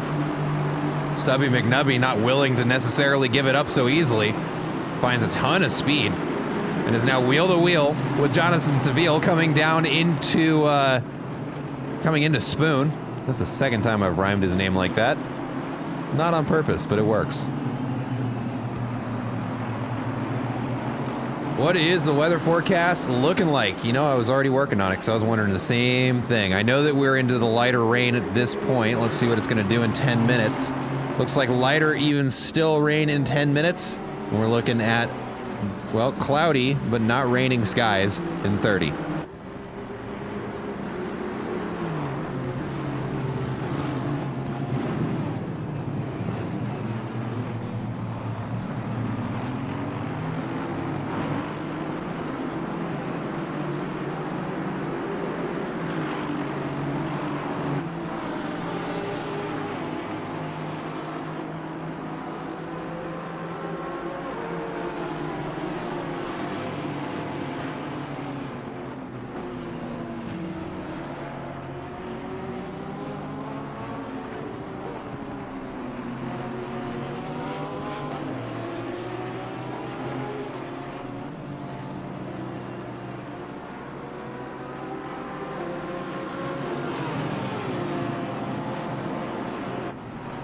Alexander is getting very close to making a pass here on the number 41 car.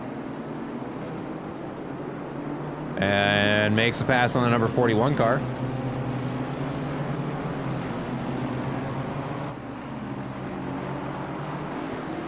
I would also like to see a dry finish to get those lap times cut down a little bit, get these cars going as fast as they can around this track.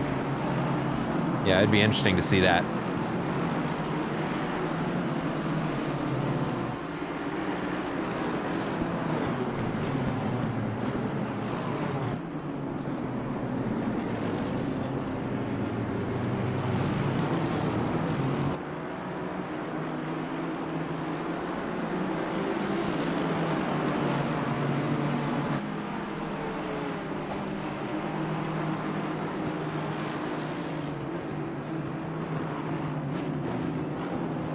Another good pass there by Alexander Averkov, excuse me.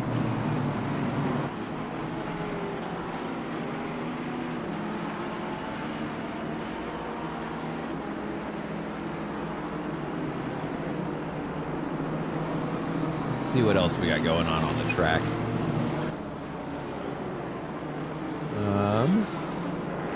There you go, a couple people stacked on top of each other over here. Dominic Socha, I can't talk. Drive through. Track limits, the number 12 car. Which just so happens to be the car that we're on right now. Commentator's curse coming in full effect. Sorry about that.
Right now, just kind of clicking around the field to see who's around who. Not a lot of super tight battles for position, although Shu Chen looks to see... Yeah, it looks like he's getting some company now. Mahmoud Al-Bash also catching up to 24th position.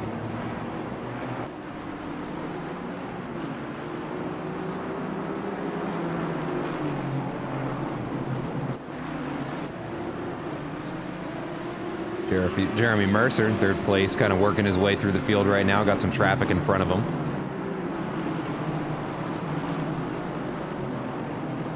Let's check in on Mahmoud Al-Bash here, starting another lap. Maybe their 86th lap.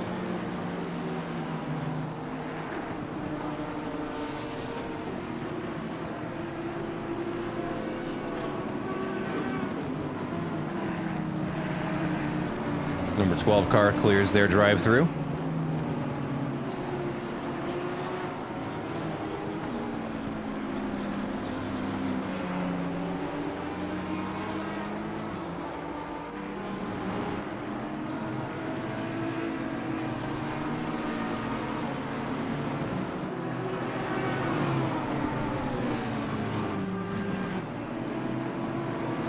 Almost within the 1 second range for the number 744 car.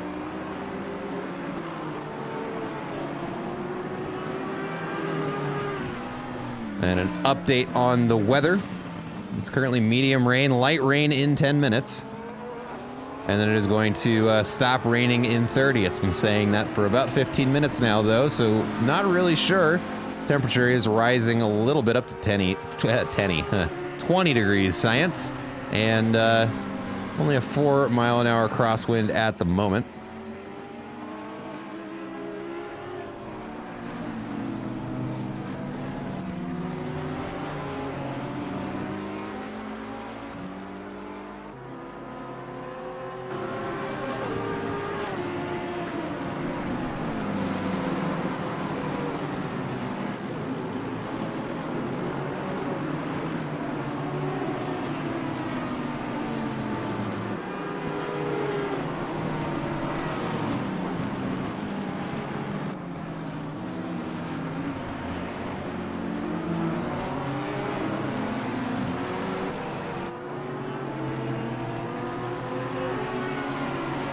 We've got several yellow flags. Stubby McNubby off the track in the Dangers. Michael Landry looks like just slowed down enough to trigger the yellow flag.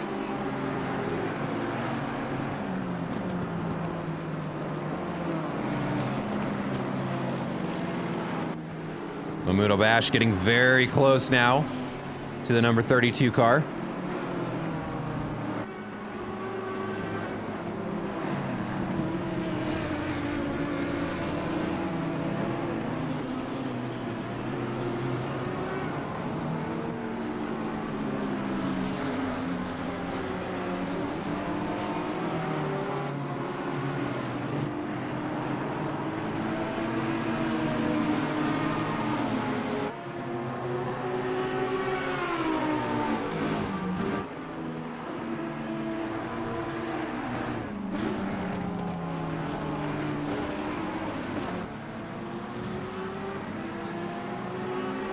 Take a look at those sector times, see who's gaining time where. Mahmoud Al-Bash with almost 7/10 of an advantage on Dennis out in front.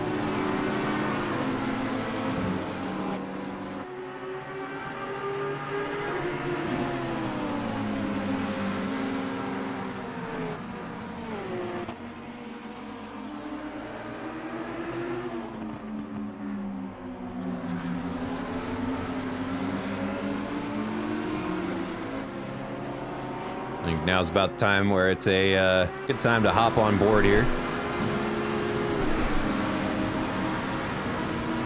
Well, it looks like he's going to try and make the move. He's got the outside, but it's going to have to slot in behind the Audi.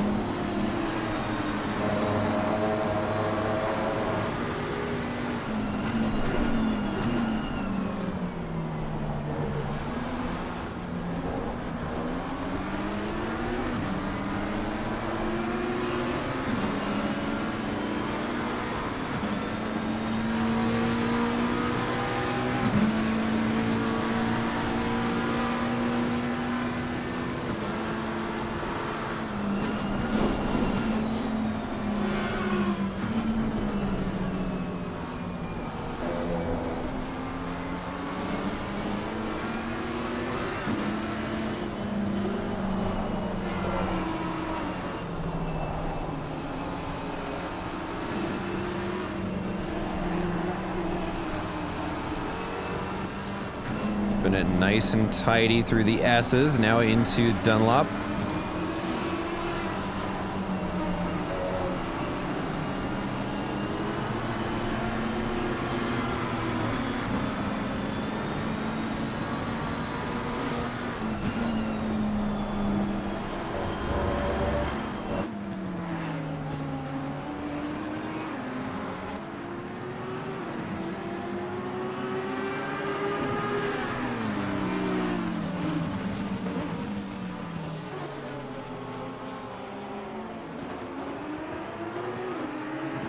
We've actually got a couple of battles for position beginning to develop. We've got a battle for 10th that is starting to get inside that 2-second range. We also have battles for 20th, and there was one other, well, this one that we're watching.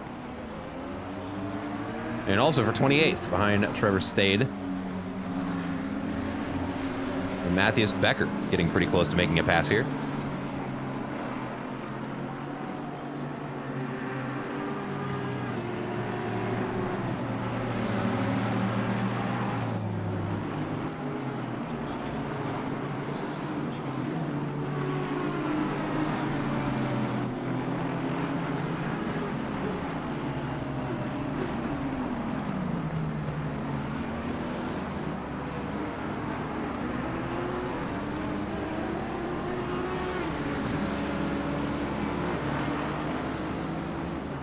Daniel Lund also getting very close to making a pass.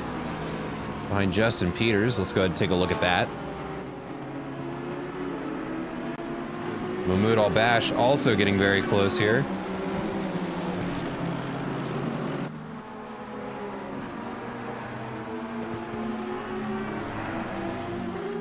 Here, so we have some shot at watching them both. Let's do this. Yeah, that's Daniel Lund over there on the inside, on the left-hand side there, making the pass happen, and the inside of Spoon gets a great run through it. Justin Peters now chasing.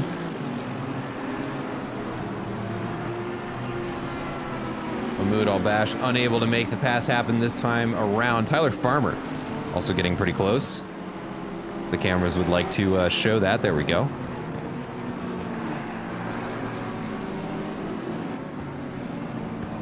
Justin Peters getting pretty close to wanting to take that position back from Daniel Lund.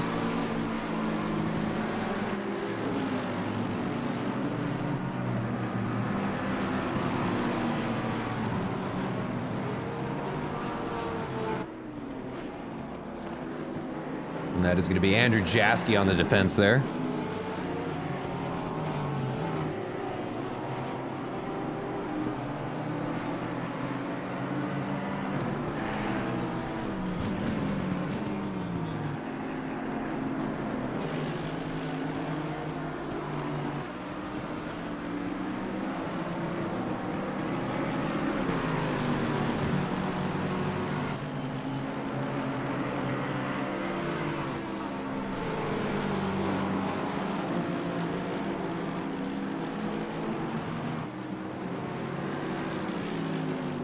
Number 606 car picks up a drive-through for track limits.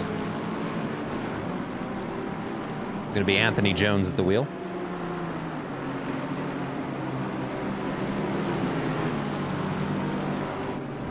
Tyler Farmer pushing for every inch that he can try and get on Andrew Jaski here, who's putting on an excellent defense in that Lexus. Ooh, it's looking good for Tyler Farmer. Goes for the lunge on the outside in the chicane. And makes the move happen. Moving him up into 26th place, Andrew Jaski now. Having to chase him down. Ooh, that's kind of looking pretty quick for the Lexus there. And he gets him. Oh, it's going to come down to a drag race into turn one. Oh, and the Lexus very decidedly has that. And Tyler Farmer going to have to work again to try and make that pass happen. Let's get back here and watch. Ooh, Nacho Castillo runs wide.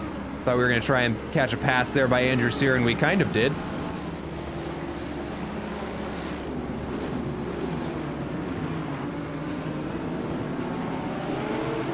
Andrew Sear pulling out ahead now. Tyler Farmer back within striking distance.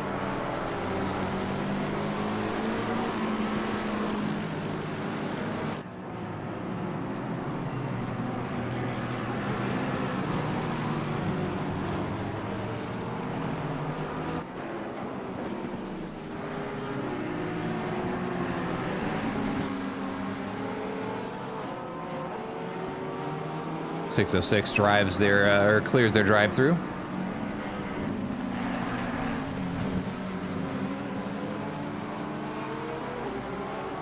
Tyler Farmer looking to get the pass made again, but that Lexus just has so much speed in a straight line.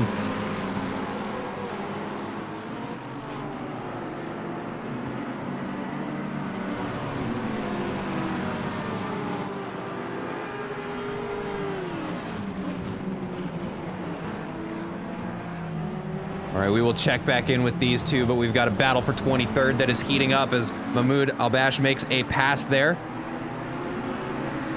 on the number 32 car.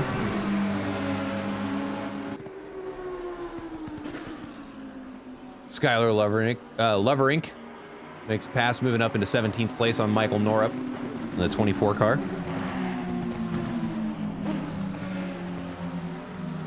And the rain has stopped. 5-second penalty handed out for causing a collision to the 117 car. That's going to be Shu Chen's car.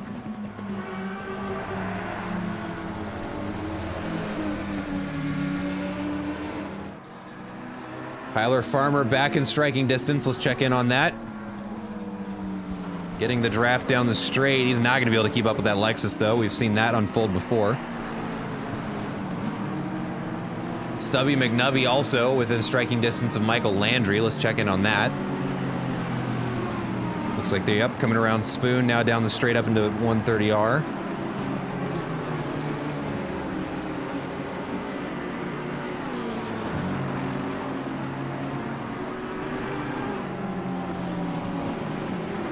Michael Landry doing a good job on the defense, but we're going to go back to this 3-car battle here. Oh, and we just watched the pass happen there. 5-second penalty to the 88 car, but look at this wheel-to-wheel. There's contact between the two of them. The Audi on the inside.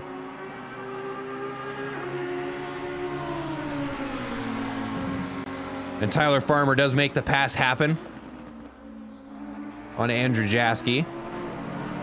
Looks like it happened in the Degners. Now into the hairpin.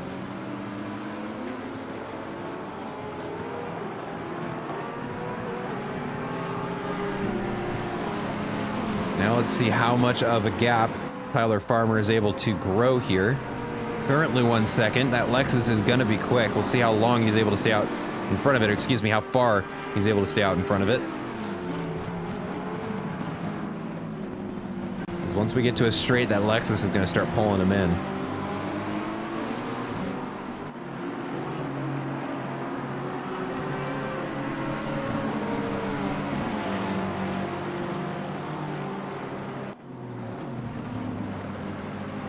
And sure enough, down the straight, the Lexus reels him right back in.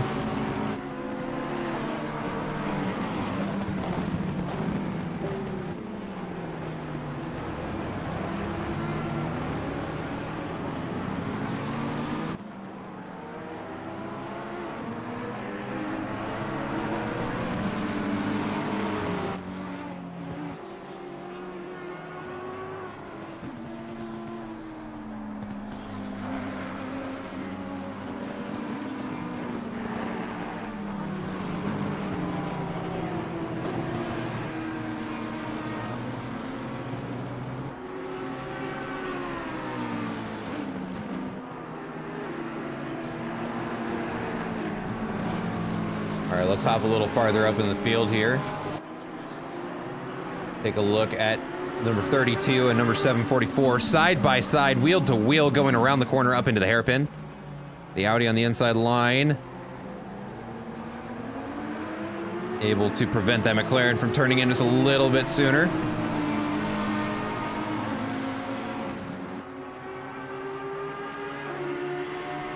All right, and joining me in the commentary booth, going to be one of the stewards for the day, Evan Toth. Welcome, sir. Hello. How are we doing? Oh, I'm doing great. I guess we should probably not talk over each other. Bad start. I'm doing well. All good. Yeah, you've been stewarding for the majority of the race, right? Are you driving? No, I am not, unfortunately. I was planning on it, but just tough week. Couldn't get any practice in. Yeah, I feel that. But yeah, and honestly, I don't know that your practice would have been all that valuable, seeing as we've had the weather change 4 times in the course of, what is it, 3.5 hours now. Back on a dry track. No, definitely would have thrown pretty much all practice out the window. But Yeah. yeah, it's been a fun one. It's been a fun one. And how about things over on the stewarding side? How have things been as far as incidents? Not as busy as I would have expected. It seems like a lot of people are not really reporting things. Because definitely seen some things that were like, probably could have been, but nobody cared to. So, you know, no harm, no foul, I guess. Yeah, there have been a couple of things too that we've caught on the cameras. It's like, oh, they're going to be looking at that one. I know. I was talking to Pete Rotsalainen and one of the other cats, and he was asking when we were going to give him his stop go 30. I don't even know what for, but he thought there was a penalty coming.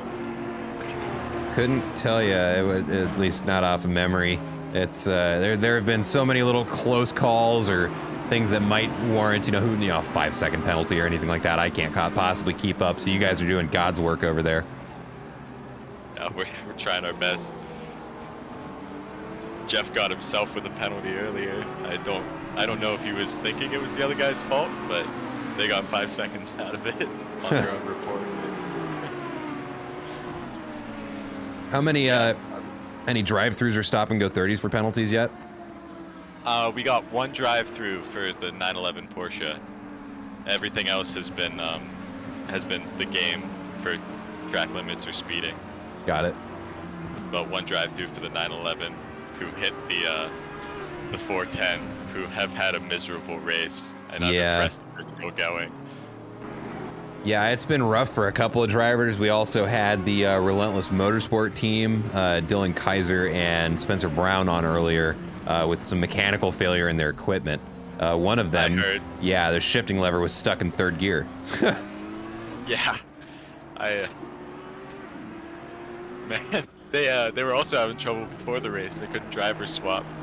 They got it figured out, but I didn't know what their problem was. I still don't know. They've been having problems all day. It's a shame for them. It's endurance race luck. Yeah. It's unfortunate, but it's what happens. Indeed. But how you feeling about the race so far? I feel like it's been fantastic. I don't think we've gotten to that point in most endurance races where everybody's so spaced out there's nothing to watch. I mean, right now we're watching Mahmoud Albash chasing down the number 32 car. It's been going on for like 10 laps now. And here, actually, I can do this for you. I'll throw this up so you can watch here with me. Sure. There you go.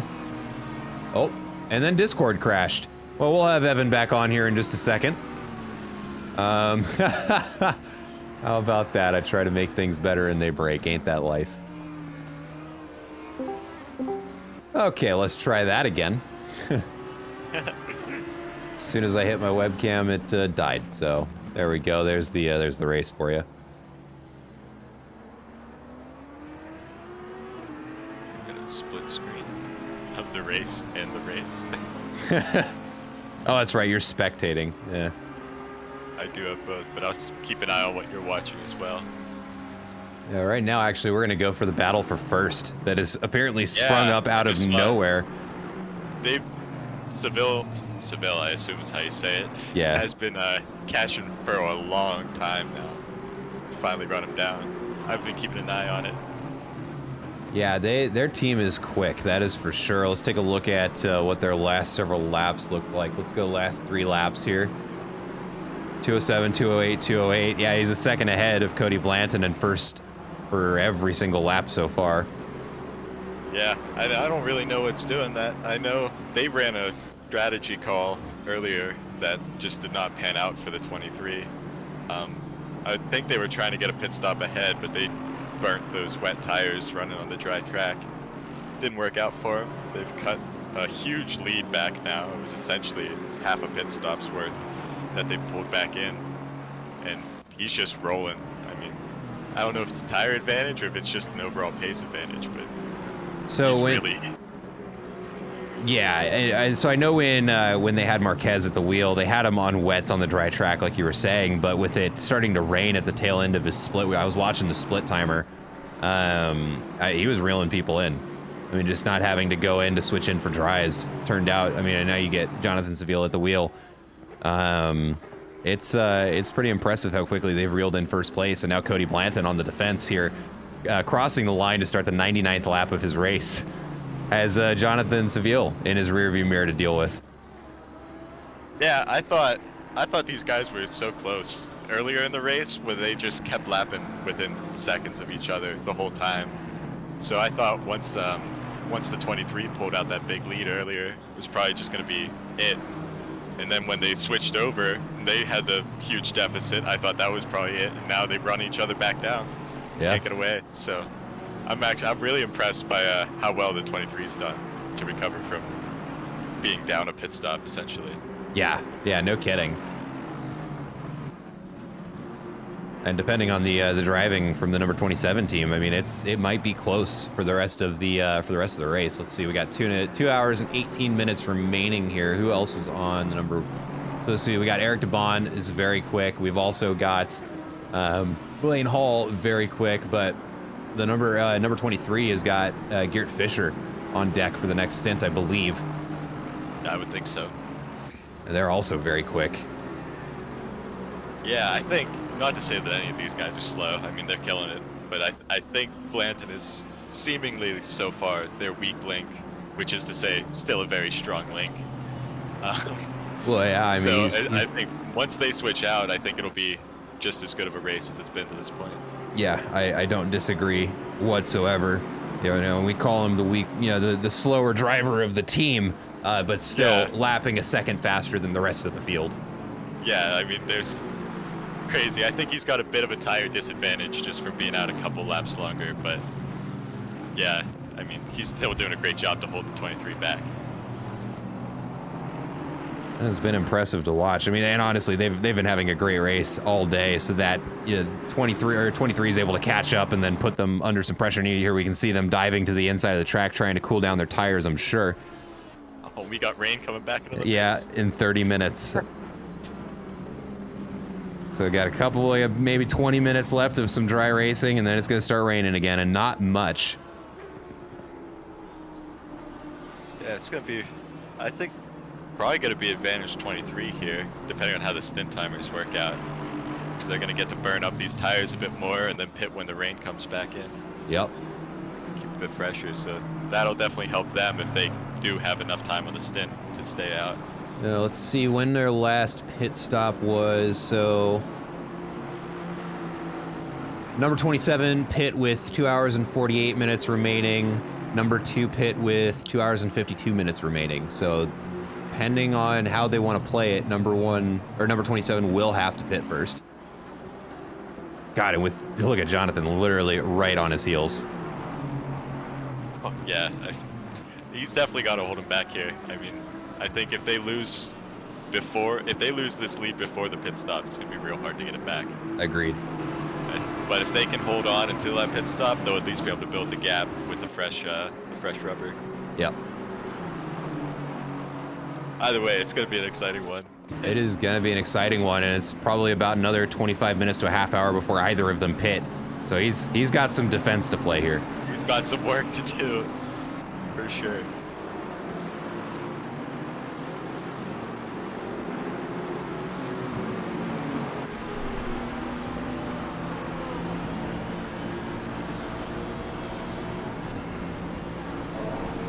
Still 2:15 to go. I haven't done too good of a job keeping up with the who's done what stint, so gonna be interesting to see who's gonna be in for these last 2.5 stints. Let's see. So for the number 1 car, they started with, I believe they started with Cody in the seat. Then it was a stint by Blaine and Eric. Or no, that can't be right. They've only done 3 stints. So yeah, it would have been, then Blaine started it. Eric was in last. Cody's in now, so it could be either Blaine Hall or Eric DeBond in next for these two. And then Jonathan Seville started the race for these guys. It went to Javier Marquez. Geert Fisher's also done a stint, so it really is up in the air for both teams who could go next.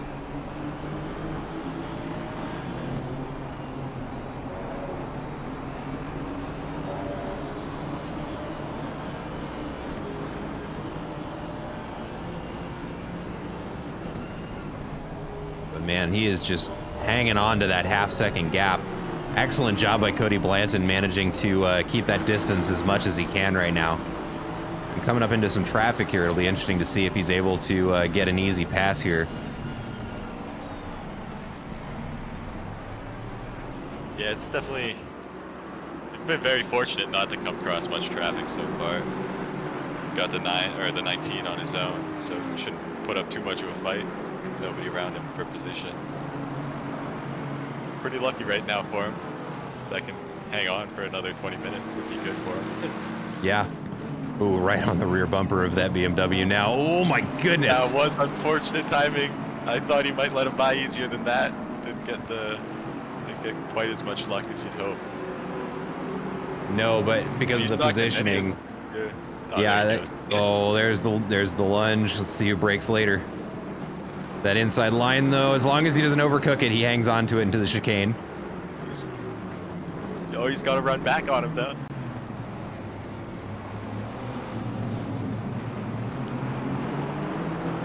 That was best chance so far. Now he's got a long wait until another lap car. Yeah. It's going to be the 911 up exit turn 1 now. Turn 2, I guess. God, 1/10 between the two of them.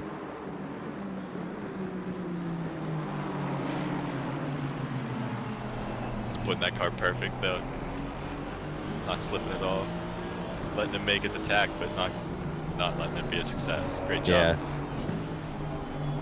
Now through the S's, probably the easiest part to just kind of know that the other guy's not going to get around you. You got to be real careful to set. Yeah, you got to hold your line and make sure you set up Dunlop. Which it looks like it's exactly what he's done.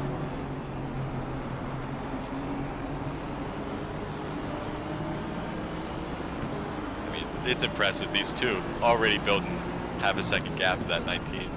Not a slow car, not a slow driver, and battling each other, pulling away from him.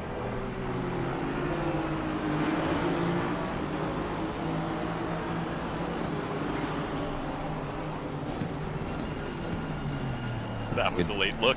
Yeah, it was. Thought I might need to pop back into the steward box for a minute.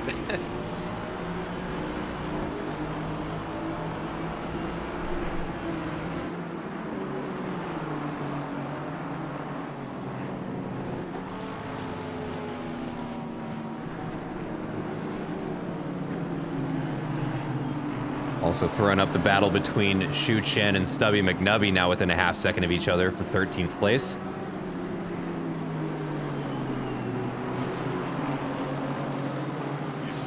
These two have had it out for each other all day. Yeah, they have.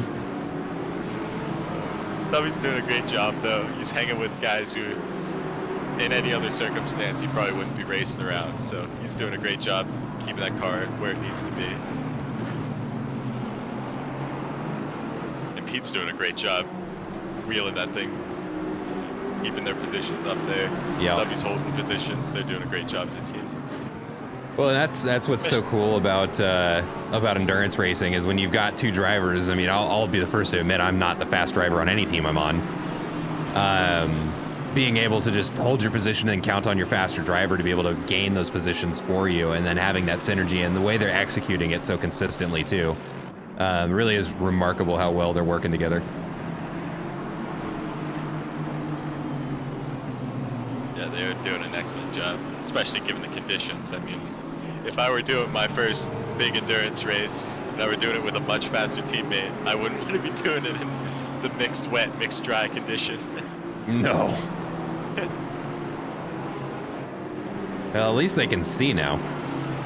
Yeah, that's definitely a big advantage over the full wet stints.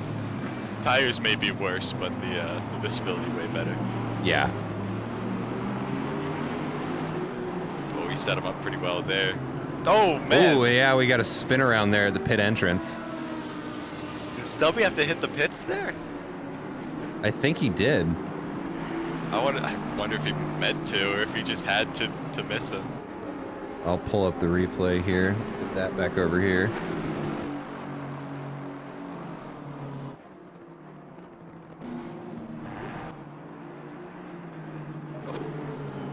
Seville ran wide.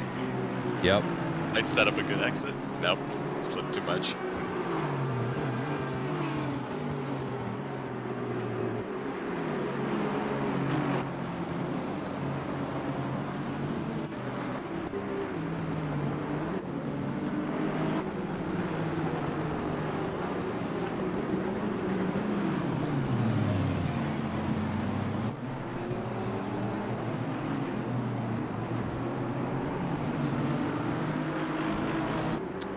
Ooh, okay, so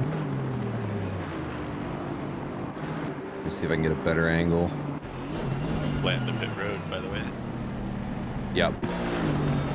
Oh, and just as the track turns greasy, that's really gonna kill these tires. Yeah, that is gonna be interesting. For whoever's getting in this car is gonna have their work cut out. Not good for somebody. So here is the replay from Stubby McNubby's point of view here. So it looks like there's a bit of an incident. That Porsche gets spun around. I don't know if he's planning on going into the pits or not, but that is where he avoided. Well, if he wasn't, that was pretty heads up to get it down there, slowed up. Nice job. Yeah, that was well controlled. All right, we'll check back in with Seville here in a little bit. Let's see if there are any other, yeah, it looks like we got a battle for 26th here. Between the number 146 car and the number 32 car. I think that's the closest thing on track.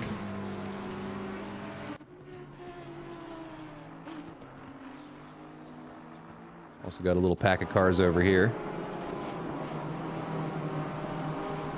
But yeah, now that we're into the pit cycle, let's see. Cody Blanton led out on the track, leaves in 4th. I have to keep an eye on those lap times, see if he can do anything with the fresh tires, even in the greasy track.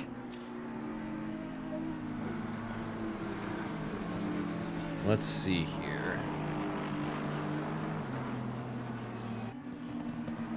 Last 3 laps for them. Stop and go 30 for speeding in the pit lane to the number 24 team. Currently sitting P18. And there's our last 3 laps for Cody Blanton. So looking around kind of the mid 208s. Let's see what he starts doing in a little bit. And then in the chat, actually, hey, I had missed that. We got a shout out. My friend Matthew is turning 13 today. He loves to watch, but he is currently busy with his trains. Well, Matthew, happy birthday. From one Matthew to another, trains are awesome. Those were my favorite toys growing up. And as a matter of fact, I'm 27 now, so 14 years later, I want you to still have your trains just like I do. I still play with them when I go over to my folks' place. You're very young, 13, just became a teenager, probably just now going into middle, or somewhere in middle school, I don't know, either 7th or 8th grade. Your life is just getting started. I'm sure it's all very exciting for you, but 13 years through, many, many more to come. I hope that they are filled with excitement and you getting to pursue your dreams, and I hope you enjoy the rest of your birthday. Happy birthday, Matthew. Happy birthday, Matt. That was impressive. I don't think I could have done that. It's just giving toasts. That's all it is. And as a drinking man, I have to be good at that. Fair enough. Let's take a look over here. Mahmoud Albash and Nathan Tanner are getting into it. Just looking at that. Pretty good scuffle going on. I'm not Jimmy just got through there. Yep. Bit of trouble. I can't say that was the. I guess it's not Jimmy. It's Terrell Lance in the car right now. Oh, and a yellow flag there. Someone got spun around at turn 1. Looks like it was going to be the number 32 car. Mahmoud Albash, though, getting very close to Nathan Tanner, catching up to I'm Not Jimmy. Now it's going to be a run up the hill. All 3 for position. It's gonna get spicy. Yeah. Nathan Tanner looks like late on the brakes or runs out wide.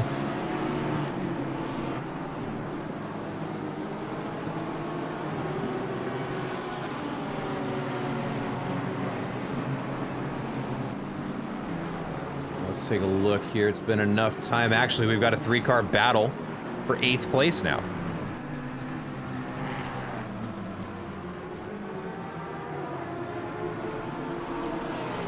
And then let's see. Blaine Hall is going to take the seat for the number 27 car.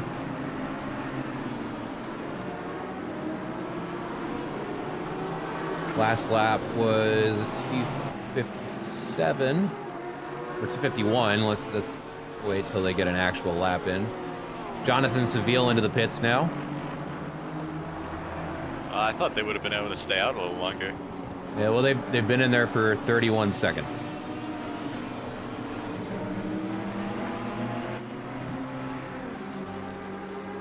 Maybe they're just trying to limit the gain. I think so. 3 car. Or the 27 car, I should say.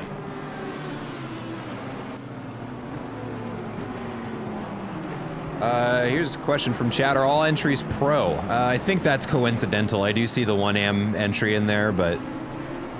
Yeah, that's actually a mistake on my part. When I was changing some people around on the entry list, everybody was supposed to be pro. And then when I edited that team, because they had to switch out a driver, I did not change those drivers from AM to pro, as is the default. So they are the 1AM team. Regard them as pro. Makes sense to me. All right, Geert Fischer gonna take the wheel from Jonathan, and it looks like the Aston Martin comes out just behind him.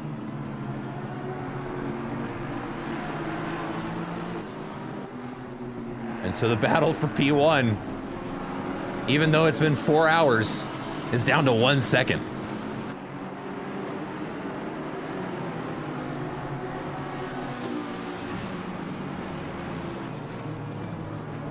Nathan Tanner and Mahmoud Albash also getting into it. Still now just 3/10 between the two of them. We'll watch these guys for a little bit. A great couple of laps by Seville to be able to not only beat those fresh tires, but I mean, build a bit of a gap for his teammate. Great job by him. That's not easy to do because he was doing on worn tires too, which I'm sure have been overheated enough times to where they probably weren't sticky anymore. Ooh, no, and definitely not. Do we have a DNF there? What just happened? Yeah, we're down another car. I don't know who left.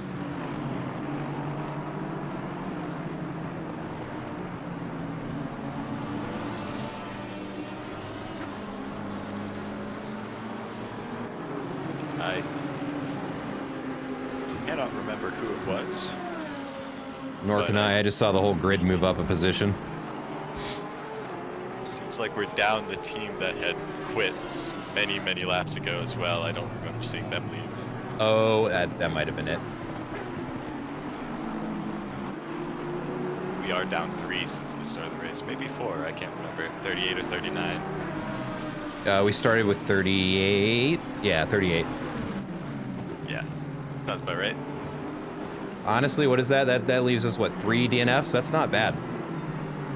No, 4 hours in, only missing three cars is pretty good, especially when one has just real life mechanical issues. Yeah. Can't do much about that, so unfortunate for them. But then 2 others, not bad at all.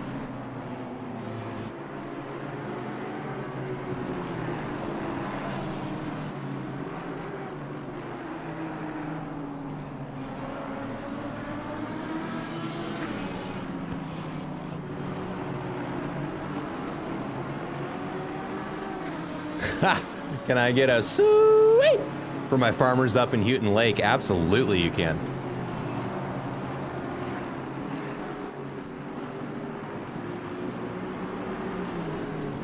Chat is fun. Stubby McNubby right now trying to recover from pass by Austin Carpenter.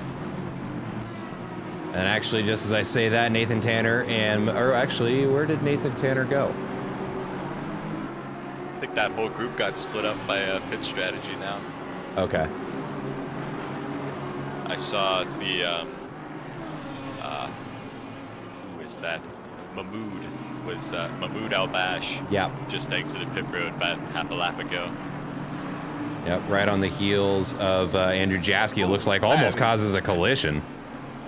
That's close. A nice recovery there. I'm sure Andrew's sweating bullets a little bit. Or is that not Andrew at the wheel? I just know that's his team. No, that's Andy Ollie, excuse me. But sneaky little pass there through the hairpin. Oh, and there's contact. Oh, and there's turn 12. No. Yeah, Oh, yeah. can he save it? Oh no, and both cars into the wall. Looks like the McLaren's able to just kind of bounce off of it. That Lexus is now a Rexus. Uh-oh. That's unfortunate. We've seen that problem all day. Opening stint, that was the first thing that went wrong for the 410. Saw it again a couple laps later with some other cars. Turn 12. Looks easy. Flat out right-hander, and then that's where everybody's been hitting each other. Yup.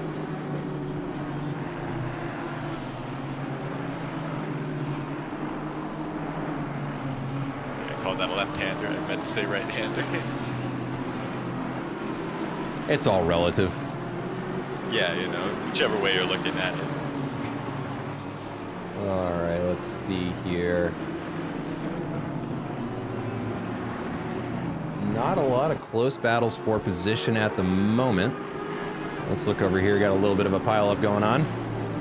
Peter O'Brien up in third place, working his way through some traffic.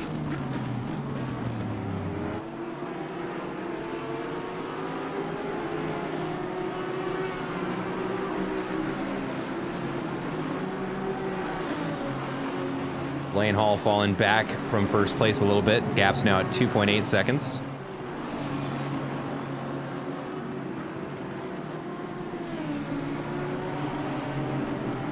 To add a little bit to the how impressive Stubby's driving has been to this point, keeping up in that top 15. He has apparently been on the same wet tires for 2 hours now. So, Oh! he is really struggling with the grip of that car, I'm sure, and he's still holding it in 13th. Yeah, let's see. His last lap was a 2:11.9. 12th place was a 2:06.1. And 14th was a 2:10.3. Yeah, somehow, I mean, that's enough for him to stay out in front. He's got a healthy gap to play with. I wonder what his stint timer looks like.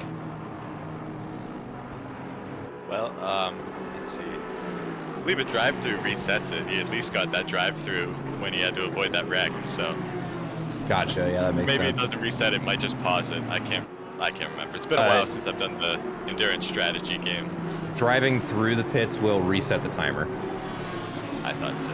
Yeah, so he's probably got a full stint ahead of him. It's just a matter of how long the fuel will last. Yeah. Unless they did stop in that impromptu pit lane run.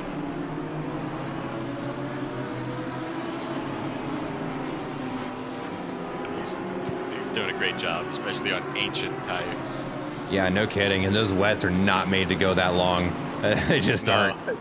Especially when we're drying out the track every 40 minutes. Mm-hmm.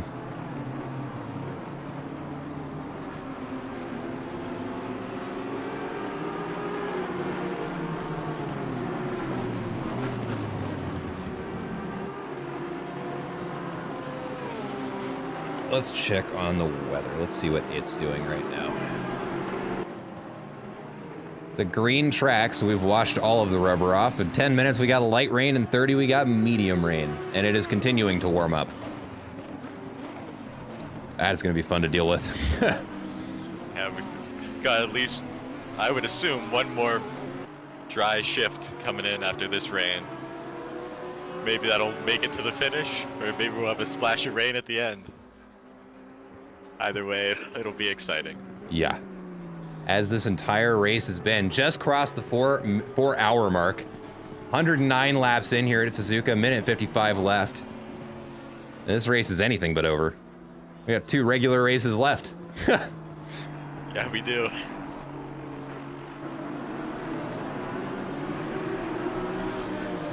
Two-hour sprint race left.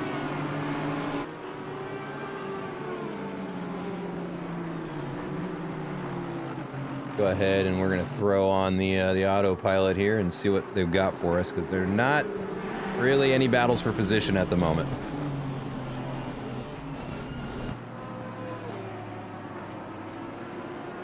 Ryan Yee up 31 positions on the day. Oh my God. Sounds like when Stubby had to dive onto pit road, they did pack it full of fuel. So Okay. So he's going to keep driving on those tires. God. Full stint and another hour on the tires to go. I believe this will be his second hour, if I understand correctly, is that they didn't change the tires on that last one. Ugh. It's going to be a rough stint in any case. I'm going to go ahead and put my other camera on him so I can keep an eye on him. I'm worried about him. He's going to be driving on the bead here pretty soon.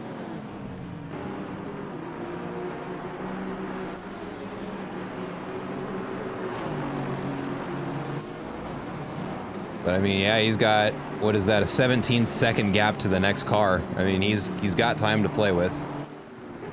Yeah, he's just got to make sure he keeps it on the track, which he's been doing pretty well all day, except for the cases where he's been knocked off a bit. So he's doing well. Just got to keep it up. Yep.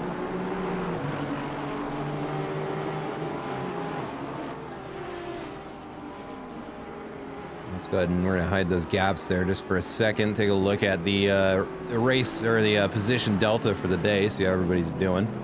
A lot of movement on the board.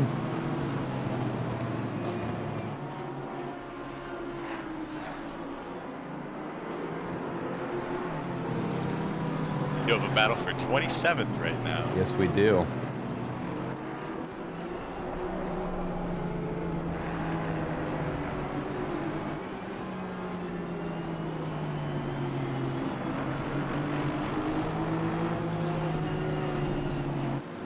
Come on, cameras, what are you doing? Outside there we go. of the hairpin, that's going to be rough. Yeah, Matthews Becker capitalizes on it. Got a bit of a gap for the next corner.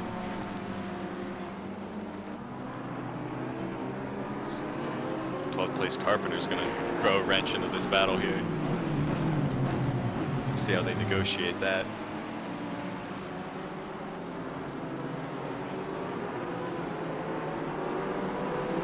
That's really one of my favorite things about the endurance racing is when the faster cars come up on a battle of slower cars.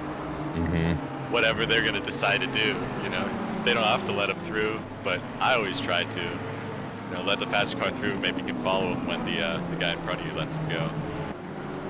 Got another battle unfolding here. Got a yellow flag on Terrell Lands, it looks like. Got the car going back around. Max Muller makes a pass on Jose Flores.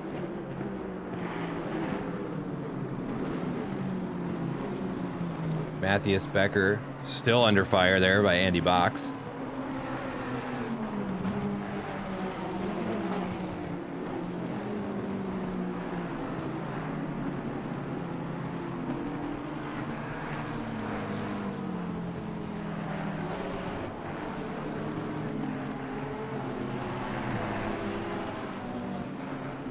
Interesting. Porsche's looking for ways around a part of the track where there really aren't any. Oh, and goes out wide. I saw that coming. Now out in the dirt.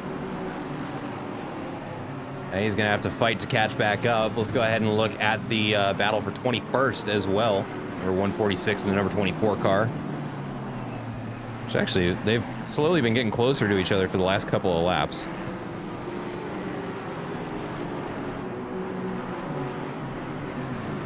Stubby McNubby's pace getting to be a bit of a concern if you ask me. Last lap was a 2:20. That rain cannot come soon enough for that team. No, and even when it does, I mean, those tires are going to be shot. Yeah. But if he can hang on until that rain comes, then they can pit right as it does. They'll have healthier tires than everybody else, so he's just got to hang on. Just keep hanging on. He's been doing it all day.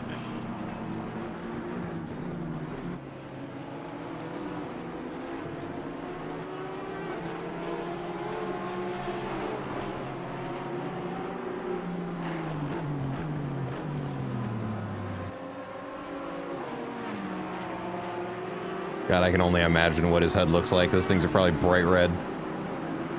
And overinflated by like 8 PSI. Oh yeah, they are not good by any stretch of the imagination. Can God change the rain? Well, I'm sure he's gonna here in the next couple of minutes. At least that's what the forecast is saying.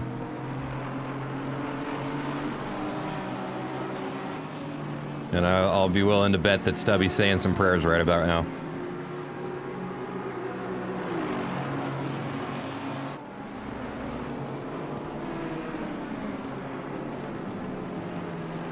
Still hanging on to 13th, though. Has a 12-second gap to the next car, which is whittling away, but he is hanging on to it, and there's the rain.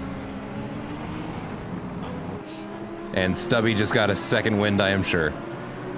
Now, the question is, I think, and you've already asked it, is what is their picking strategy going to be like? Do they bring him in early? Let's see, how much time is left in the race? We've got an hour and 48. That puts us at about, well, no less than 3 stints remaining for any of the teams. Let's see, he came in for a pit. When was that?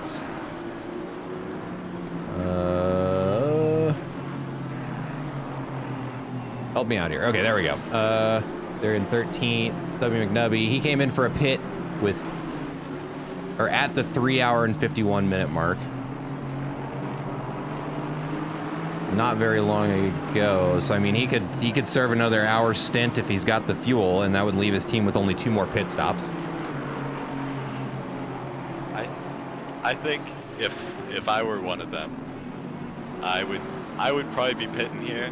And I think Pete is just he's one of the best drivers here. Yeah. And when you add in rain, I mean, he's unbeatable in most situations. So if I'm these guys, I'd want to pit, I'd want fresh tires, and I'd want the best rain racer here in the car. Yep. And hopefully put Stubby back in when it's dry. Yeah, last lap was much better. He did a 2:13, so he's honestly not far off the pace of most of the field, but 14th is reeling him in. We got people on pit road. Oh yeah, we got several people on pit road. Got the 52 car, the 41 car, 146, 793. We've also got Sam Clark in 4th place in the pits. Walker almost got cleaned out by is it Ollie? Yeah, Andy Ollie.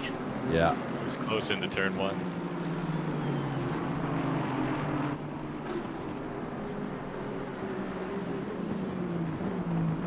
Those 2 teams have done a great job, 828 and 88. Mm-hmm. They always like to do their back-to-front challenge in these endurance races.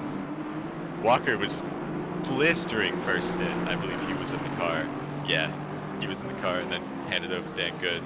Killer first stint, went from last to, I think he was in the top 10, maybe top 12. Yeah. Then Yee had a great stint when we switched from the wet to the dry earlier. They got a really good timing on their strategy. Now running 5th and 6th. Yep. Great drive by both of them. Both of them up over 30 positions. Question in the chat, who's my favorite to win the race? I'll be honest, I thought it was going to be, and I think it still could be, very, very close between 1st and 2nd. Between those 2 teams, the 23 and the 27 car, yes, right now, Gert has done a good job of growing an 8-second gap to 2nd place. However, I wish I had better notes on who was doing what times for each team, because I do remember some of the other teams for number 27 being very, very quick. In fact, let's take a look here. Yeah, because if Eric DeBon was, I think, their fastest driver, and has yet to serve a 2nd stint. When they get him back in the car, it'll be very interesting to see what the gap between 1st and 2nd looks like. But if all things stay the same, it will be the number 23 car in 1st place. Yeah, I'd have to agree with that. I think they're going to be putting Marquez, I think, in the finish for the 23, and I'd have to guess it'd be DeBon for the 27. And I think DeBon's got a bit of an advantage in that matchup, Yeah. but I don't think it's enough to, unless something happens, to overcome 8+ seconds at this point in the race. But with how the weather's changing, we could very well have another mix-up like we did at the 3-hour mark, where one comes in with a 20-second lead and comes out with a 20-second deficit. Well, and on top of that, the number 1 car picks up a 30-second stop and go for speeding in pit lane. That's gonna hurt. That's gonna be Terrell Lance. not a spectacular race for them. They're pretty inconsistent, to say the least. But, you know, still running strong. 21st isn't bad. Stop go is just another notch on the bedpost, for lack of a better word. Sure. Of a bad race. But if they can, you know, they can recover from that. They're doing well. I think they're faster than where they're racing, so I think they can definitely recover. It's just another bump in the road. Mm-hmm. What's especially interesting to me is who we're watching right now, Shu Chen making the pass there on Jordan Nixon. But they've served 7 pit stops this race, and they are currently running in P8.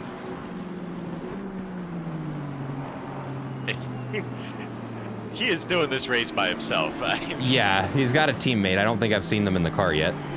He has a teammate on the entry list, but I don't think he has a teammate, actually. So I'm pretty sure he's doing all 6 hours by himself. And to this point, it's very impressive to be 8th. He's been in the car for 4 hours and 20 minutes. Yeah.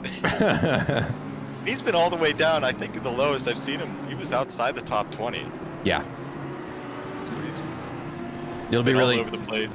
It'll be really interesting to look at the sim results after and see the little map of where they were throughout the race. I didn't even think about that.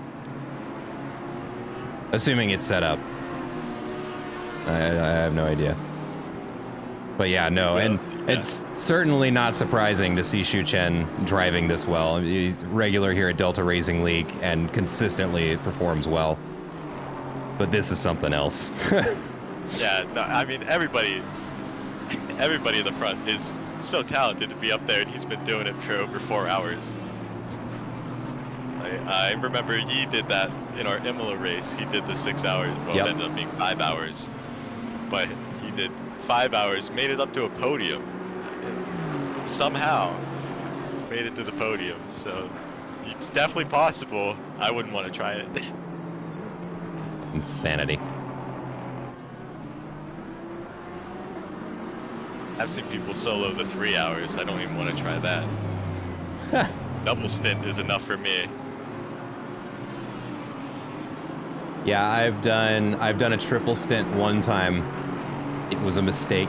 Because by the end of it, you're an hour and a half into the driving, and that's all of your mental faculties have given up at that point. So how Shu Chen is still managing to drive a car, much less drive a car at the lap times he's doing, that's something else. And the conditions too. Doing this in the dry is one thing. In the wet is another, and then in both, just insane to keep up with the strategy as one person. He's doing a great job.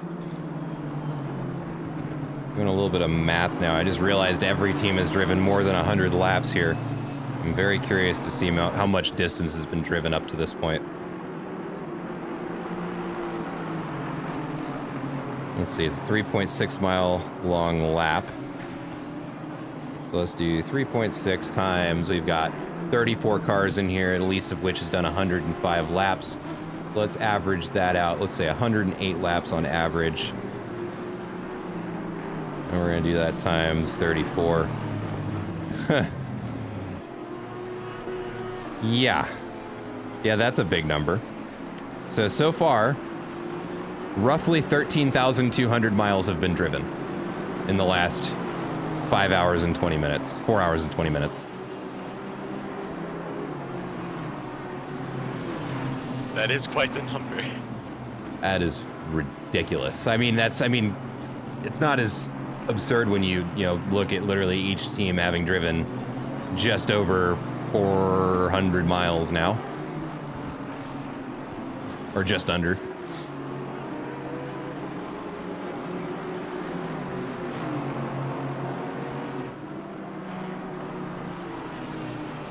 Craziness. And Shu Chen now has his sights set on another position gained for 7th place now.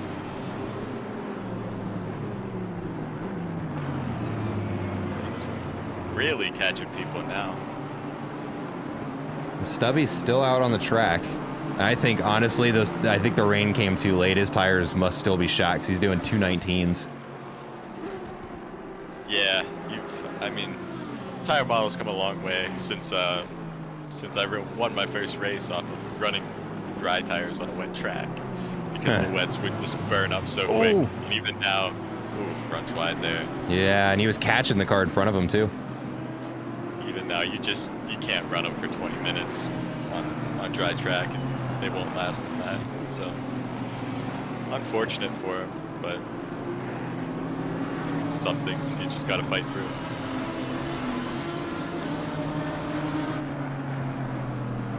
Shu Chen gains the position in the straight.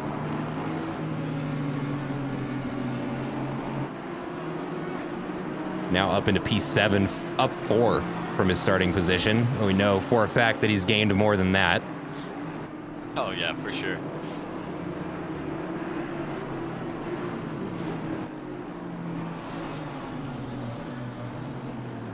Oh, the 911 made an incredible save out of 130R.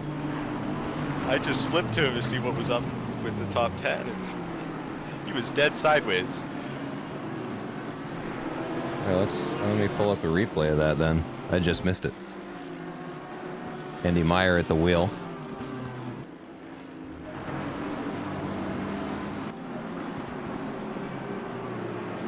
I made the mistake of clicking on my replay. It's been taking 15 seconds to load all day. Huh.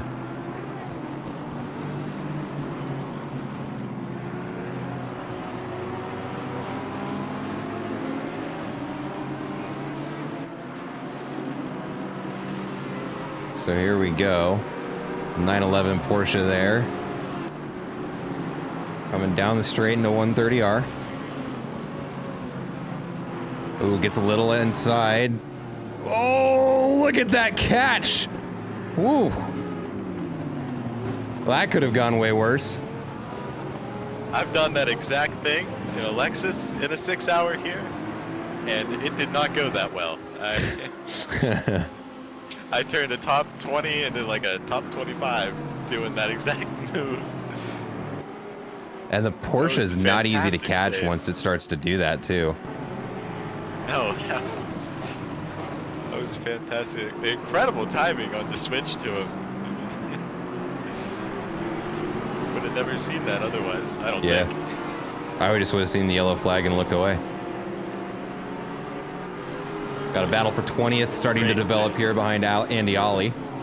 That's Andrew Jaski's teammate. It's a 3-car battle too. Yeah.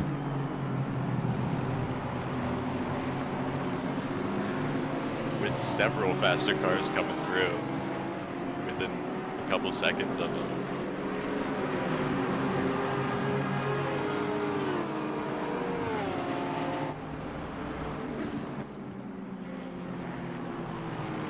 Lost another car, we're down to 34. Oh boy. The 410 and the 606 are still fighting through it. And battling each other for that matter. They're on the same lap, 40 seconds apart, but on the same lap.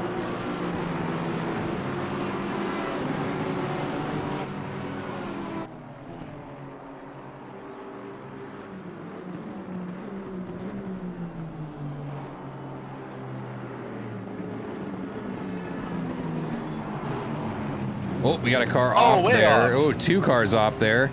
Yeah, Andy Ollie's going to put it into the wall. The number 3 Audi there. Also goes into the runoff. Good rejoin by the 15.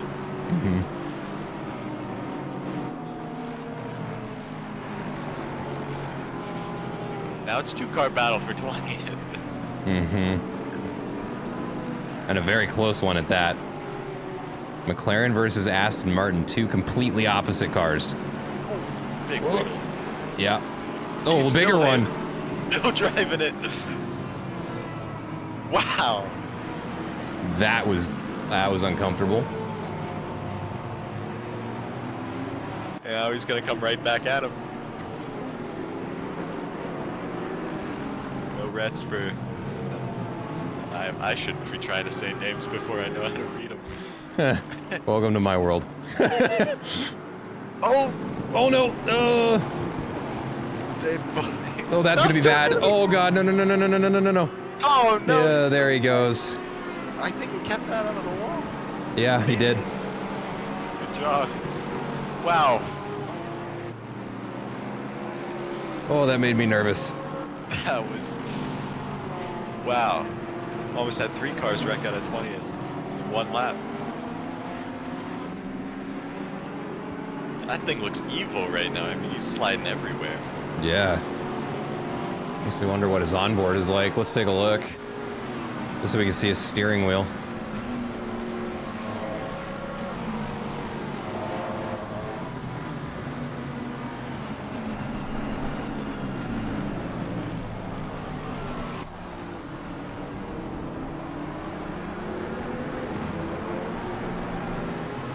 Yeah, look at how much he's having to correct. Interesting. I wouldn't think he'd need to be running the wet line with the number 24, but he's over there looking like he's cooling off his tires. I think we'd have enough rain for that. That's what I was thinking too. Ooh, McLaren. Ugh. That slow creep around the outside line, you just know you're losing time the whole way around.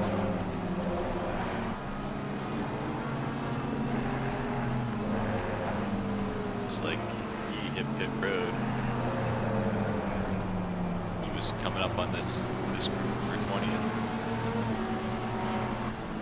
Probably a good call. Well, yeah, good call. Assuming he doesn't get caught out by the weather. Right. Stubby does finally lose a position to Austin Carpenter. Honestly, take that long. Yeah. With what he's dealing with right now, it's a pretty good job.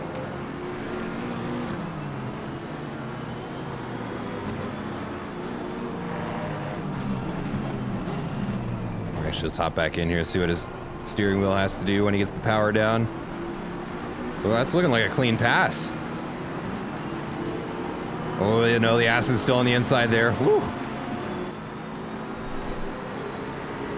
And I get scared every time they're side by side through turn 12. Yeah, it's not a fun spot. I've seen too many of these guys just run a little bit wide or hold somebody a little too tight. Take out 2 really fast race cars. Oh, no, no, no. Oh, Ah. no. Oh, no. That's big contact there. That'll... That's going to be difficult to explain. Yeah. Stays off the line there. That's a pretty good job. And now Ollie's going to be right on him. Just 2 seconds back. Ooh, somebody off on the bottom half of the track underneath the bridge. Ooh, big slide there from Andy Ollie. Manages to catch it, though. That was impressive. Oh, we've got somebody taking the Leclerc line through the chicane. I think that was Jose Flores' teammate. Or no, it was Jose Flores. Jose Flores himself. The man, the myth, the legend.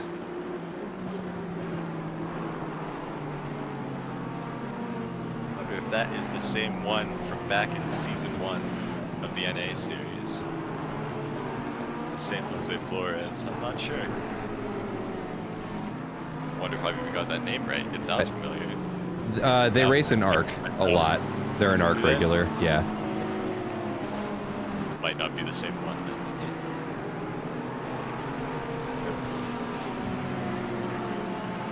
He is, yeah, he's one of the teammates of Dylan Kaiser and Spencer Brown. Okay.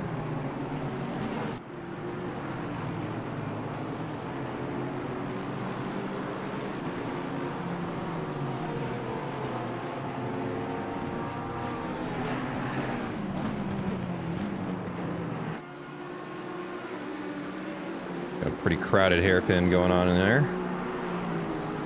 That we do.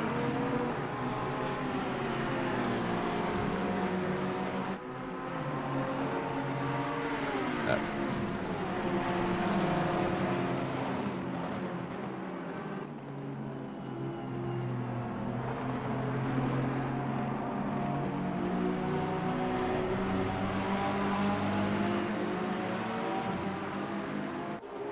nothing for position or anything, but Fisher has just lapped, probably a couple laps ago, has lapped the 163 in 4th place.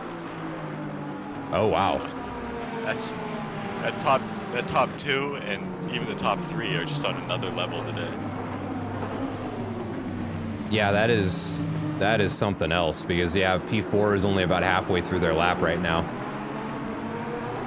100-second gap. Jeez.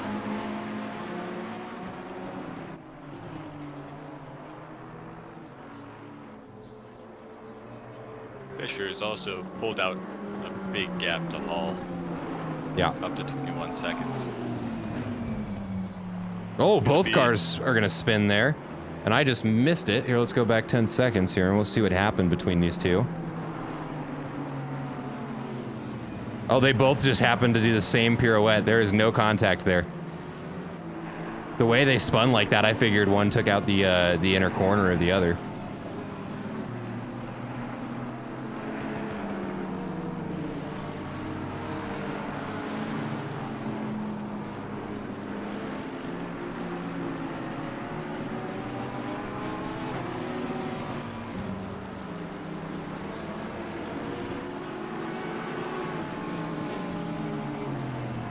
Big brain strats from the 88 car. Watch out. Could be making moves in the last hour. Oh my goodness.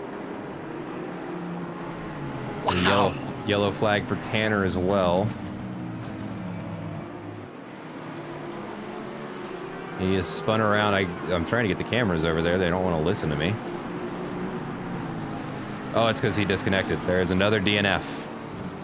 I believe. Oh, that's unfortunate.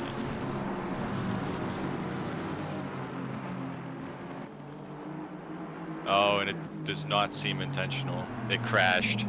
Oh, no. That's very unfortunate for those guys. They've been recovering all day. Yeah.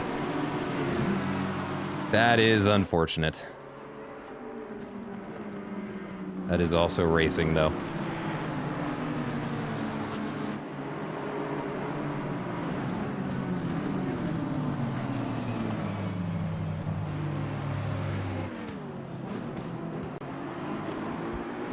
Jordan Nixon in the 120 Mercedes. Does look like they finally got that front damage dealt with. The hood's pressed back down where it should be. They've had an interesting strategy all day. It seems like they just try to do the opposite. And it's working well enough to be in the top 10. Yeah.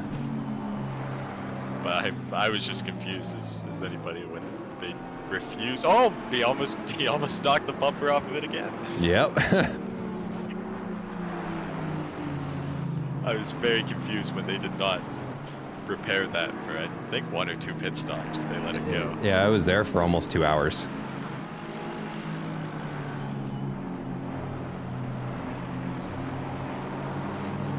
Now slidey it looks. Maybe they like the front stability.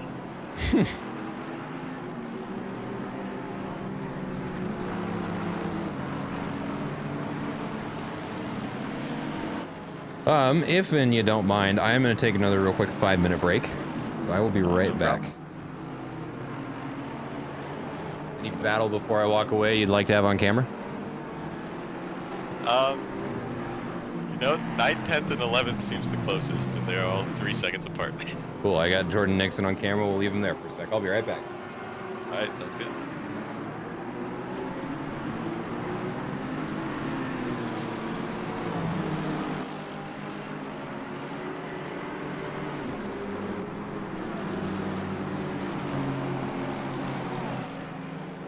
I was not prepared for this at all. Gonna have to try and hold the attention span.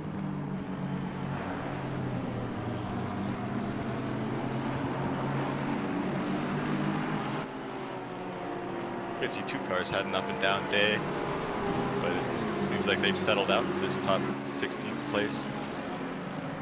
Doing a pretty good job overall. Holding up the 10 or the 120 right now at 10. Not doing anything wrong though, just holding this line, doing a good job. So they are definitely, lets him go. Good on him. They are closing on Grotzelainen. the other Ruotsalainen, not Pete, but what's his name?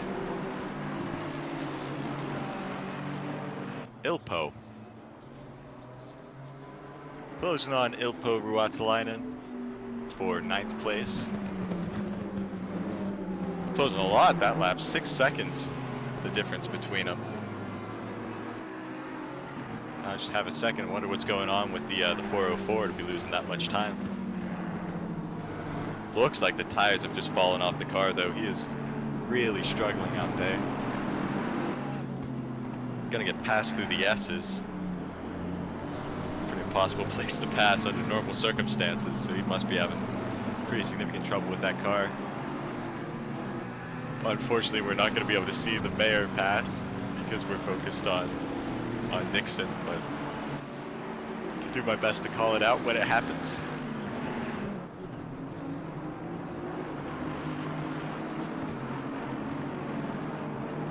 Good move by Nixon there, passing the S's, not a very easy job. Both cars did a good job to keep it clean.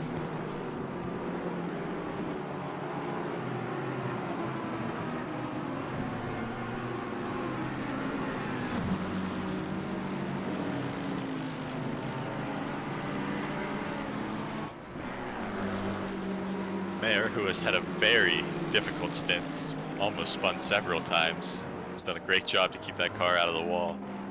He's finally caught Ruotsalainen. Gonna look to move into the top 10 here.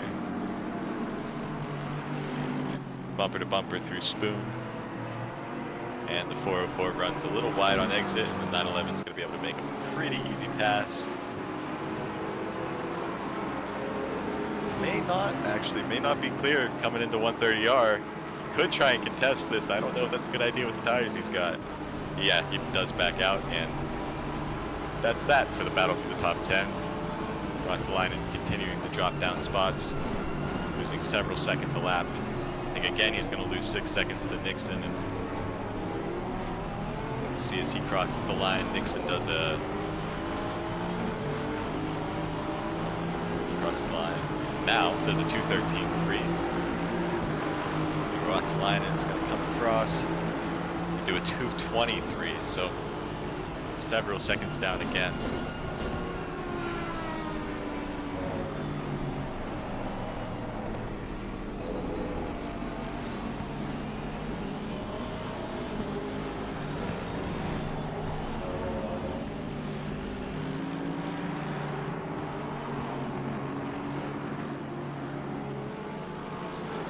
Like Max Moeller also getting ready to make a pass here on Jose Flores, definitely within striking distance.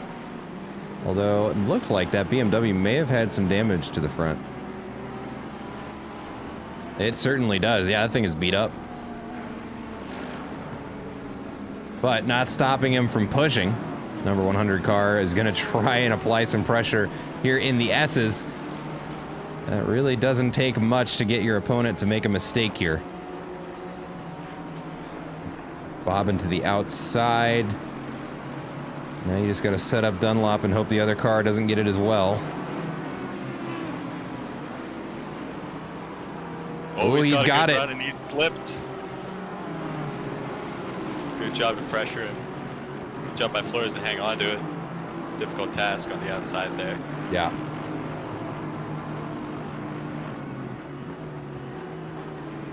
Ooh, a little bit of a slip there from the Lamborghini too.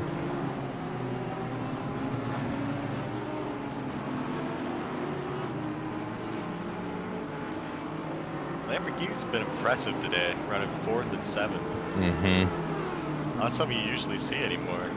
2 competitive Lamborghinis.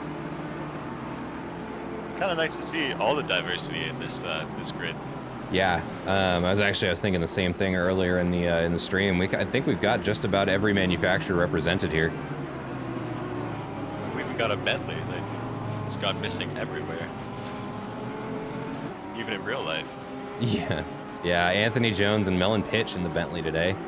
2 very competent drivers just having a very rough time today. I don't know what it is with their luck in these endurance races, but I don't know that I've ever seen them get a good result in the Delta endurance races. We used to do RCI races once upon a time, the three of us and one other, and did phenomenal then. But yeah, it just seems like luck has really kind of played with their odds, and Suzuka has just not been strong for him. Although I do also happen to know that there was not very much practice put into this particular race, which may also be playing into it. Very well could. I remember back in the first one we did was Donington. They took the Jag. Yep. So that was the reason they were so bad there. Watkins Glen, I don't think that one went too well for him either.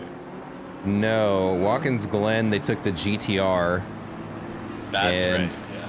Yeah, which is, I mean, a perfectly competent car. I had bad luck with some passes and weren't really ever able to recover. Probably also doesn't help that they've served 9 pit stops.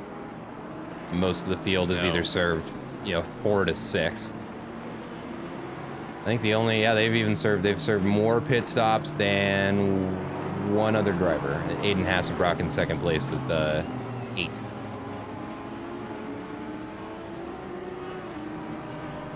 Xu Chen's still out there on his same pit stops as the last time we were talking about it. Am I reading that right?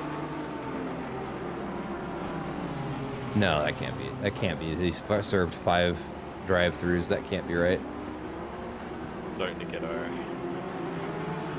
penalties rolling in. Another wave. Oh, here we 15 seconds go. to number 52. As I was saying, while you were gone, the 52s had a very up and down day. They seem to have settled out in 16th. Yeah. It's not been an easy road to 16th.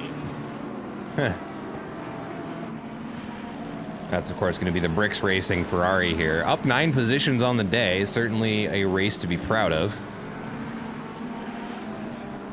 Definitely have a healthy buffer to the next car, so... Not sure what's up with my counter. It's had 2 cars that have just been counting up indefinitely. Like right now it's saying Ryan Walker has got a 2,700 second gap. That's not right. Oh, it doesn't look like anybody's on pit road either, so it's not going to be the real-time measurement things. Ooh, interesting development here. Peter O'Brien has caught up to Blaine Hall in second place, and now we have a battle for third. Or second, excuse me. That is very interesting. I haven't seen the 603 up there at all today. I've seen them get into second when the 23 had their strategy error, but they got dealt with pretty quick. Pretty impressive to see them moving up on Hall now. Looking at the last 3 laps, that does kind of explain it. Very consistent 2:15s from Peter O'Brien in third place. Blaine Hall, a little slower than that. Yeah, 2 seconds down that last lap. We do the last 15. All the Yes. while, Fisher pulling away just does a little bit every lap. Very consistent, low 2:15s. So it's crucial that if the 603 is going to have a shot at this one, they've got to get by the 27 pretty quick here. And this is definitely a great opportunity to do that, but the outside into the Degners. Yeah. Yep. Good drive by the 27. Good drive by the 27 in there. Committed to it. Got it done. As we got a yellow coming out of the hairpin. Yeah, Oh, Xu Chen. Chen. Oh no. He's I wonder if parked. this is a scheduled bathroom break. Yeah, we'll check back in on that in a little bit. It's sitting there for 30 seconds. Maybe it's a crash or equipment failure. Could be. Whatever it is to make it 4 3/4 hours. It's an impressive job.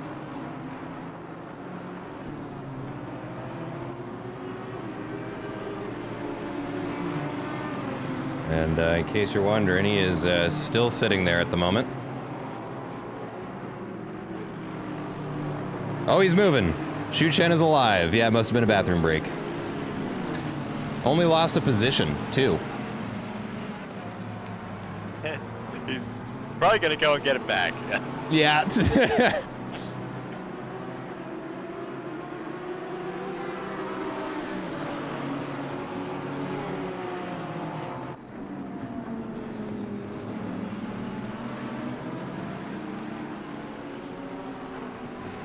Well, yeah, Ather down in 14th has Stubby McNubby pretty dialed in within a third of a second. Now it's just a quarter second. And I would look away, but second and third are just as close. Looks like Olva makes the pass happen. Stubby McNubby now down to P15. And they were in P13, correct? Yeah. So they're only down, they're only down 2 spots. And they would have been down much more than that if they served an extra pit stop.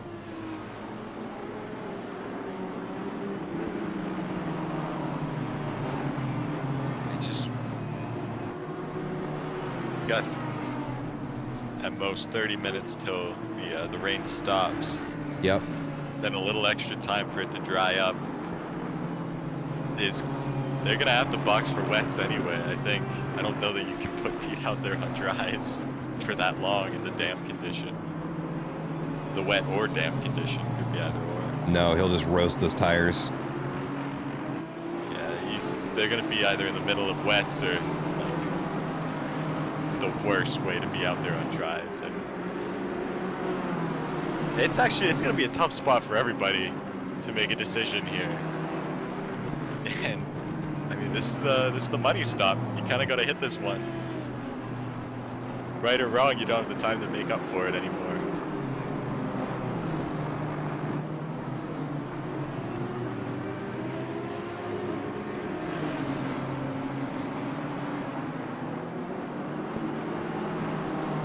Oh, we're side by side for a second. O'Brien backs out. Smart choice at 130 yard. Oh, big wiggle. Yeah, gets it back on track though.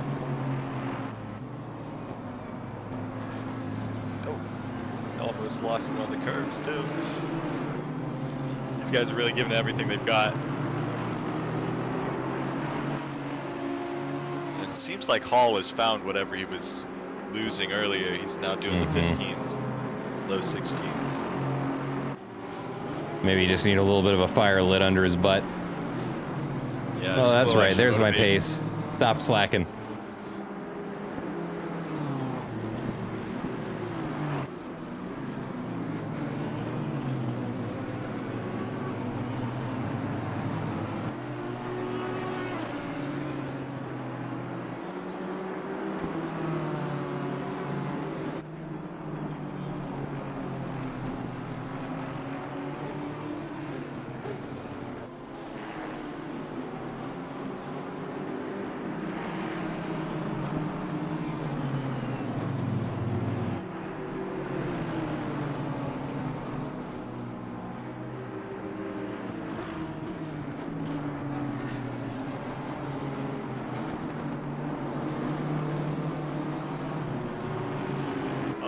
Chen has made it past Walker, not for position, but he's unlapped himself. The 5th place car. Pulling away from the 911 of Mayer now. Yep. Setting his lights on Dixon. Setting fast laps too while he's at it.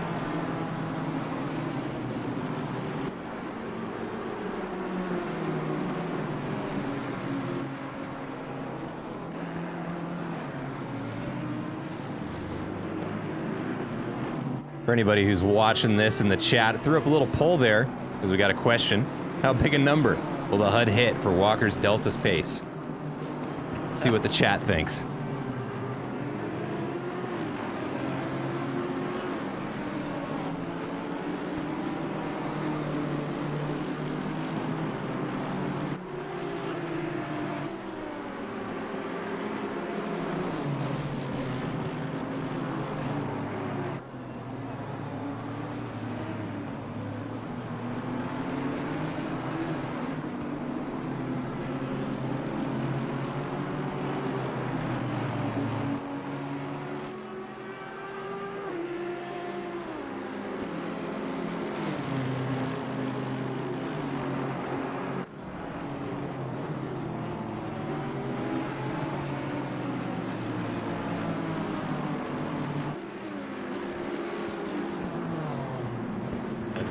dry.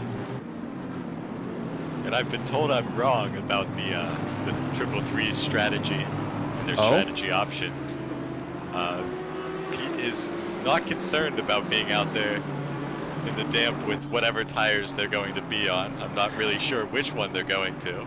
I doubt he'll tell me, but he is not concerned about it. Interesting. Confident talk from a very competent driver. We'll see if it pays off for him.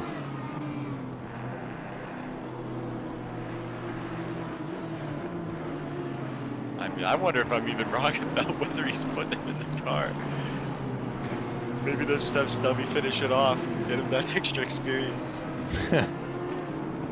Well, he has lost another position now down in P15. Or no, wait, that means he would have. Yeah, he moved up to 14th and then dropped back down, so he can get it back. He can stay within 15 seconds for this pit stop. He'll get it back. 52's got a 15-second time penalty. But he's having a very big move from Peter O'Brien and Spoon. Lunges up the inside, barely room for the two of them. And there's a wreck in the deck. It's the 911 and the 333. Oh no! Right at the same time, so sorry to be shouting over you, but oh, it's all good. It was big. Oh, that sucks. Stubby was having just a real bad first sector. The 999 had one of those moments that he's been having for the last stint. Yeah. Just couldn't save that one. I'm gonna go ahead and I'll throw it up on the replay just so the stream can see it as well. Let's find Stubby in here, there we go.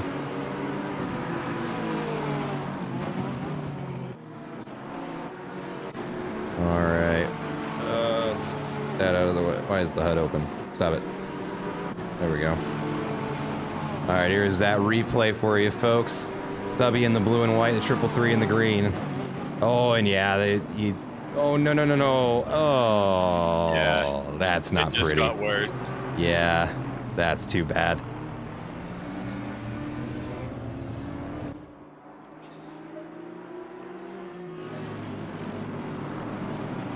Rough luck, that is for sure. It is, but it looks like he does not have any suspension damage. The wheel's holding pretty straight. So that's at least good news. He won't have to box, hopefully. Oh well. Chooses to. Oh no, he's staying out. Yeah, I saw. I thought he was gonna bounce the pit. He thought about it. Yeah, I thought so. I don't know, I thought I might have been seeing things after he didn't pit, but it's definitely looking like it's hurting the pace of the car. No surprise. That was a big hit. Yeah. All he has to do is hold out for one more lap and they can throw their last driver in and be done with it, though. As Athor is off in the S's. Rejoins. Don't know what happened, but that was the yellow flag. Yep. Jordan Nixon closing up on Michelle Siglia here. Let's see if they make the pass happen. Nope, there's still single file. There's the pass.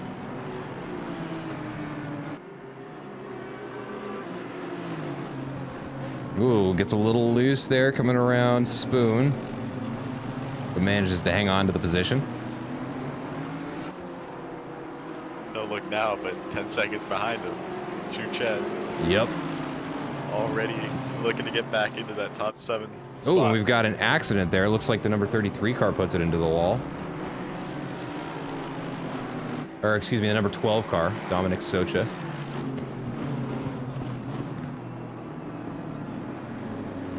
Peter O'Brien doing a good job of managing the gap to Blaine Hall. And I think this one might even come down to pit strategy now. It's such a hard track to pass on. Even when you got that straight line speed of the Audi over the Aston, it just doesn't look like it's enough. It takes a real aggressive move in a 130R sometimes. I think that might be what it comes down to if they can't get him on pit road. Yeah. We're gonna do a little camera switch in here. There we go. Aiden Hasbrock gaining a position there, but only narrowly.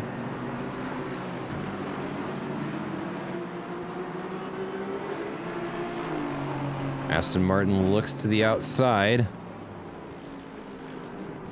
Oh, and they're going to go too wide through turn 1. Oh, Aston Martin bumps the rear quarter panel of the McLaren. Doesn't look like there's any consequences for it. Aiden hangs on to the position. Stubby McNubby into the pits. I have to imagine they're going to be putting Pete in, and now I think this was not the strategy. Uh-oh. Ooh, Aiden Hasselbrock. I don't know if that was somebody got spun around there in P14. Was that Oya Athor? I'm not sure if there was contact or not. Looked like there may have been. Yeah, let's look at that weather report. See what we're looking at.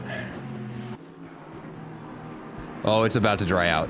Oh, no. With an hour left in the race, no more weather in the forecast. Do they put him out on dries?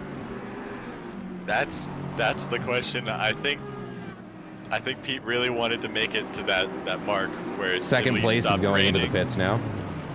Ooh, that's big. Goes for the undercut potentially.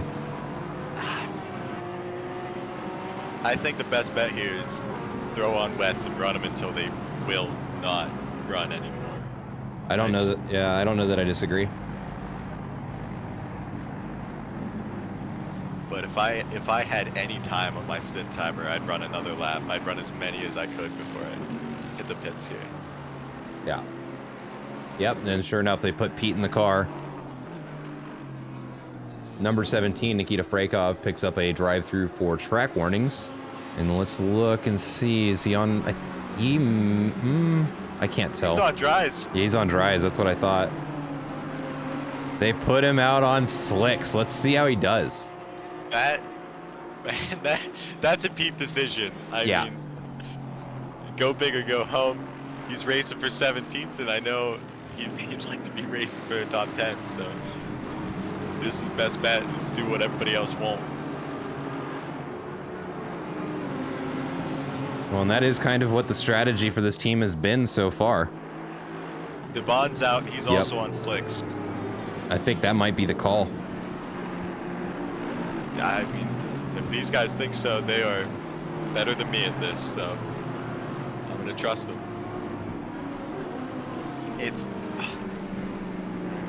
But if I was gonna do that, their stint timer had to be up. I just don't know why you'd do that so soon if it wasn't. Yeah. Either that or they wanted, so like in the 333 car, I would imagine the decision was made to just give Pete as much time in the car as possible because he came in basically at the 65-minute mark. Yeah, I think it's probably that mixed with, I mean, Stubby was still on those tires as far as I know. Yeah. With that car beat up as it was from that collision. I think it's both giving Pete as much time as possible and just getting out of that nightmare of a stint. Through no fault of Stubby's. I mean, he did everything he could. Oh, for sure. Yeah, absolutely. No way he could miss that 911. That he was able to keep coming into the hairpin. Yeah, I was gonna say that he was able to get around the hairpin 3 wide at all with those tires was impressive enough.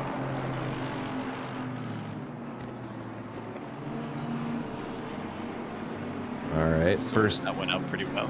First lap for Pete Ruotsalainen is going to be a 2:22.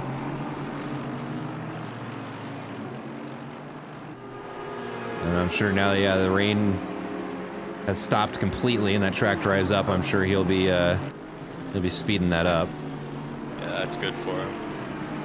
Instantly to damp as well. Did not stick around on dry too long, or on wet too long. That's good news for him, and anybody on slicks, honestly. Andy Ollie into the pits. Brian on pit road as well. Yep. Switching out for Mercer. Slicks as well.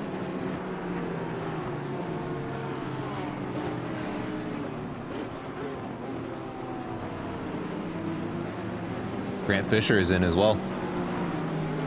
or Geert Fisher, excuse me. Yeah, that one makes sense to me. I don't think they have much more time on their stint timer anyway, but you know, don't let anybody else get an advantage. Just do the exact same thing as them as soon as possible. Yep. Minimize any risk.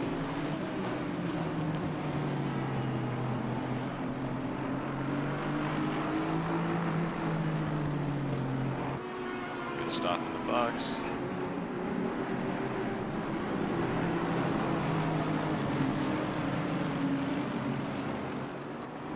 Yeah, that extra lap or two for the 27 puts him 7 seconds behind the 603. Interesting.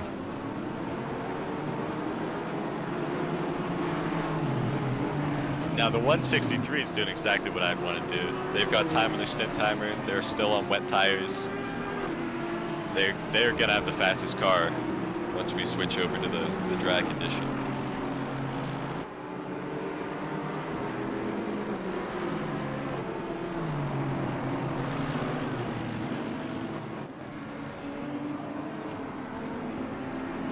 That's not going to stop Yi from looking now.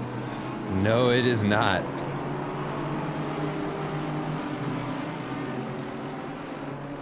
Good move by both of them. Oh, that is a destroyed Audi. Where at? Coming in the chicane, just blew through it. Vladimir Uridanidi. Okay. He's hitting pit road, almost hit the Yeah, I see him. Oh my God. That thing's killed. Yeah, that is a dead car.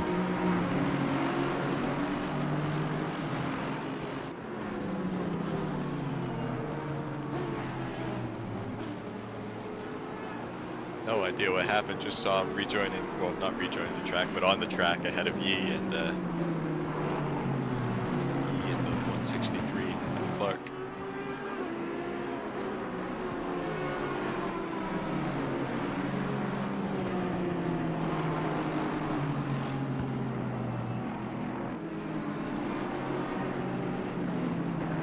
They put Seville back in the car. I see that. I thought it'd be Marquez.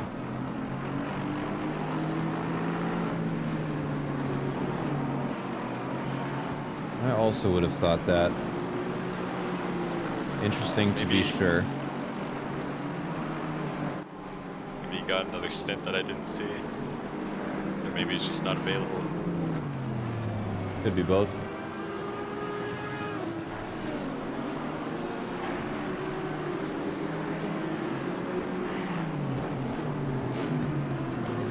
Slicks look like a handful out here right now. No surprise, but 23 almost overshot the chicane.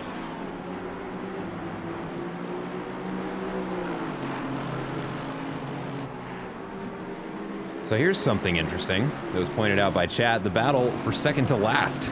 It might get interesting here. Yeah, I've been keeping my eye on that, and it is down to 3 seconds. 2.5 now. Anthony Jones doing an excellent job of pushing that car forward. That team made up of 2 former DRL champions. Anthony Jones, the season 1 champion. Pitch, I believe, is season 3. That sounds right. It was whatever season he'd... didn't they both take the BMW that season? I forget. They did. Yeah, the BMW M6. Yep. Yeah, they took the M6, swept the constructors. Well, not the constructors, because they were the only 2 in it. But they swept the team and the drivers' championship. That was the same season I started driving with Delta, and that was the one that, it's the only replay I've held on for so long at Hungaroring, where I actually had a reasonable shot at winning that race. It's the one time Anthony has ever killed me. Oh, no. Going into the first corner, it was heavy rain. I'm sure you remember that. It was literally Yes. it was a thunderstorm. It was nuts. You couldn't see anything. And so we're I think it was lap 2 or 3. We're coming into the first corner, and he goes out just slightly too far left. And when he gets on the brakes, of course, he's on the grass. Does nothing. Just goes right into the back of me. it's for some reason all of our Hungary races have been like that. Yeah. I've tried to avoid it. I try and set the rain low, and we've gotten flooded for I think all but one. Yep. It's amazing. Yeah, that was back before the Evo 488 came. Man, that feels like a long time ago. Long time ago. I think that's all the way back in maybe early 2021. I think late 2020. Yeah, I think it was early 2021. No, it can't have been that late. That might have been mid 2020 or late 2020. I actually tell you, I got the date of the recording. Been a long time. I did that. Yeah. Have I been sim racing that long? Jeez. Anthony Jones continuing to reel in Andrew Sear by the lap. Got about a 1 second advantage on him.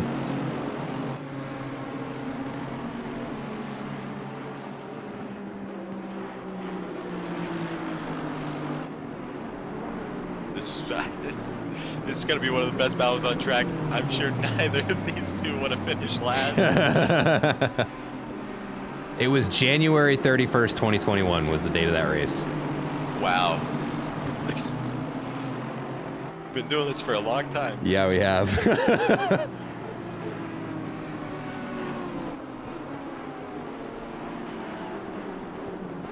Oh my goodness, it's getting close, boys. Oh, and there's... Oh no! Good, just dove in there. He takes the Charles Leclerc line. Oh, there goes Steer to pit road. We're not even going to get the fight.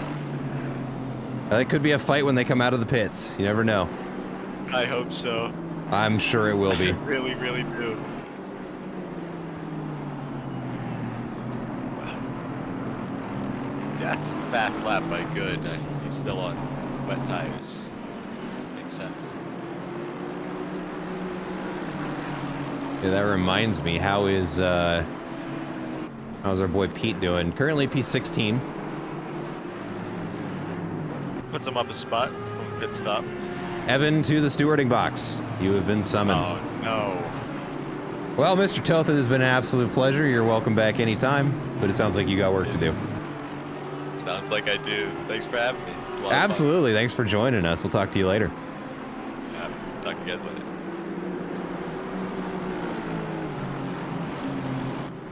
Ladies and gentlemen, Evan Toth from the admin team currently stewarding. I'm sure looking over a decision right now, and actually I'm looking at the screen share over there on one of the stewards' screens, and I know exactly what they're deciding on right now, and it makes sense that he's over there.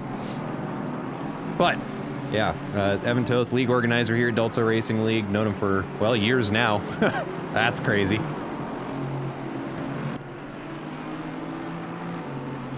Got a couple more cars diving into the pits. Looks like Aiden Hasselbrock into the pits, as is Brett Stade.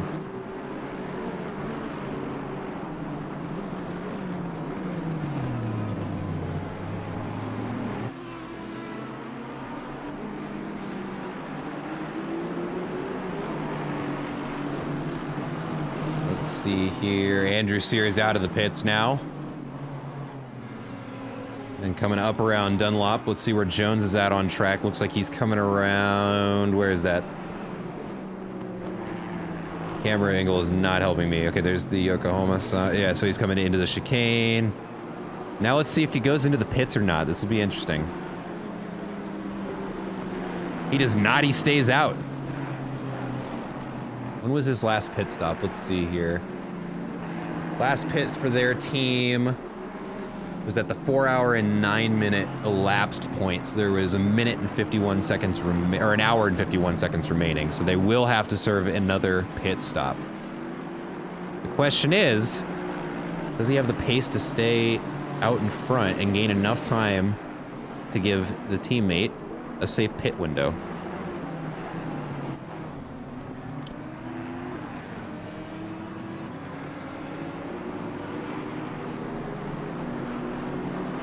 That is the question. A yellow flag for Daniel Good. Uh-oh, spun around. Oh, that's very close pass there.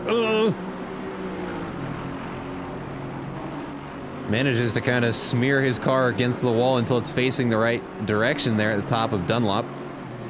Now into the Dengers. And he keeps the car moving. Jonathan Seville navigating his way through some lapped traffic here. Got his wiper going just to push some air out of the way of the car. It's not for any rain.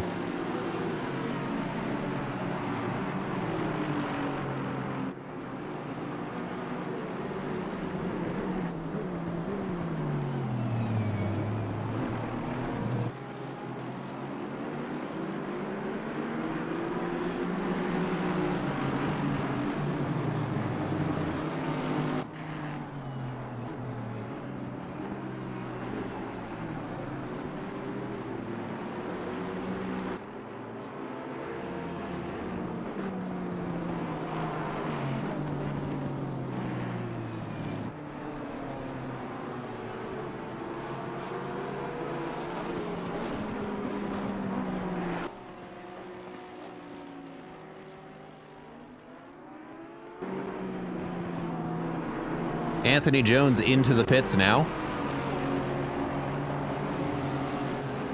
And does so with about a 1 minute gap to the next car. And that's who we're going to be watching here, James Morris. Going to be a teammate for Andrew Sear.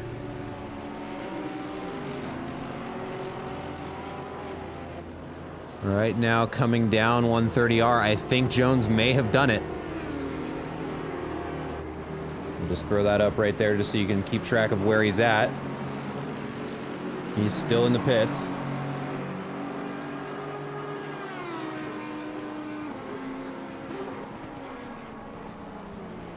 Oh, it's going to be very close, folks. He is still sitting. And I think that is going to be the pass made as he comes off the jacks. He is moving now. Oh, this is going to be very, very close, folks. Will he get there? I don't think he will. He's going to get past. And Melon Pitch will leave in last place. And looks like has a couple of seconds to make up there. It's about an 8-second gap he's got to work with.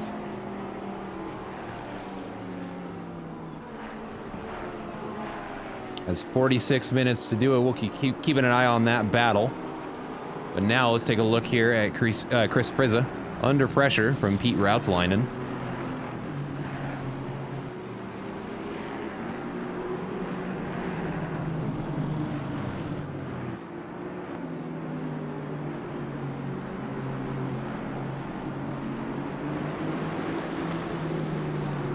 All right, it looks like the votes are in. We're looking at a 6,000 plus counter for Ryan Yee's gap time.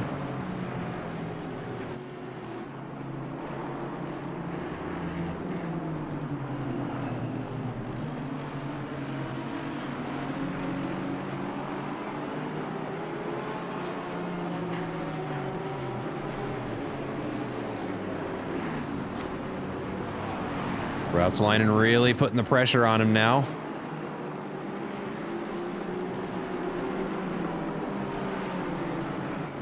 Eases up, coming around 130R as a smart decision. Also of note, Shu Chen. Looking for P9 now. Battle of the Tortured, R410 versus the 606. Yeah, we're going to be watching it, don't you worry. Shu Chen just trying to do anything he can to get around this McLaren out in front of him. Pete Routsleinen makes the pass happen. Stop and go 30 to the 33 car for speeding in pit lane.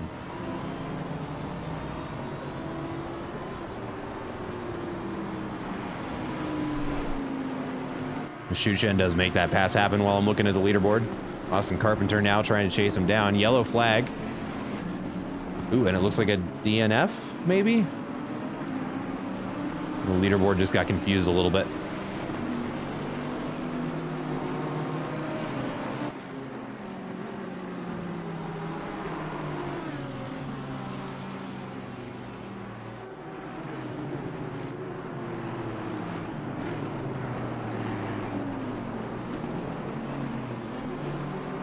And it looks like Ruotsalainen continuing his charge up the leaderboard here. 2 cars into the pits. 3 cars into the pits. Ryan Yee among them. Now the $1 million question. It's actually a $0 question. Is does that gap actually reset now that he's served a pit stop?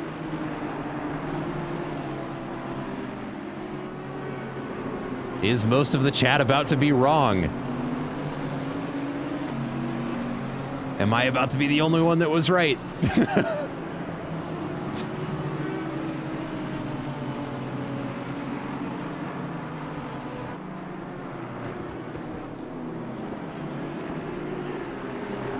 Jeff Spangler is going to take the wheel. And he is out now.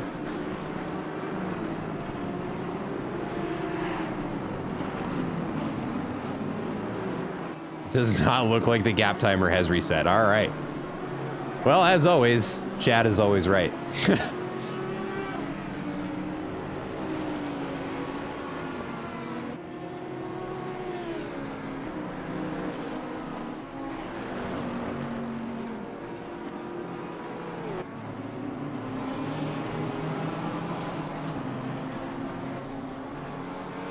Ooh, yellow flag for Melon pitch. Right now he is stopped on the outside.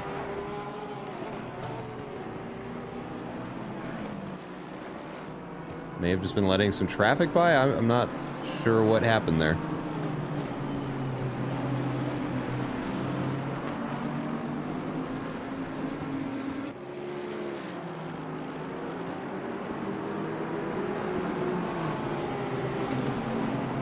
Let's look at the battle for 15th right now. Nikita Frakov doing a good job of closing down that gap. 1.8 seconds now. Sam Clark into the pits, moving Jeremy Mercer up into second place.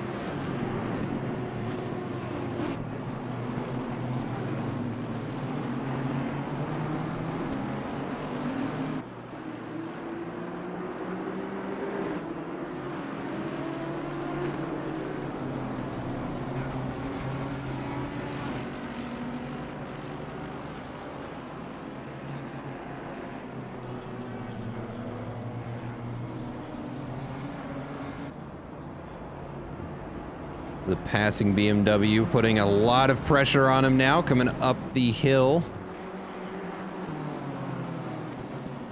Less than half a second between the two.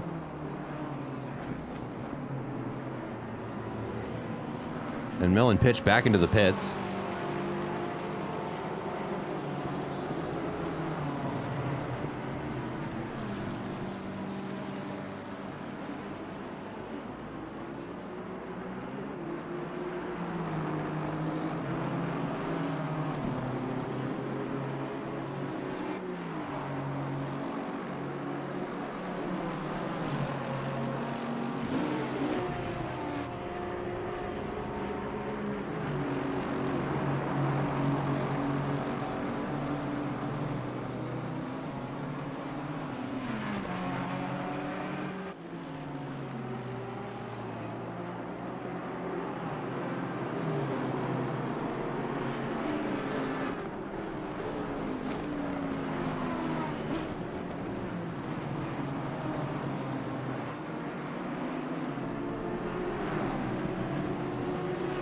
Take a look over at the weather. Anthony Jones is going to hop in the seat.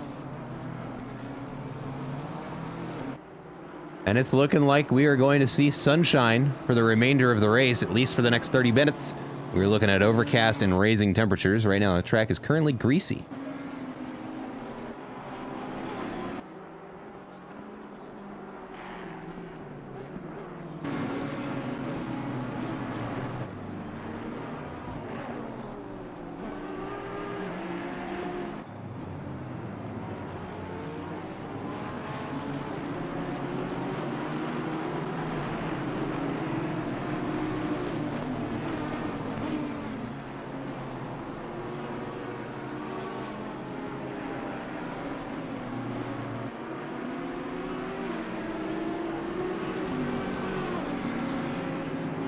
Got a yellow flag at Dunlop. Looks like Nikita Frakov overcooks it just a little bit. And that is going to allow the number 41 car through.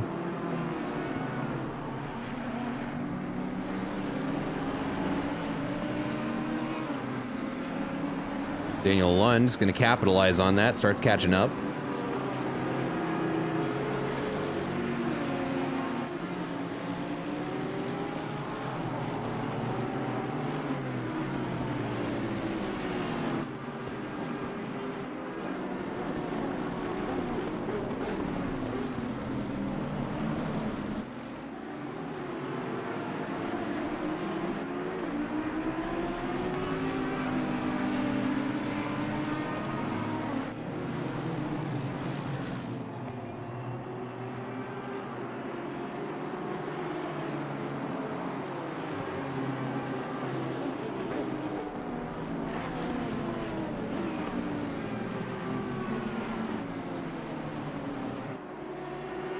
Battle for P9 is beginning to heat up.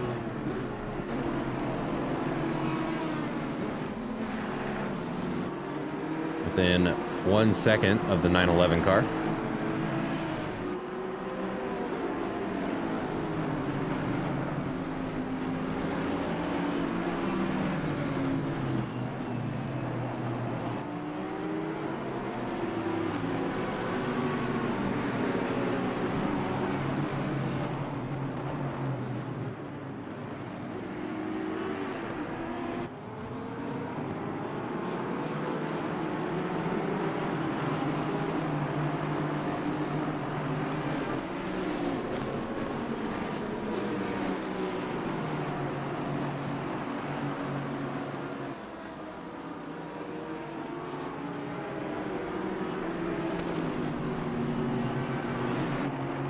Daniel Lund also doing a good job closing down that gap, getting ever closer.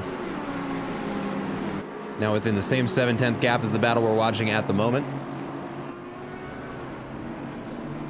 Oops, did I just break my overlay? No, I didn't. Oh, both of them getting very, very close now.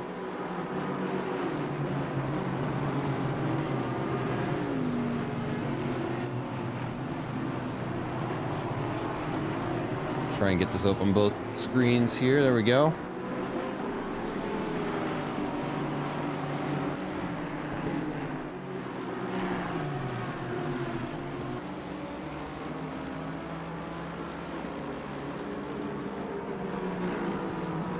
And the pass for 9th place does happen. A good run down the straight there for the Aston Martin.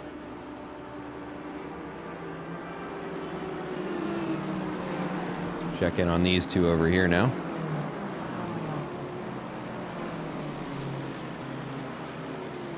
Daniel Lund in the AMG behind Alexander Aberkov. And with just 36 minutes left in this race, we still have battles for position going on. It really does go down to the very last second with these things.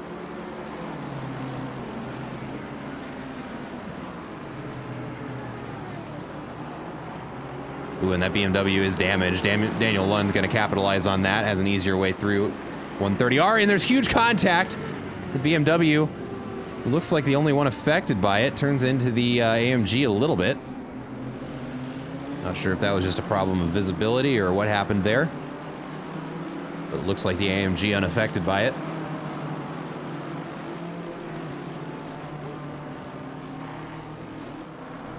And on that note, another battle for position for P15. Beginning to develop. These two BMWs have been going back and forth, and there we go. We see a good move on Dunlop by the BMW on the inside. That's going to be driven by Nikita Frakov.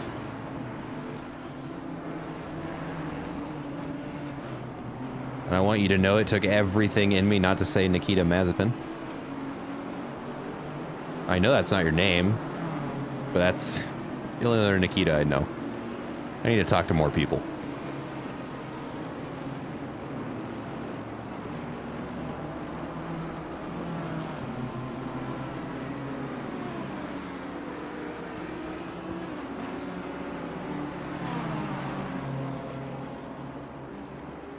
Pete Rotsalainen has gotten his team back up into 13th place. Looks like that's where he's going to be hanging out for a while. Unless he can close down a 20-second gap in 34 minutes, which, in fairness, I don't know that is probably not beyond his capabilities. Especially now that he's in the dry and on slicks.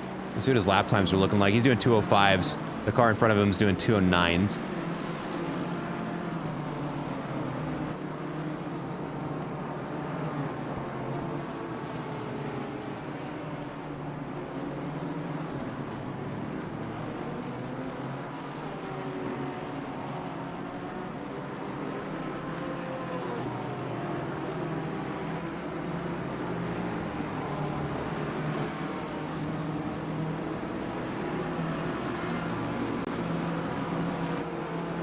The new fastest lap of the race set by Jordan Nixon, a 2:02.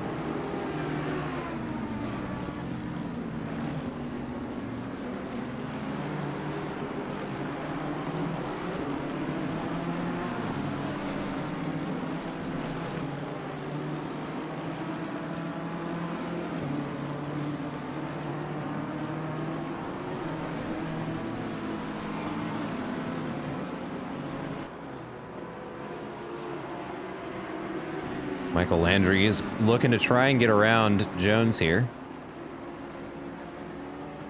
Currently running 205s though. They're pretty similar in lap speed. Oh, no, no, no, no. And oh, I don't know who did what there. It wasn't pretty though. Bentley was, I think, trying to leave room. I don't know. Stewards, have fun with that one. That was rough. That didn't look too egregious by either party, if I'm being honest. Fortunately, it does not cost Michael Landry any positions. It does cost him some time. But he is still pretty safe in 11th place.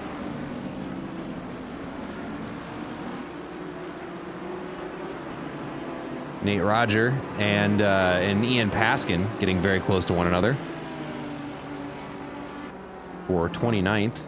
See who doesn't end up in the top third or the 30s. That Audi's very slippery, but the AMG is going to get to the apex first.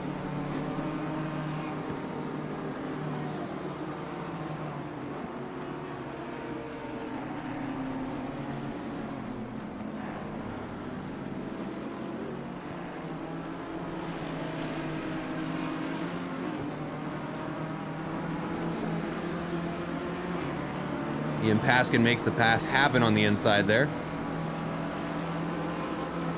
New fastest lap for Jordan Nixon. The 2:01. We are starting to see those lap times fall.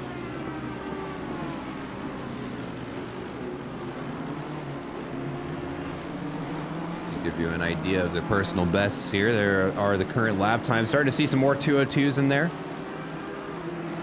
Got a yellow flag waving. It looks like it may have just been a brief off track.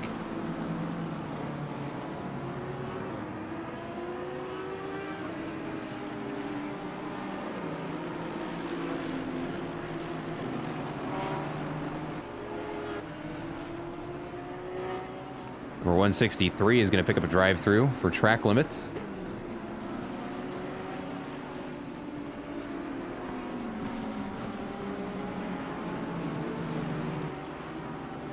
See here, 163 is who? That's Jonathan Clifford, currently in P4 with a 30-second gap to 5th place. That probably is going to lose them a position.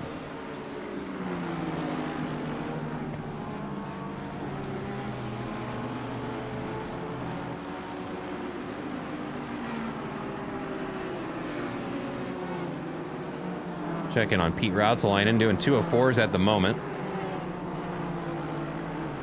Car in front, 2 seconds a lap slower at the moment.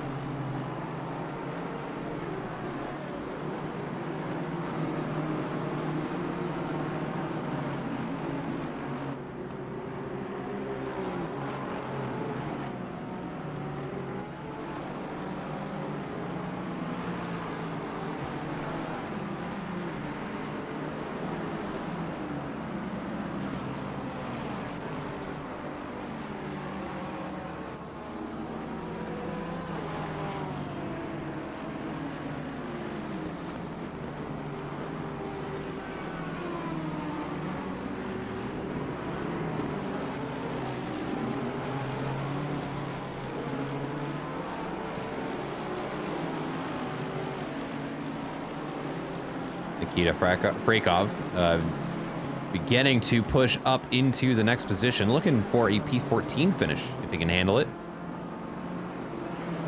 Oh, and he is closing up that gap very quickly here. Great run through the Degners.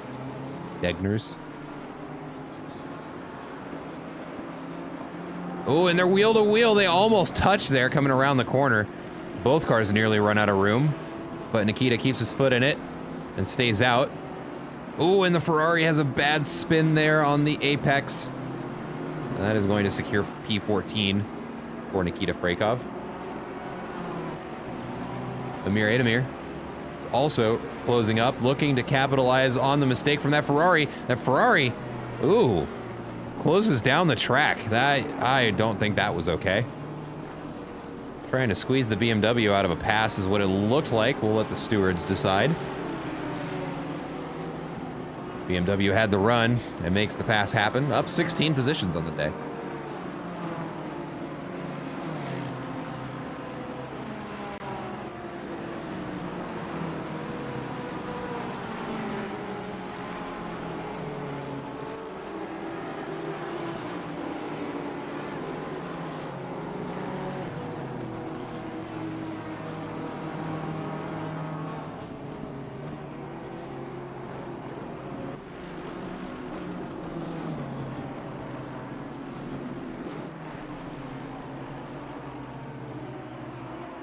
Daniel Good catching up to some lapped traffic here.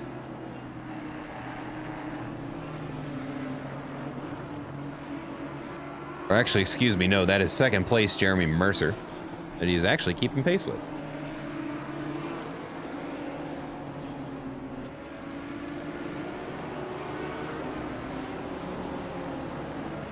Daniel Good and Ryan Walker being in the 828 car, having a phenomenal day.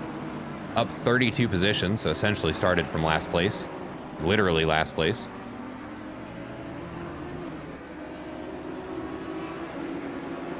Jonathan Clifford in, that's the 163 car, serving a drive-through penalty.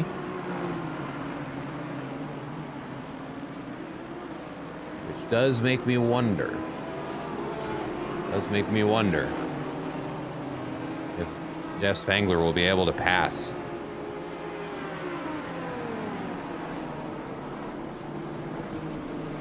Oh, that's more of a gap than I thought. Maybe it actually is 5,700 seconds. Who knows? Jonathan Clifford out of the pits. Not going to suffer any consequences from that, aside from just being slightly behind third place. Or more behind third place, I guess I should say.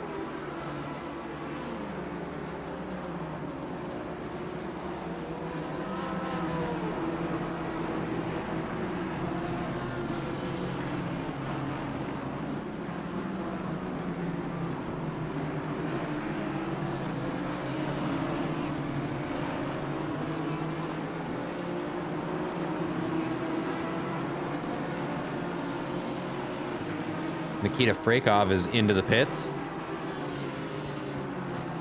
After just gaining some positions, that's an interesting decision. Must have been a stint timer problem. Let's see when their last stop was. It's going to be the number 17 car. Let's look over here. And their last pit stop was at 5 hours and 13 minutes into the race. I don't know why they'd be pitting now. I didn't see any penalties on them. They're out. They do lose a position. Oh, it was a drive-through penalty. Serving their 6th of the race. If my little tracker over here is accurate.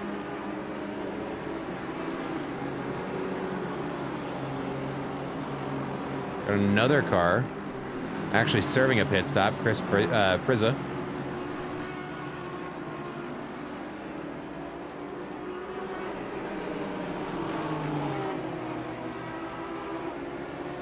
Jeremy Mercer and Daniel Good still pretty much in lockstep with one another.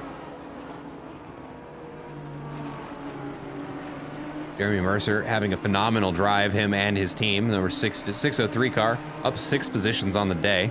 And in a very competitive top 10, I might add.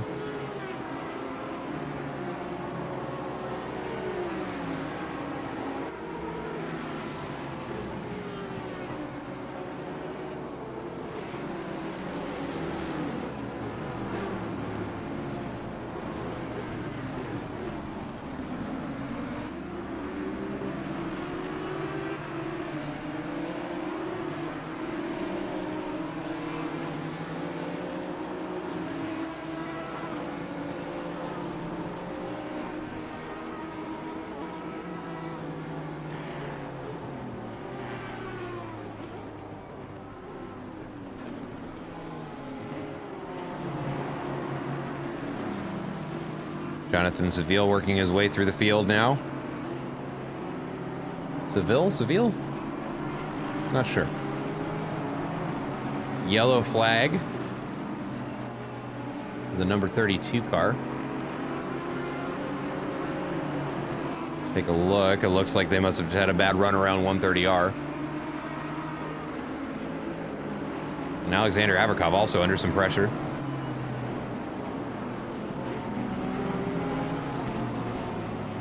That's going to be Vitaly Barzikin, the number 146 car.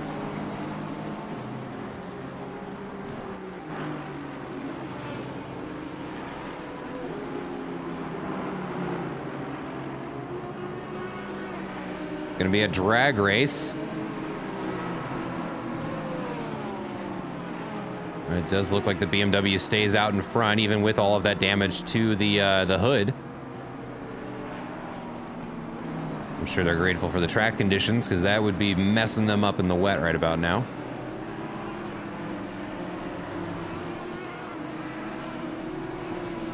But it will be these two for position, 17th.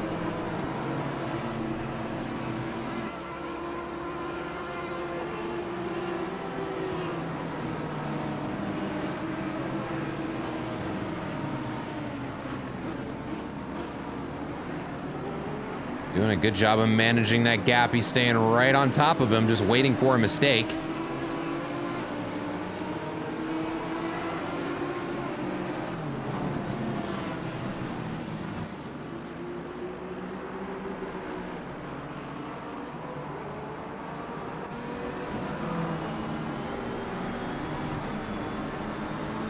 New fastest lap out of Jordan Nixon, 2:01.0. Getting close to quali pace here. We've got a yellow flag. Looks like in 130R. It's gonna be Nikita Frakov. Ooh, a good run from the McLaren. Vitaly Barzikin is gonna make a run for it. It's gonna be very close. These two are going to be wheel to wheel going into 130R. Are they going to attempt to do it too wide? The McLaren keeps his foot down longer and edges out in front, and the BMW nearly comes in contact with another passing McLaren. Oh, and it's gonna get very close there too. Oh my God, that is too close. And the BMW is just bullied off the track there by Aiden Hasselbrock, who's now trying to chase down Vitaly Barzikin for 17th place. Got another yellow flag. Nikita Frakov in the entrance of the S's. We may see it here in just a moment. No, he's moving.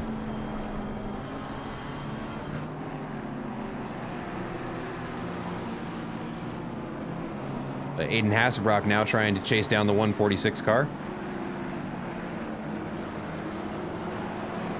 And just 20 minutes left in this 6-hour race.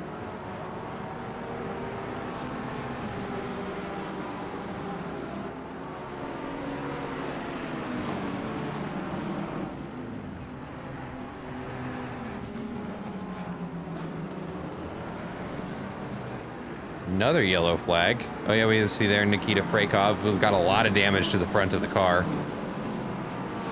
It's probably affecting handling at this point. Aiden Hasselbrock gets a great inside line there through the hairpin, gains a little bit of time on the other McLaren of Vitaly Barzikin.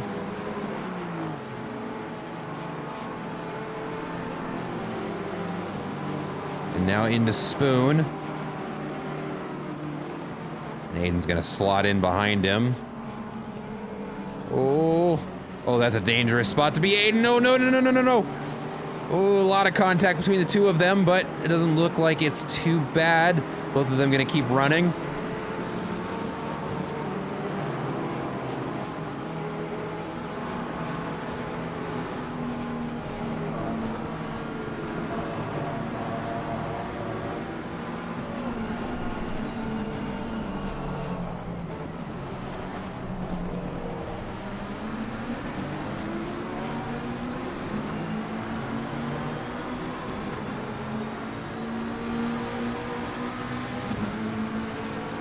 Michael Landry also closing up on Florian Locke for 10th place.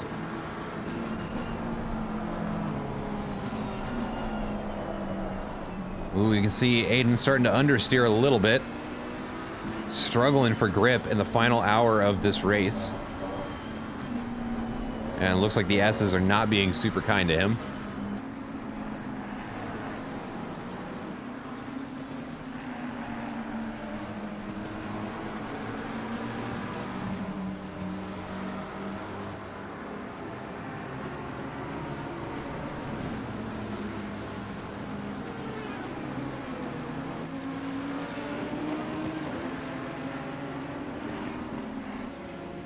We just have another DNF? I think we did. Yeah, we are down to 32 cars now.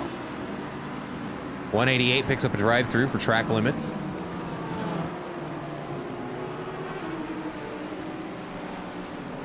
That's going to be Tim Wilkins.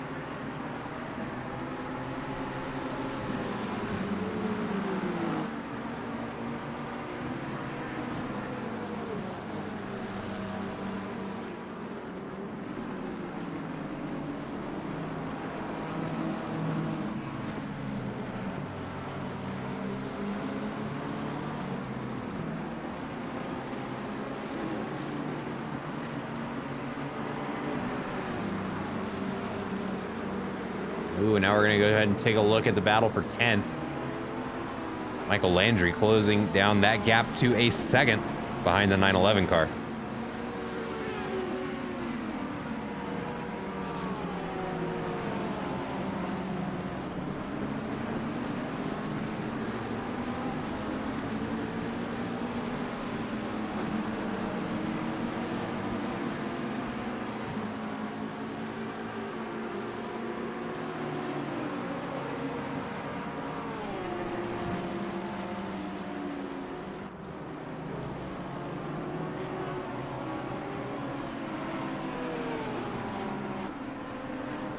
Now just a half second for Michael Landry.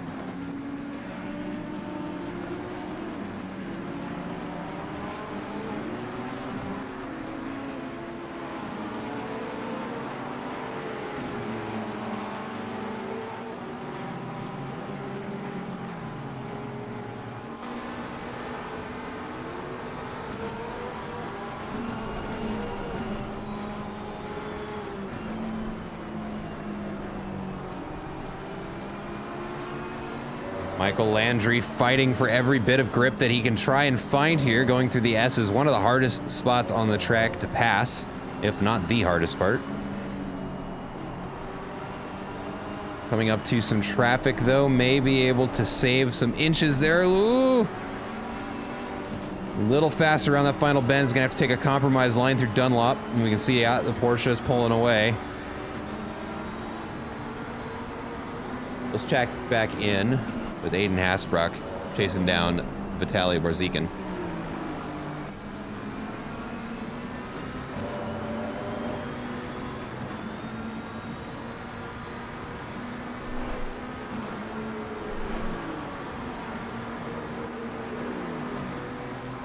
That's what I was looking for.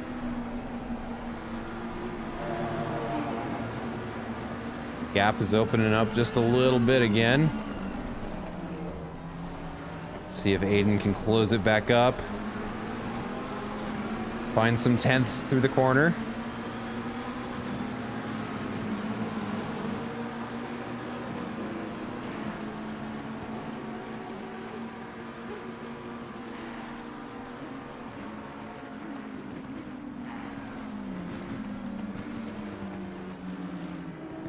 Take a look at these two here.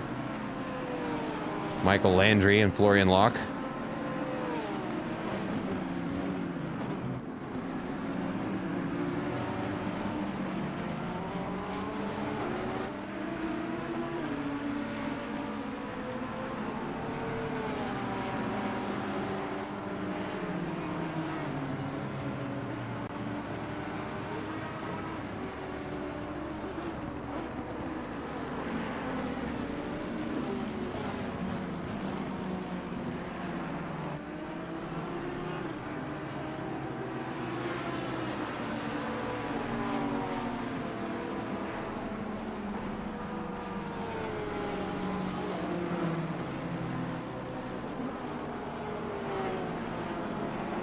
Getting very close. Aiden Hasbrock does make the pass happen.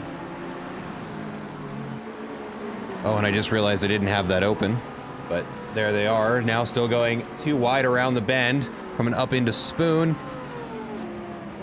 Ooh, and a daring move on the outside there from the green McLaren. Aiden Hasbrock sticking to the line, and it is going to pay off.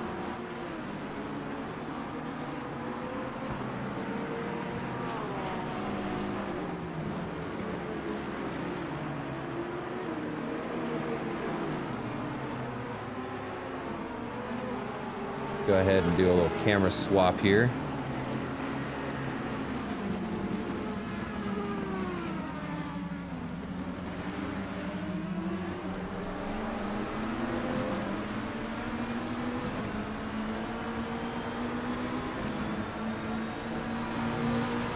Now Michael Landry getting very close here. It's tail end of the race. That's when all the action's going to happen, right? Yellow flag for Shu Chen. Looks like he is stopped right now. Coming into 130R here. McLaren edges out in front. Let me see where Shu Chen is. Oh, he's stopped sideways. That's not good.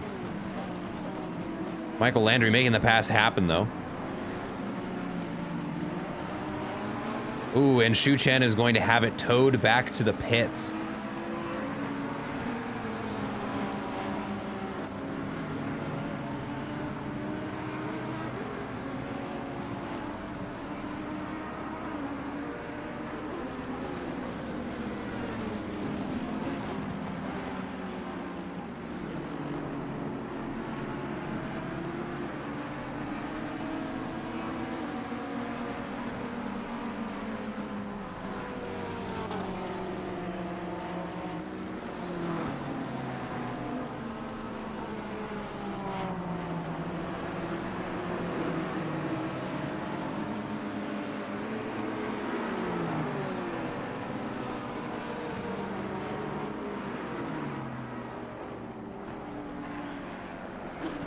Looks like Jeremy Mercer and Daniel Good still basically tied to one another.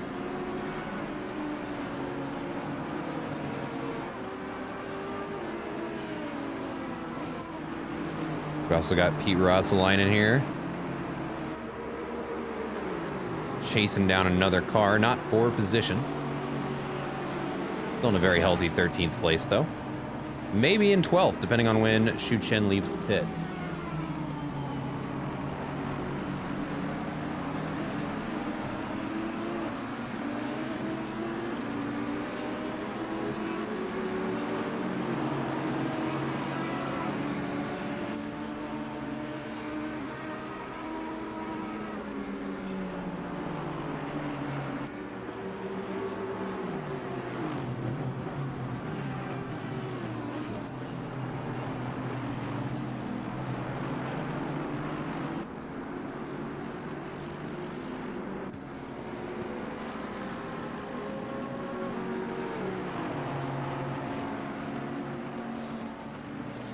There we go. Aiden Hasselbrock and Vitaly. Dang it. I was just doing so well. Barzikin. Vitaly Barzikin getting close again.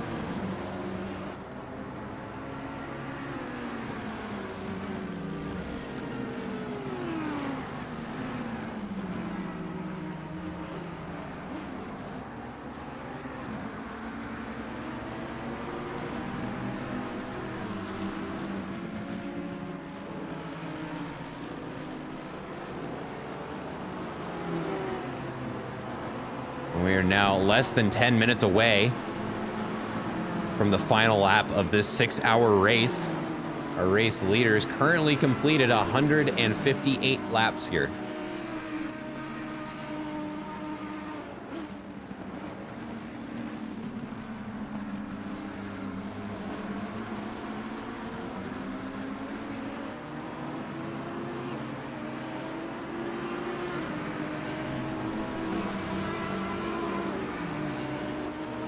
These two have gotten very close again. Coming around 130R. They're going to stay in the order they're in.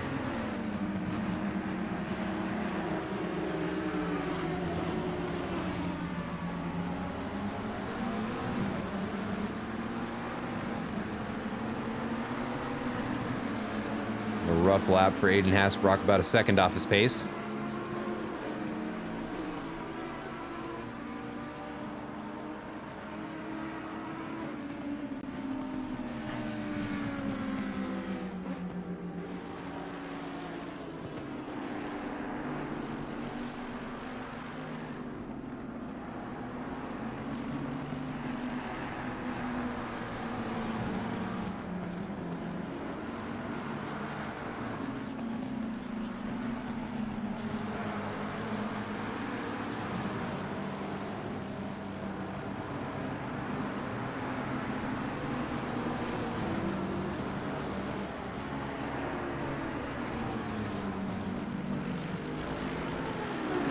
Check back in with these guys in just a little bit. Let's take a look around the field. Got Shu Chen and P13 getting chased down by Anthony Jones.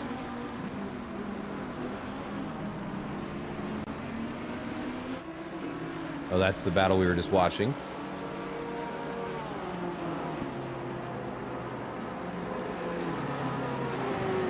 That's P3 back there. Eric DeBon in the Aston Martin. And P9, Michael Landry, I believe. Nope. I was wrong. 88 car, excuse me, has Jeff Spangler in 5th place. With his almost 7,000 second gap to the next car, apparently. We got a yellow flag for Andrew Jaski that looks like he may have just gone off track. Drive through to the 828 car for exceeding track limits.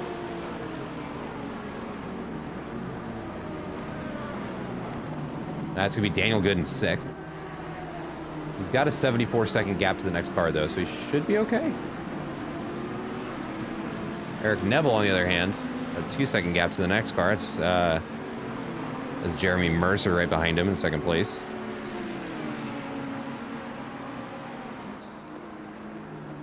Another yellow flag for Andrew Jaski at 130R. Oh, and he's facing the wrong way. That's not a good way to be. Gets it spun around nicely. And Aiden Hasselbrock and Vitaly Barzikin are getting very close again.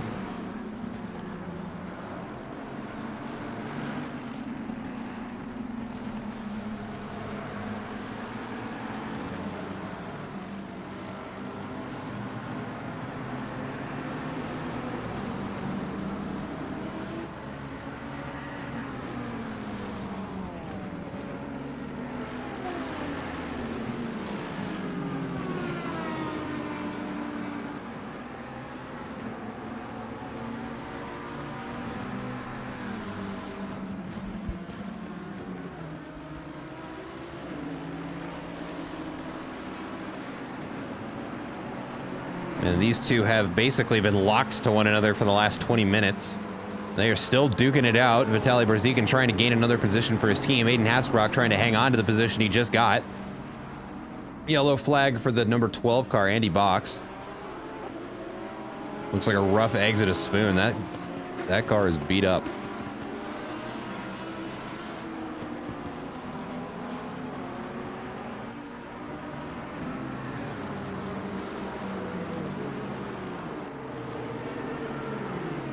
And we are at the 4-minute mark, 4 minutes and 10 seconds. And the next 2 laps, we're gonna have the final lap of this race, folks. Vitaly Barzikin surely aware of that as he is still trying to close down that gap. He's done an excellent job of slowly inching back towards Aiden Hasselbrock. And what has made this battle especially interesting is that it's a battle between 2 McLarens. It really is, actually, it's, to be more accurate, a battle between drivers.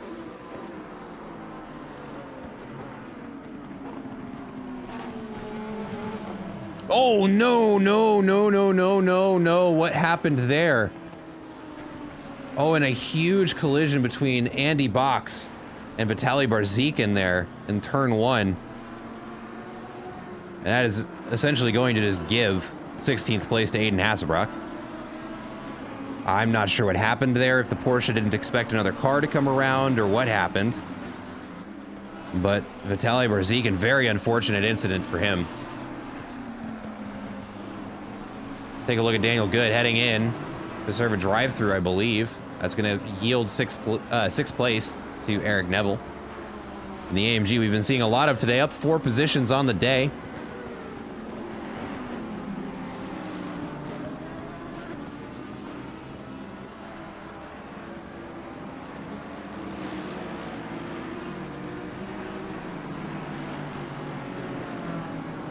Between him and teammate Jordan Nixon, currently hold fastest lap of the race.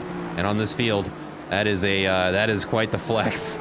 A lot of fast drivers out here today, especially in this top 10.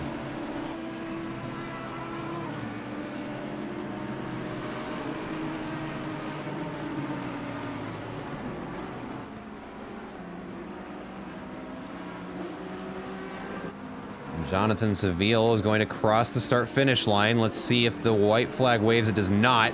There is still 2 more laps of this race. Or actually, no, the timer should... Oh, he might barely cross the line with like a second left. Well, I don't see too terribly many more battles for position, so we may hang out here with the number 23 car. Currently sitting P1, Jonathan Seville in the driver's seat. Teammates Blaine Hall, Geert Fisher and Javier Marquez, I'm sure, very happy with where everybody in their team has gotten them. Gonna go ahead and make a pass on the 720 car there.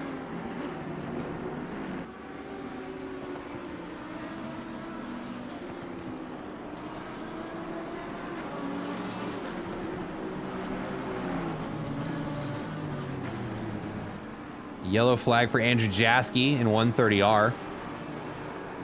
Take a look at that real quick. Just having a rough time getting there, or getting around there effectively, but still doesn't lose any positions. Still sitting P22, up 12 on the day. Something to be happy about for sure. All right, Jonathan Seville now coming up to the number 41 car. And it's going to be Idemir. Either way, P14.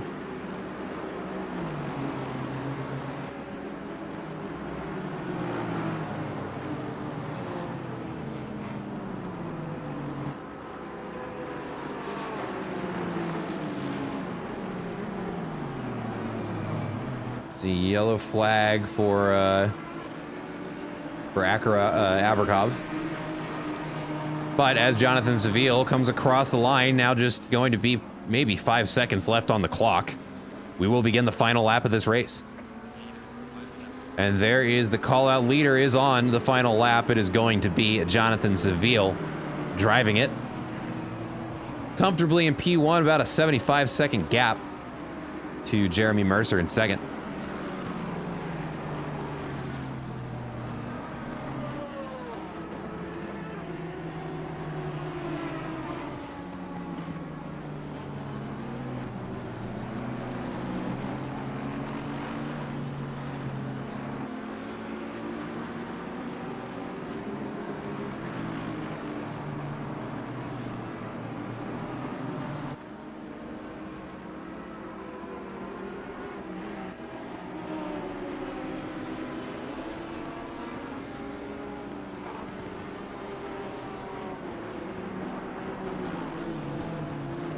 Now the final time through the hairpin for Jonathan Seville. And again, I gotta give hats off while I can, because once the race ends, it's gonna move things around. A massive congratulations to all the drivers in P1 in the number 23 car, Geert Fisher, Javier Marquez, and Jonathan Seville, who will almost certainly bring in a race win today. Also in P2, in the number 603 car, Jeremy Mercer and Peter O'Brien had a very, very strong drive today as well. There they are rounding the first curve. In the number 27 car, and likely to finish P3, Eric DeBon at the wheel. And teammates Cody Blanton and Blaine Hall to finish in P3. P4, gonna be Jonathan Clifford, Luca Weiniger, and Sam Clark. But I don't want to miss this. Here comes our race winner, Jonathan Seville, coming around the final bend here at Suzuka after 6 hours of hard-fought driving, changing weather conditions, and starting off in pitch black. Jonathan Seville is going to cross the start-finish line for his team and finish in P1. With a little bit of flair there at the end. Certainly deserved. Huge congratulations. We're also going to have Eric DeBon cross the start-finish line in 3rd place. Jeff Spangler crossing the line in 5th. Jeremy Mercer. Where is Jeremy Mercer? He's still a good way through the track to go. In P11 finishing, we got Michelle Velazzi driving for their team to finish in P11. P14 is going to go to Amir Adamir in the number 41 car. Number 100 car driven by Daniel Lund in P15. Aiden Hasselbrock in P16. Vitaly Barzikin, after that massive accident that just saw itself somewhat reproduced there, finishes in P17. Jeremy Mercer going through 130R to be in P2.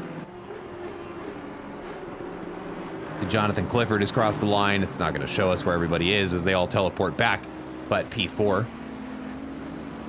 Here comes another pack. Eric Neville in P6 for the 120 team.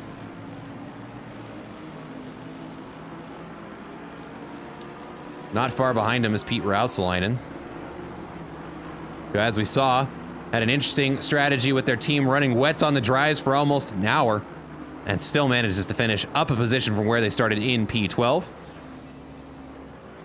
Xu Chen, pretty much a solo drive, finishing in P13. And certainly not without obstacles, serving 9 pit stops with a couple drive-throughs mixed in there for good measure. Oh my God!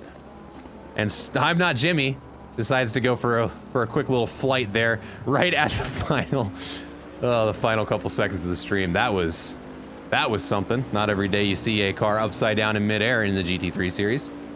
And it looks like we got one more car crossing the start-finish line, and it's going to be Anthony Jones in the 606 car to finish this 6 hours of Suzuka. And my goodness, everybody, what a race it has been. Started this about 6.5 hours ago with qualifying. Drivers were up probably 2 or 3 hours before that to start their practice, and we have finished it at 4:45 Pacific Standard Time. It has been a day. 6 hours of racing. Let's see. Well over, probably about 7,000 laps completed here. I don't want to do the math, but see, the least number of laps driven, 152. Most 164 out of 32 cars.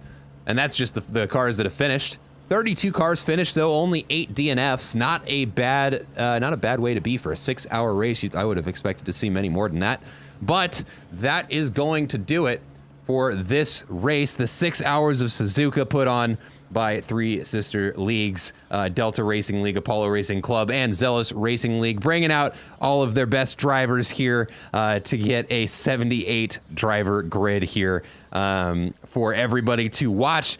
I want to say a big thank you to all of the people who organized this and put it together. They are usually the unsung heroes. Most of them were stewarding throughout this entire race. Certainly no easy task. To all the drivers that made the commitment to show up, put all of the hours of practice in, figured out their strategies, and drove as a team. Huge congratulations to everybody who was able to finish. It was a phenomenal race to watch. And of course, thank you to all the viewers who tuned in throughout the stream. It was a pleasure to have you. We had fun in the chat. We got to watch a race together. It was honestly best way I can think to spend a Saturday with all of you. So, and again, a massive congratulations to the race winner, Jonathan Seville. Sia is going to be in 2nd place, Jeremy Mercer, and in 3rd place, Eric DeBon. We'll have all of the standings posted in the Discord once those all get wrapped up. But that is going to do it for me. Thank you so much, everybody who tuned in and watched and participated. It's been an absolute blast.